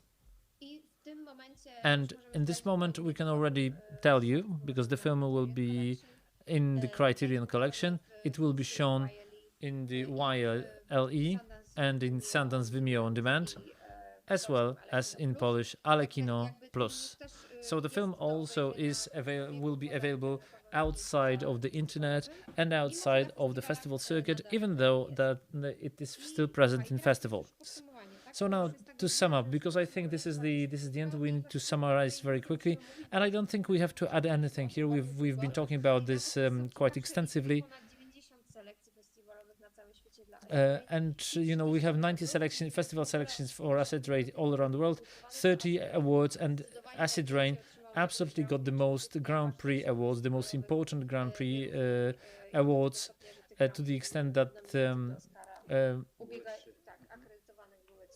there were only 3 films which accredited, which got the nomination to Oscar. Tutaj podobne doświadczenie z filmem 3 w reżyserii Marty Pajek. To jest jeden z filmów z cyklu właśnie Figury niemożliwe. This is one of the shots of Marta Pajek. The premiere took place in the main festival in Cannes. In a short form festival, when it was the only animation of all the animated films. Over 85 festival selections, 18 awards, and the popularity of this led to our cooperation with the National Film Board of Canada. And it's worth to mention also that we have sales agents. We always try to get a sales agent with a film because it helps us with work. Because we as producers, we don't have time for that, and we do not have all the contacts that are required with the sales agent. The last case are Mateusz Jarmulski's Łowy, The Hunt. So with a small festival, you can start as a premiere. You can get a premiere on a small festival and then build on it with an interesting strategy for the film. We premiered at Go Short in Holland. It's a festival which is on the shortlist of 80 accredited festivals. It is not totally unknown and it's small, but it's not also one of the big great festival. It wasn't Berlinale, Venice, Locarno or anything like that. But even with the premiere on Go Short, we've managed to build an interesting story for the film. We've got over 40 selections all around the world. An important thing you have to remember about that, we didn't say about that, but sometimes this selectioners, in this case, for example, we had a situation when the selectioner for the Aspen Short Fest, where the hunt was presented, we saw him during the fair, and it occurred that he works also for Toronto, which is much bigger than Aspen and has much broader reach. And he's seeing the film of Mateusz in Aspen. He was asking, what about the film of Mateusz? We said it's in the production, it's going to be here and there at this time, and this is, we already have a contact established for the future. We had less award in case of Wowy, but we have a very interesting sales agent, and the film has been sold already to all English-speaking territories in Amazon Prime. So I think this is also some sort of a success for this film, which did not translate maybe to awards, but translated to sales. It's 8 minutes long without dialogues, and I think you can easily program that on TV. And to finish with, to sum up, we sum up everything.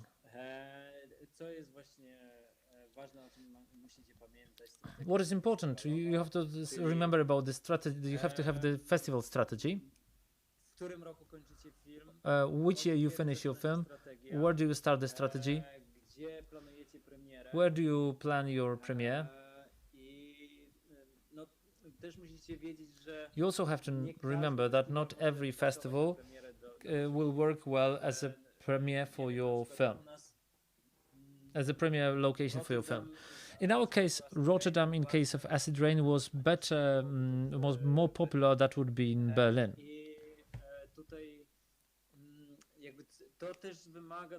So this requires also some experience.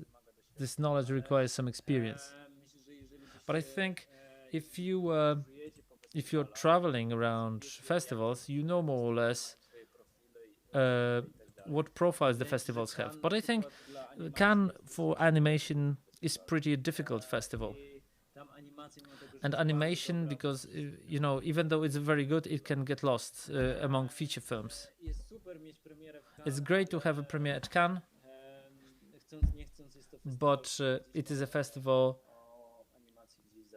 which forgot about the animation. The premiere is the most important part, but then the later you go, the more, the faster you will get to this strategy. Festival agent is pretty important. Here we have two institutions, one institution and one man. KFF Sales and Promotion, they do it for free, and it's good to apply to them, and they also do it very well because they have very wide network. And Michał Woźniak, and who's the guy who Michał Woźniak has a lot of knowledge about that. It's good to talk to him. The sales agent is important. We have only one, and a well-known New Europe film sales by of Jan Naszewski. Partners are important too, and applying platforms which are free, sometimes Short Film Depot and Film Freeway. But this is the extreme version in case when nobody gets interested in your film and you have to do it by yourself. And I think about festival promotion, I think we said many words in other internets, not only in our internet, so we won't talk about that. But as producers, we would also recommend that, because I do have experience, I could do it myself, but I decided not to do that because it's a time limitation. If you want to do something well, you have to work 100% in this. As a producer, we start cooperation with people who know their job very well, because this allows you to achieve better success and better results. Do you have any questions? Thank you very much. So if you are there, if you're there, there are no questions. Yes, And I hope there are viewers, there are no questions. That's great. Once again, thank you very much, and we hope that all the information will be useful to you. And write to us if you have any questions, do whatever. If only we have a possibility, we'll try to answer. Thank you. Thank you and goodbye. Thank you, my dears. These were Piotr Szczepanowicz and Zofia Jaroszuk, who said a few words about the promotion of short forms. Moreover, effective promotion of short forms. We, however, we directly moved to the lecture of Adam Suzin about shooting in rough conditions and what the work looked like in Woodman. Just give me 1 minute, we'll get connected and we'll get you on the lecture. Please just bear in mind that the English translation which will start in 5 minutes.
Cześć moi drodzy, to znowu ja. Jesteśmy już znów połączeni.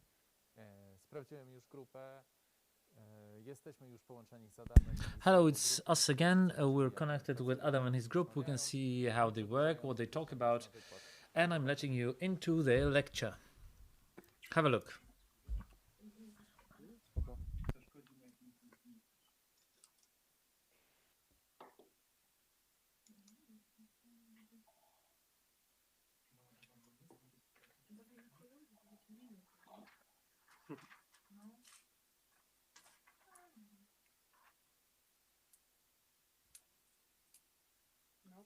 Płynne, nie? I dać ci jakoś go z góry? Dopiero na tą walizkę? Czy z dołu chcesz? Wiesz co?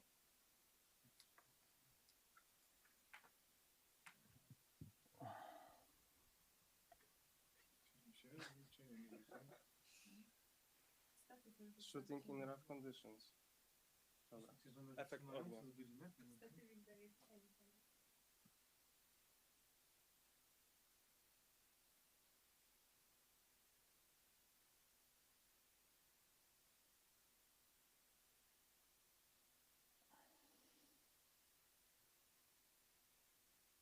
Wygląda na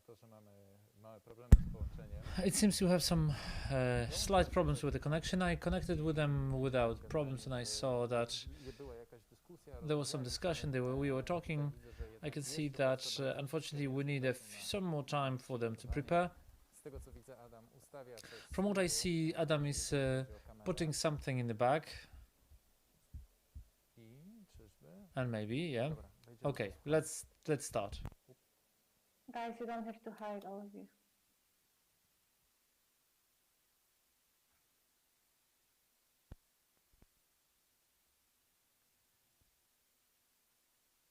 Yeah, guys, you can show up. It would be easier to talk for today. No dobrze, Bea, myślę, że możemy zaczynać, bo czas nam leci. I think we can start because we don't have too many people. Yes, our group is not big, but we will be streamed on the main page, so we will have viewers. So if they have any questions, they will direct them to us. I understand that you're translating me because I don't speak English. Yes, everything will be translated. Even though, Bea, I have a technical question. Can we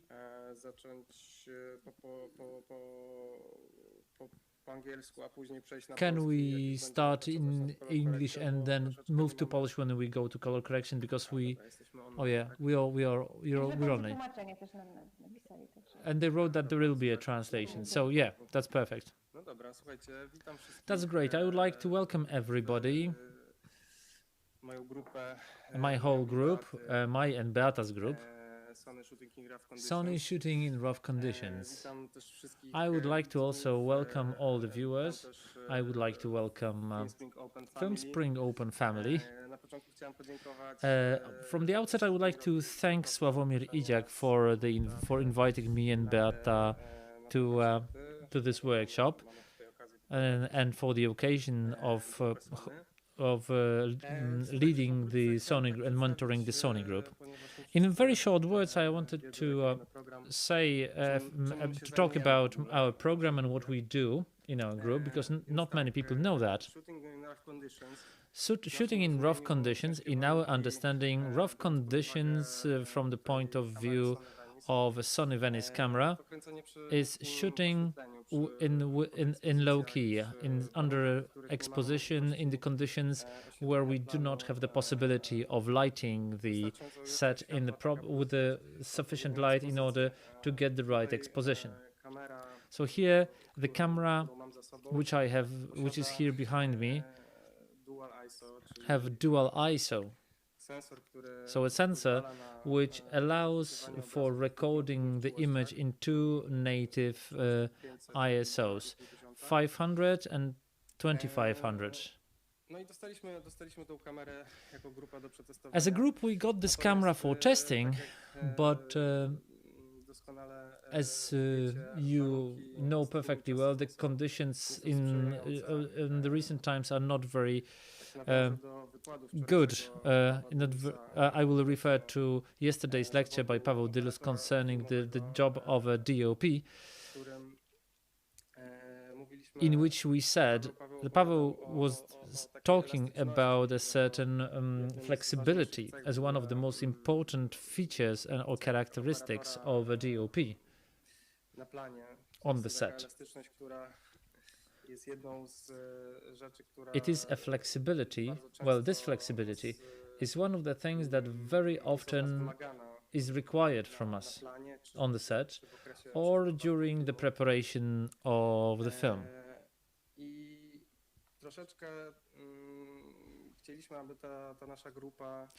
What I would want to do, I would like our group to put themselves at a situation where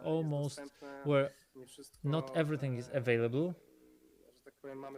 not everything is given for granted, but we have to adapt ourselves to the situation as found. So first we were supposed to hold a practical workshop during which in which all the members of the group were to take part, where we were supposed to present the operation of this camera. We had to change our mode of operation, however, due to the introduction of the red zone in Warsaw.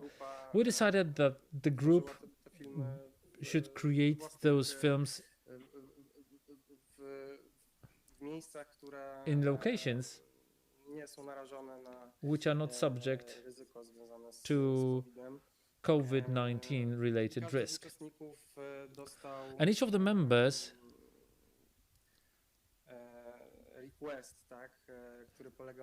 got a request, which was they had to make a film according to their own idea, to their own script, using low-key lighting. Here we suggested to the participant to make use of all the available light sources, so all the lamps, all the particles, or maybe even a screen of their mobile phones, the candle light or firelight. We got to some very interesting ideas, and we're very much keen to know the results, which you will be able to see during the final screening of the project. And this is a short introduction of the group. And today we will, however, we will not dwell too much on that. What we would like to present to you is the concrete test of Sony Venice, which I performed in home conditions. What else should I say? Why? No. Let's start at that. Why? Let's start with the selection of the camera. Why do we select a concrete camera for a concrete project? Of course, it all depends on the script. The selection of a high sensitivity camera is usually required because the script has more night scenes, which require higher ISO. Because light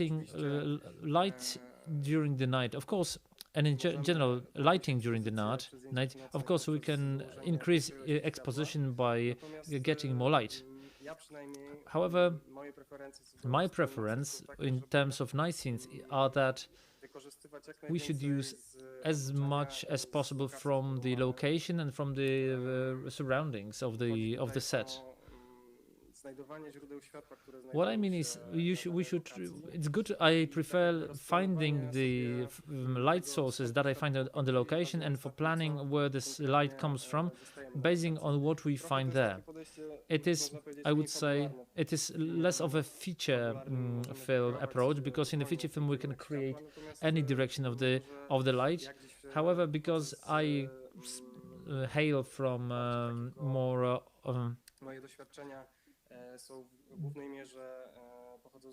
documentary background, I'm trying to observe during location scouting what is in a given location, what can we use there, and sort of maybe support the light a bit.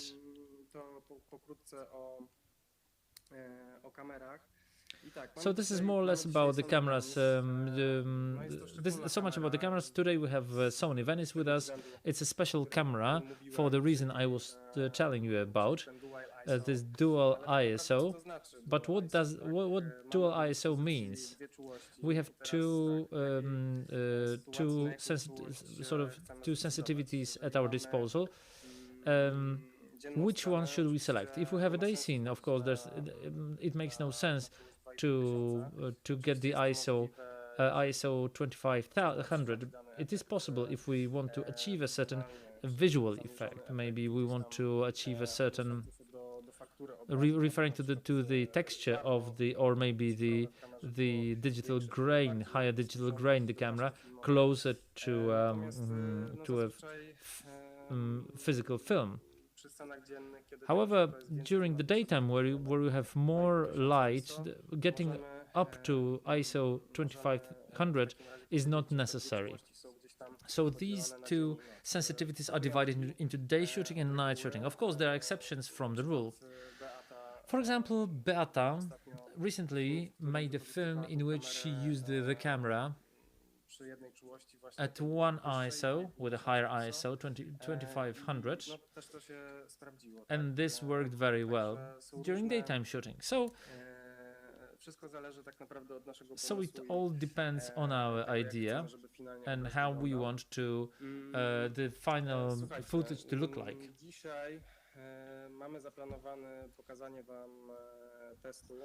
Today we're planning to show you a test. A test, due to some limitations, was moved to my home conditions.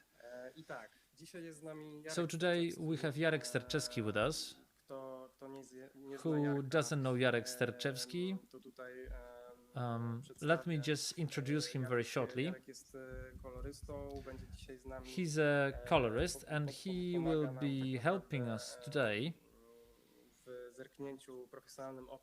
with the looking with his professional eye on the tests. Of course, we've met with Jarek in a film school. We cooperated on etudes on our first attempts in the film Love Machines, and I really appreciated that cooperation a lot, and I remember that we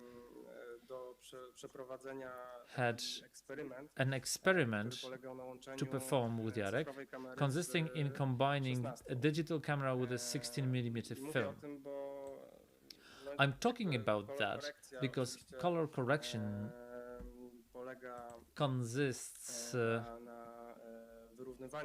in evening out the available material, but also in giving a certain selected look. Jarek here is a specialist, a real specialist, and I'm really happy that he's here with us today, and we thank you for your presence here with us. So today we'll be browsing through the tests, and Jarek will be showing his screen to us of his DaVinci Resolve, and I also wanted to mention the test itself.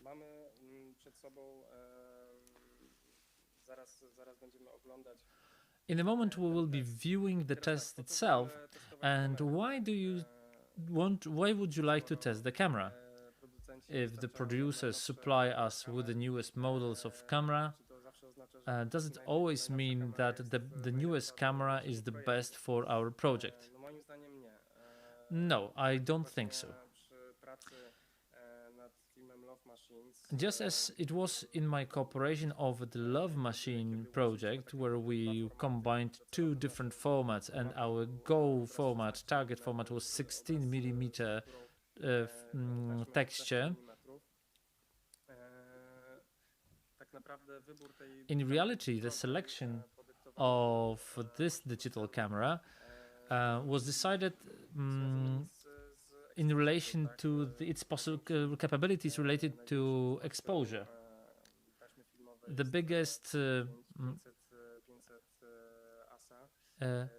the biggest sensitivity of a film, of a physical film, is 500 ASA. So digital cameras go beyond that capabilities. Of course, you could talk about that on end, and of course,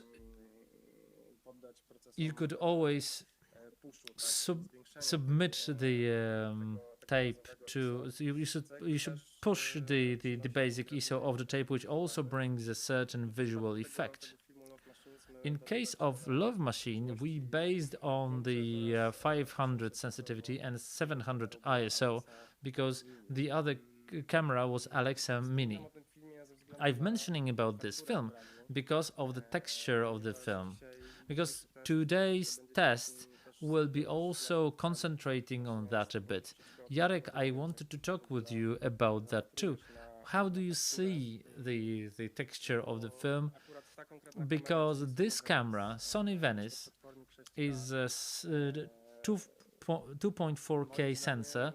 In my view, the selection of a camera with a big sensor with full frame is a very strong visual decision, because this image, due to its resolution, due to the number of pixels that are put in the sensor, has its certain expression, certain attention to detail. We see every detail of on the face of the actor. And now, at the moment when we select a camera for the project, we have to think about this resolution. So, in your view, is it possible to degrade any camera to a given texture, or does it really pay to is it worth it to take a very high resolution, big sensor camera to every project? Or is it sometimes better to decrease your own requirements and to get the camera of S16 standard, or through some step to get a certain texture in the image? Hello everybody. I'm very glad to be here with you. That's a fantastic experience. We're meeting online and talking to people who are several kilometers or hundreds of kilometers away. It's fantastic that technology allows for that. This technology in the cameras also changes. I am a fan of digital technology, even though I'm also very much buried in physical film. The result is in every material is different. The majority of DOPs and also young people, for us, the physical film is an aesthetic point of reference. And that is true that currently the world changed a bit. The digital world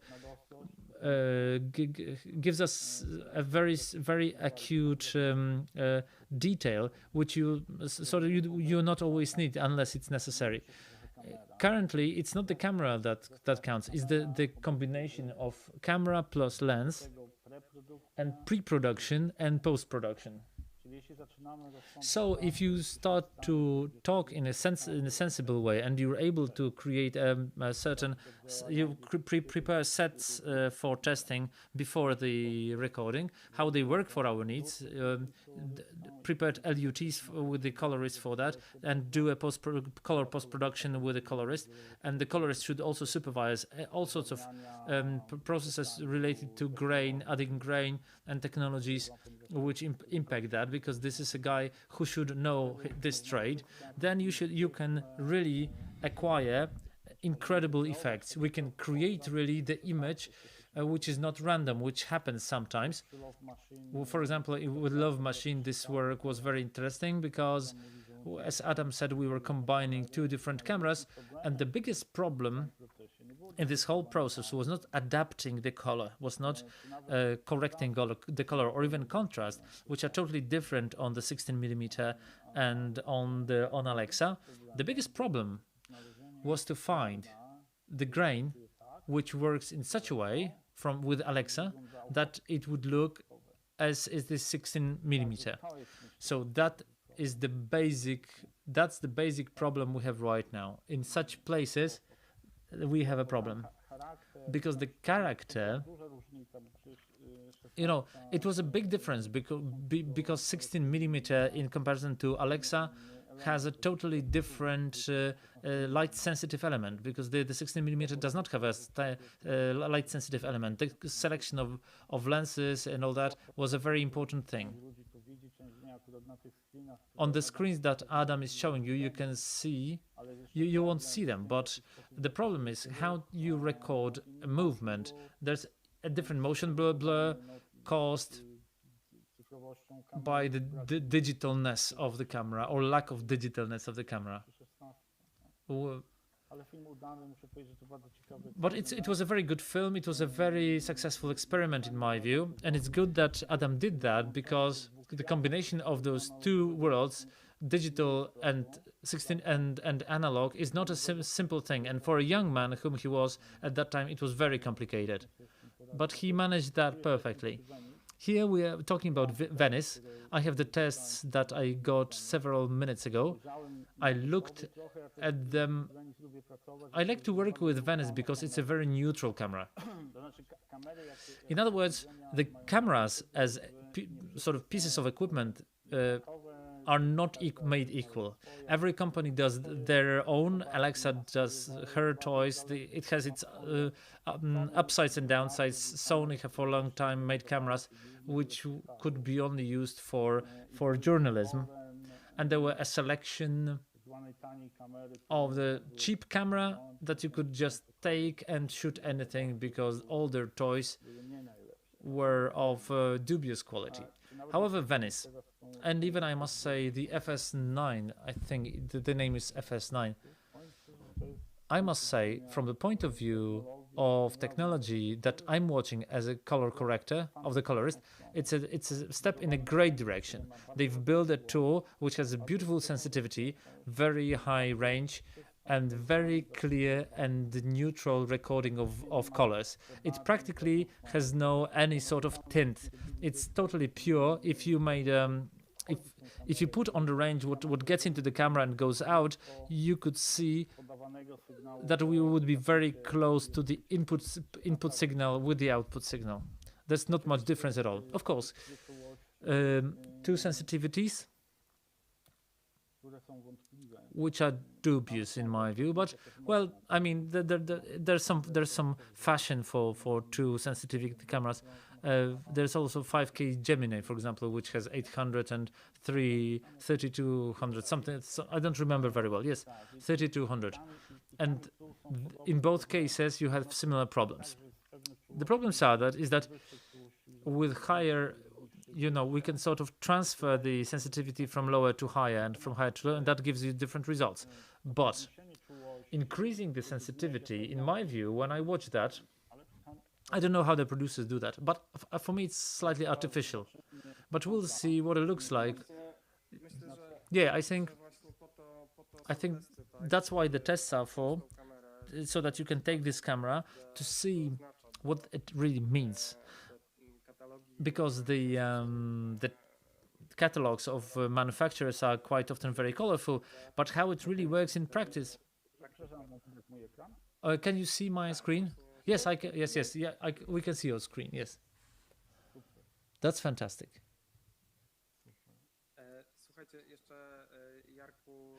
Jarek, before we move on to Da Vinci, I wanted to present to you the setup of that we had.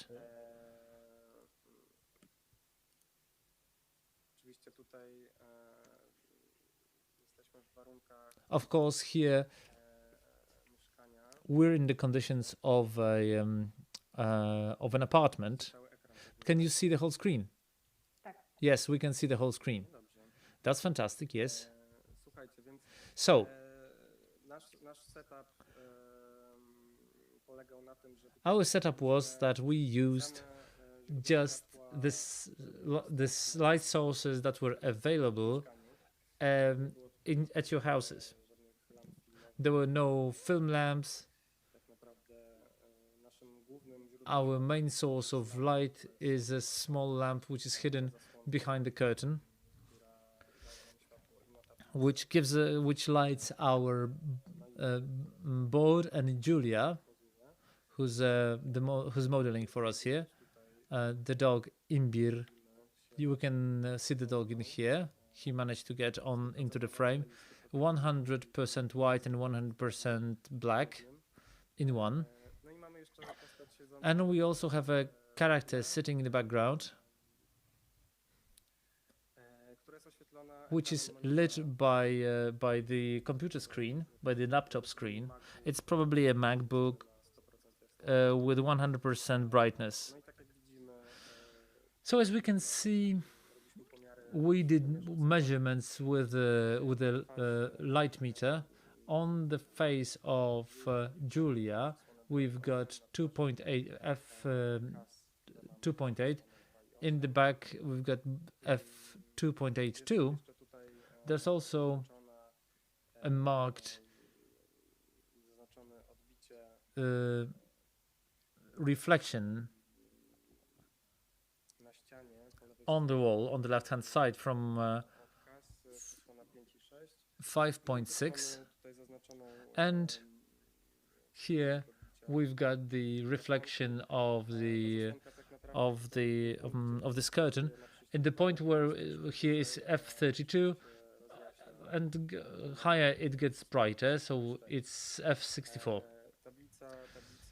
The color board is f5.6. This test was supposed to concentrate mainly on how camera behave in sub-expositions. We've managed to obtain this sub-exposition by closing and opening the aperture. We've also have the version with overexposure, and I wanted to see how this camera works when we touch this sensitivity, when we operate with exposure index in the camera, when we're changing the sensitivity of the camera on the 25,000 ISO, and to compare the results, to see if to obtain more information in the frame and in the shades. Does it pay, or is it worth it to put to give a higher exposure and close decrease the ISO? I also wanted to show you meanwhile, I wanted to show you about, when we're talking about sub-exposure and overexposure, how the number of how the f number changes. With 2500 ISO, you can see that once we're getting to 1250, when we go that, we get one f number decrease. We get less information in the light, but we get more information in the dark. So this is a possibility that allows us to obtain some tones in the brightest and darkest colors. So we wanted to check if it's better if this really works, or if it's better to not to move the ISO, not to touch the ISO, and only operate with exposure. Of course, there's also a topic of LUTs, which are added on top of that. But here we'll be basing, Jarek will be explaining to you on the color space that we're in, and to which LUT we used on the material. There's no LUT. I can say that I've removed the LUT. It's 709, but we all received that in the standard version. I have a reference monitor next to me, on which I mainly looked. But when I look at my computer screen, I'm not happy. That's what the life is in the digital world. I need to share with you my screen. Yes, I stopped sharing my screen now. DaVinci Resolve. Okay, I assume that you see what I'm showing you. Yes, you can see what I'm doing now. So listen, my time is limited today, so I will be running or galloping forward. So in the description you see this is the basic shot, 2500 ISO. The only thing you can say that it's all right. All the things are in place. The only thing that is slightly irritating, but from what you showed me, maybe it's not that irritating, is that we have overexposure in the light behind the curtain. Now, let me see if there are some details. If we discover something in the detail, there's nothing in there. They're quite empty. There's one more interesting thing. You can see that, but I can see the vectoroscope. I won't be able to show it to you on one screen. Maybe in this way. I wanted to talk to you about the overexposure. So this tonal range, with this tonal range, no digital camera could reflect that. But film, analog film, because it's structured differently, allows you for a much bigger tonality in lights than the digital camera. The digital camera more operates at low key.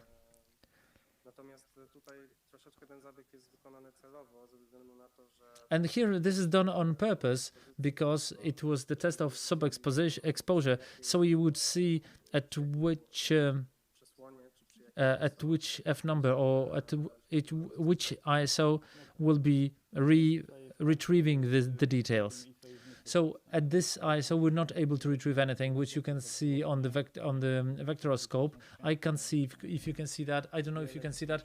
You've got the whites are cut here, cut away here. The blacks are behaving very nicely, I would say perfectly. There's almost no noise. It looks very nicely. I was not balancing the color in those shots. They're exactly it is, without any LUT, without any LUT, without any boost.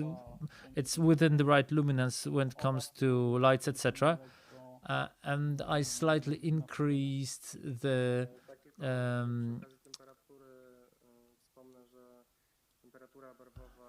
I wanted to tell you that that temperature was 2500 Kelvin.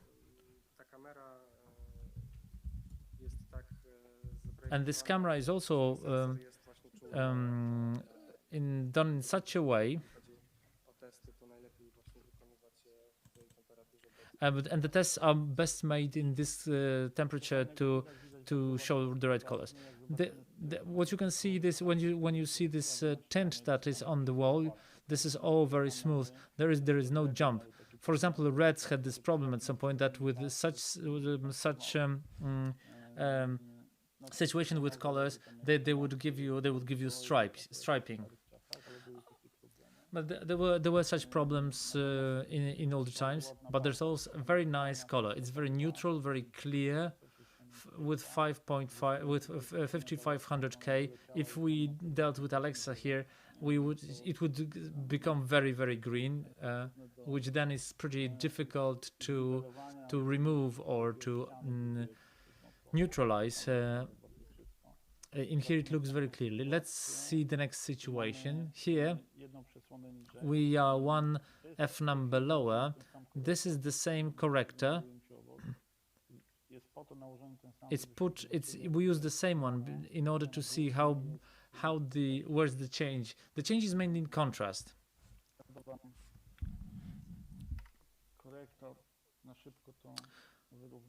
So to correct it, I'll try to correct it as fast as possible. You can see also the change because there's difference in contrast.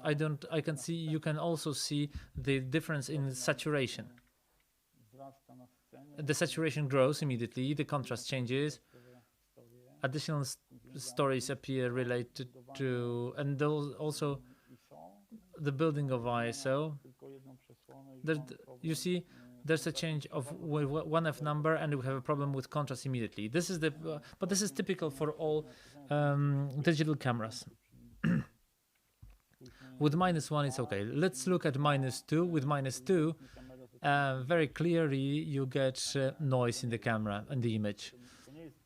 This is not small noise, but it's still fully acceptable in my view. Yeah, it's fully acceptable. And down to -2, you can work with ISO 2500. Of course, in the lights, again, we do not get too much content, but I think the lights are better filled than they're less limited than in the last shot. Or let's get to -3, and this is where we start to have trouble. So if we like grain or we don't like big, it depends on whether we like big grain or not. This is a still. In a still, it doesn't look nicely, but in the movement, it is still acceptable, even though for me this would need to be denoised, and you can denoise it clearly without any problem. If you look at the next shot, and this is -4. Now this is an extreme. Here you get such things that not only the grain is horrible, but also you get such artifacts, which I will show you in a moment. Look what happened in this area. I don't know if you can see that on your screens, but you got some interference here, and this is probably the effect of too much noise, and this is not retrievable.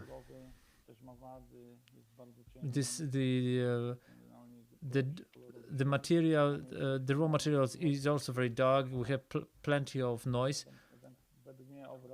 With -5 is totally this is totally unacceptable unless we wanted to do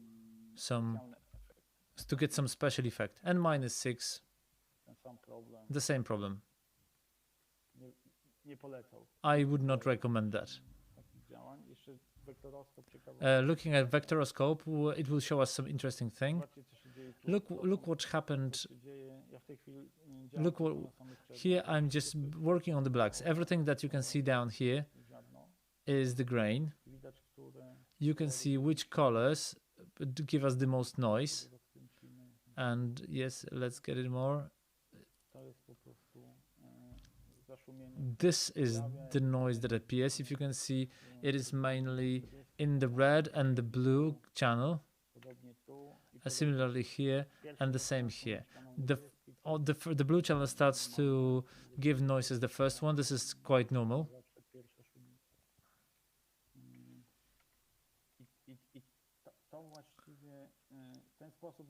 And in this way, when I was browsing through the materials in this way, this is the way it behaves in every situation. Let's look at eyes. So we've got overexposure here. That's also an interesting test. We will go the other way around. Well, let's add an aperture number. Let's increase the f number. +1. Of course, the lights start to disappear, but we're able to deal with that. Thankfully, these lights start to overexpose pretty softly, and you can do something with them. You can sort of put some color in them. And here a remark in tests: when you do not have a clearer lens than the one you have, remember that you always have the shutter. In Venice, there is an option where you can get down to 1 frame per second, so it's worth to take that into account in limitations related to optics. And in general, with +2, this is still acceptable, but +3, you start to see here, it starts to look pretty bad when it comes to overexposure. You can see. Yes, you can see on the overexposure of the colors that should not get overexposed. With +3, with +4, +3, they're already overexposed and they disappear. Above +2, this camera is totally unusable. Jarek, because this board, yes, it was 5.6, so 5.6. So if we have these values provided, they're from the exposure 2.9. So in reality, 2 f numbers more than 2.9. So it's 2 points more on this board. So we do still have some spare space. Yeah, but I'm looking at the effect of the light here on this side. So you see overexposure from the very outset, and here you can see 4.5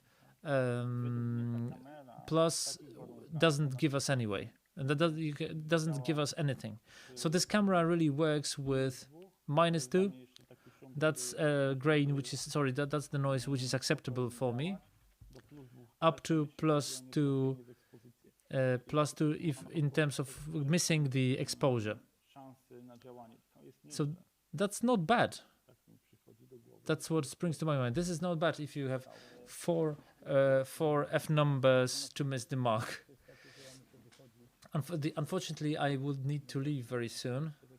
I still have a commercial to make today, at 7:30. But what I'll try to sit down to that when I come back, and maybe I'll describe all that for you somewhere. We would be very grateful, and I thank you, Jarek, for your time and participation. I would really stay with you. I would really gladly stay with you because I love such things. I love such place, and I really wish you all a great fun and a great evening. Take care. Goodbye. Dobra, słuchajcie. Nie mam tutaj możliwości. All right, I do not have the possibility to show you the further part of the test through DaVinci, but I just wanted to make you sensitive that you test cameras, that you take them before you take the cameras to the proper set. Do the tests yourself. To find out in which conditions it works. Taking a camera to the set which you didn't test before. I mean, the camera that you didn't test before to the set, it's shooting yourself in the foot. You have to know the camera perfectly before you go on the set. That's why we do the tests. And I really encourage you all. I urge you, even if you have your own cameras, I don't know, or even mirrors, or to take a testing board and do the basic test as we did a moment ago, the text for underexposure and overexposure, and find out which is the space available to you, because depending on this you will also know which lights do you need, which lamps do you need, which powers of light, sort of, which I would encourage you all to do the tests. So maybe we should also talk about filming in difficult conditions.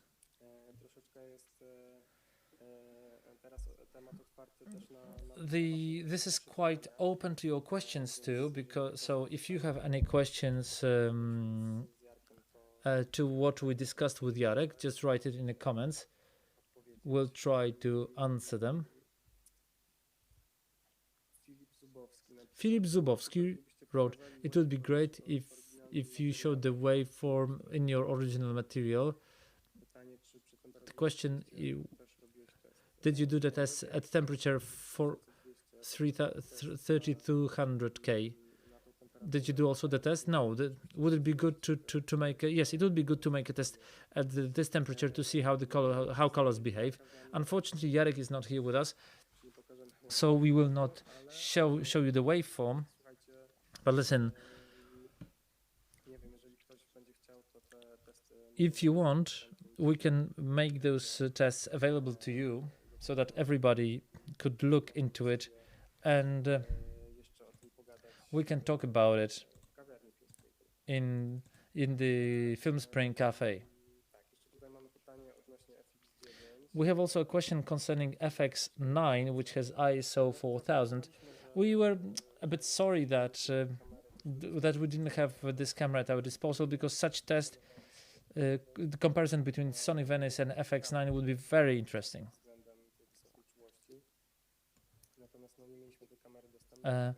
We didn't have this camera available, so it was not possible. And comparison of Sony Venice with Arri Alexa. Well, with Arri Alexa Mini, you need to mention that these cameras work in a totally different way. They behave in a totally different way. From the point of view of ISO operation, as I've mentioned to you, this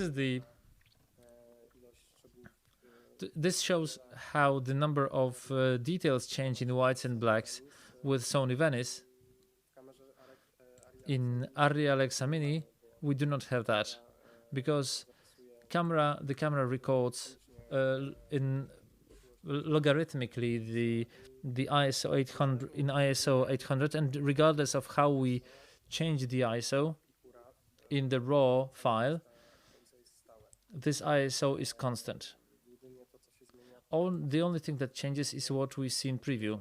That's why quite often, in order to decrease the noise, we go down to 500 ISO to 1/3 of the aperture, because it behaves better in shades. The workflow with Sony Venice is different.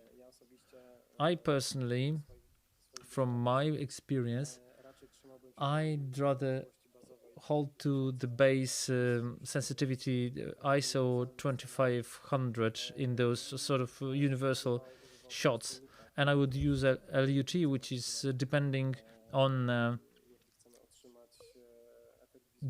which visual effect we want to achieve. That would give us some wider capabilities for post-production in color correction.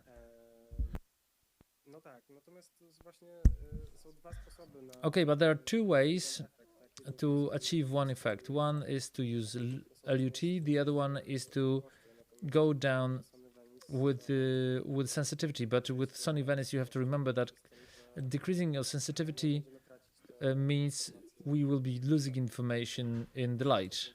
So you have to take that into account when you do measurements on the set, and have it always at in the back of your head. I don't see any more questions. We still have some time, so maybe I'll use it to tell you a bit more about what we've managed to do on the camera, which you can see in the background. I wanted to show you a short footage, the making of,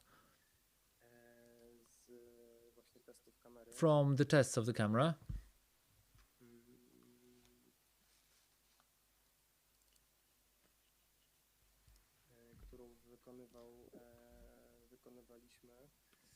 Which we made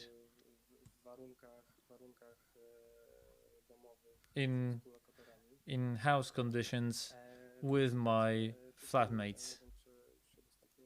I don't know if it's shared already or not.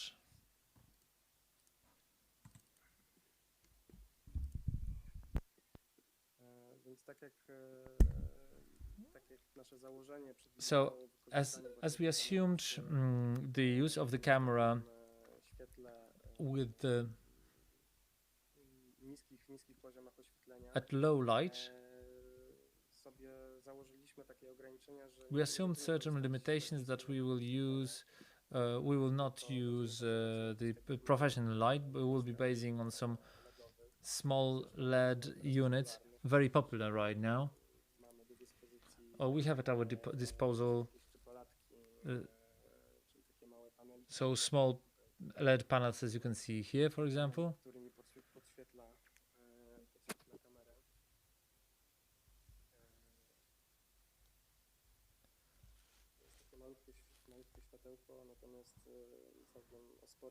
That's a pretty small light, but with quite a big power. We have different effects. We can change the temperature of the light. We can change the tint and saturation.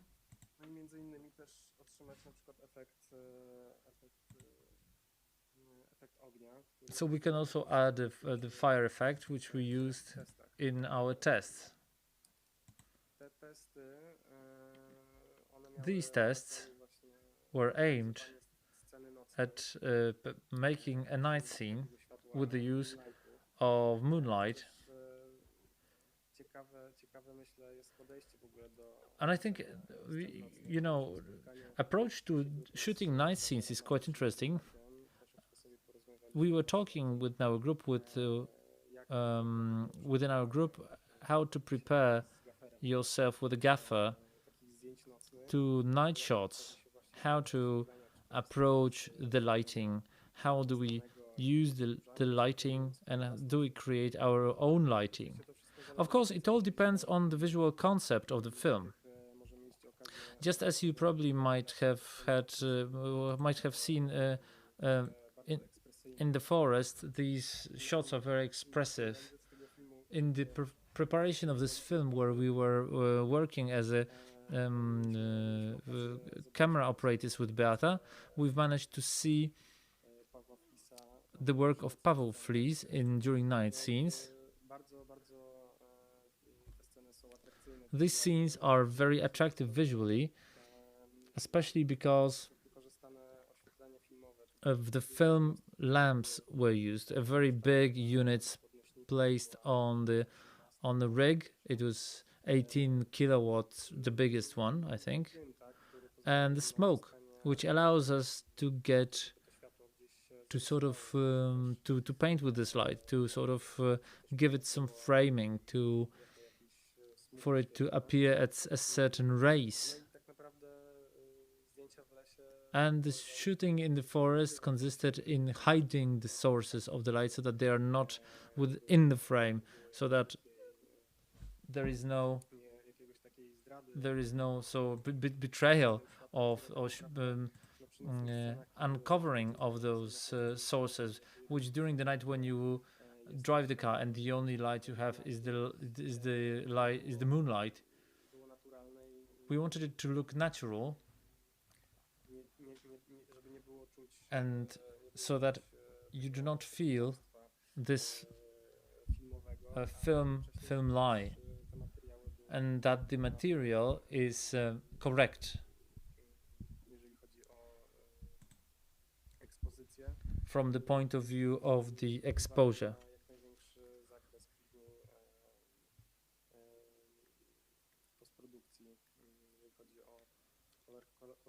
And yes, and other things related to color correction of the material. Coming back to our tests,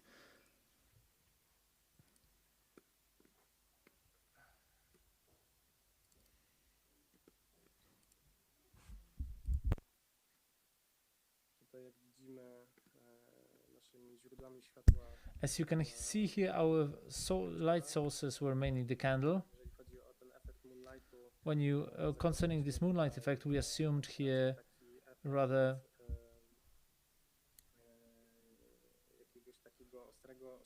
an effect of some very, very strong moonlight squeezing through the bushes in the back. Behind the bush you can see 575 lamps. It's not a big unit. On the right hand side we've got Maglite.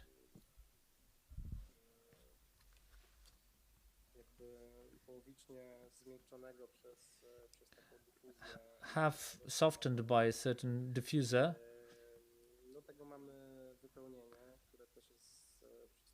Here we've got a filling with limelight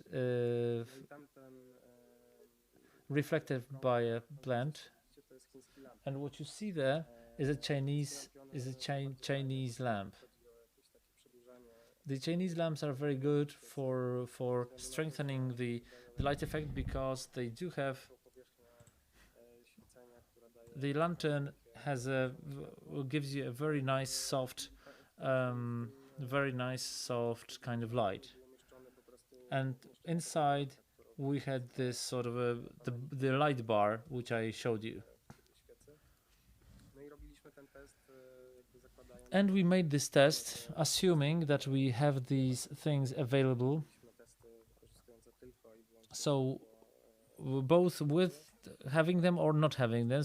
We also did tests in using only the light from the candle.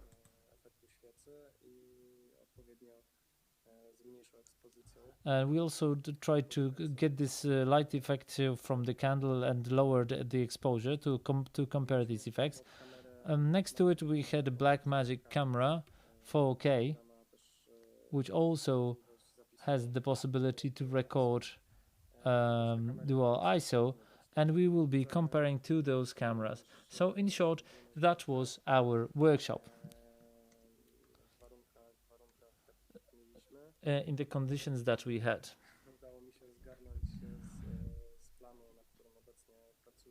From the set I'm working on right now, I've managed to get some smoke powder, but we quickly ran out of it.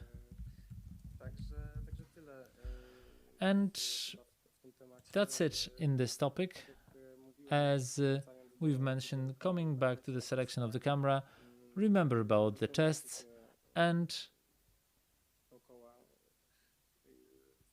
look around for the sources of light. Observe what's happening around you and draw from this reality, because this light is there and the cameras right now allow us to film in these conditions.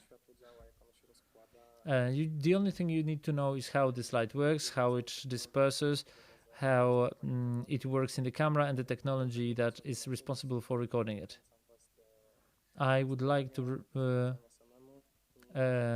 encourage you to test by yourself, and I wish you fruitful filmmaking and great ideas for image and the final visual effect of the film.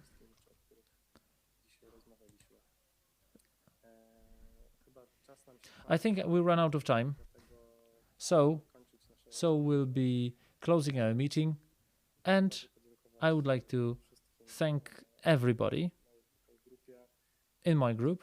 I would like to thank Beata, who runs our group together with me.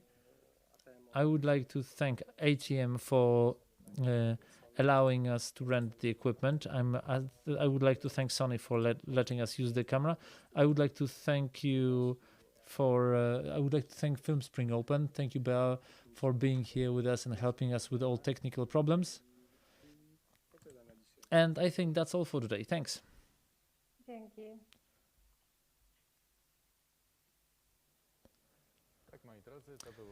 So, my dear friends, that was Adam Suzin. We would like to thank him very much too. And I think that is all we've planned for you on this beautiful day. When it comes to tomorrow, we'll be seeing you at 10 sharp. This will be my penultimate day, and I think it will be as interesting as the days that you've seen so far. Tomorrow, moreover, we'll also we'll show you the virtual scenography that was built here during the last few days. It was tested. It was the guys did some sort of incredible things here. So come back to us tomorrow at 10, and see you.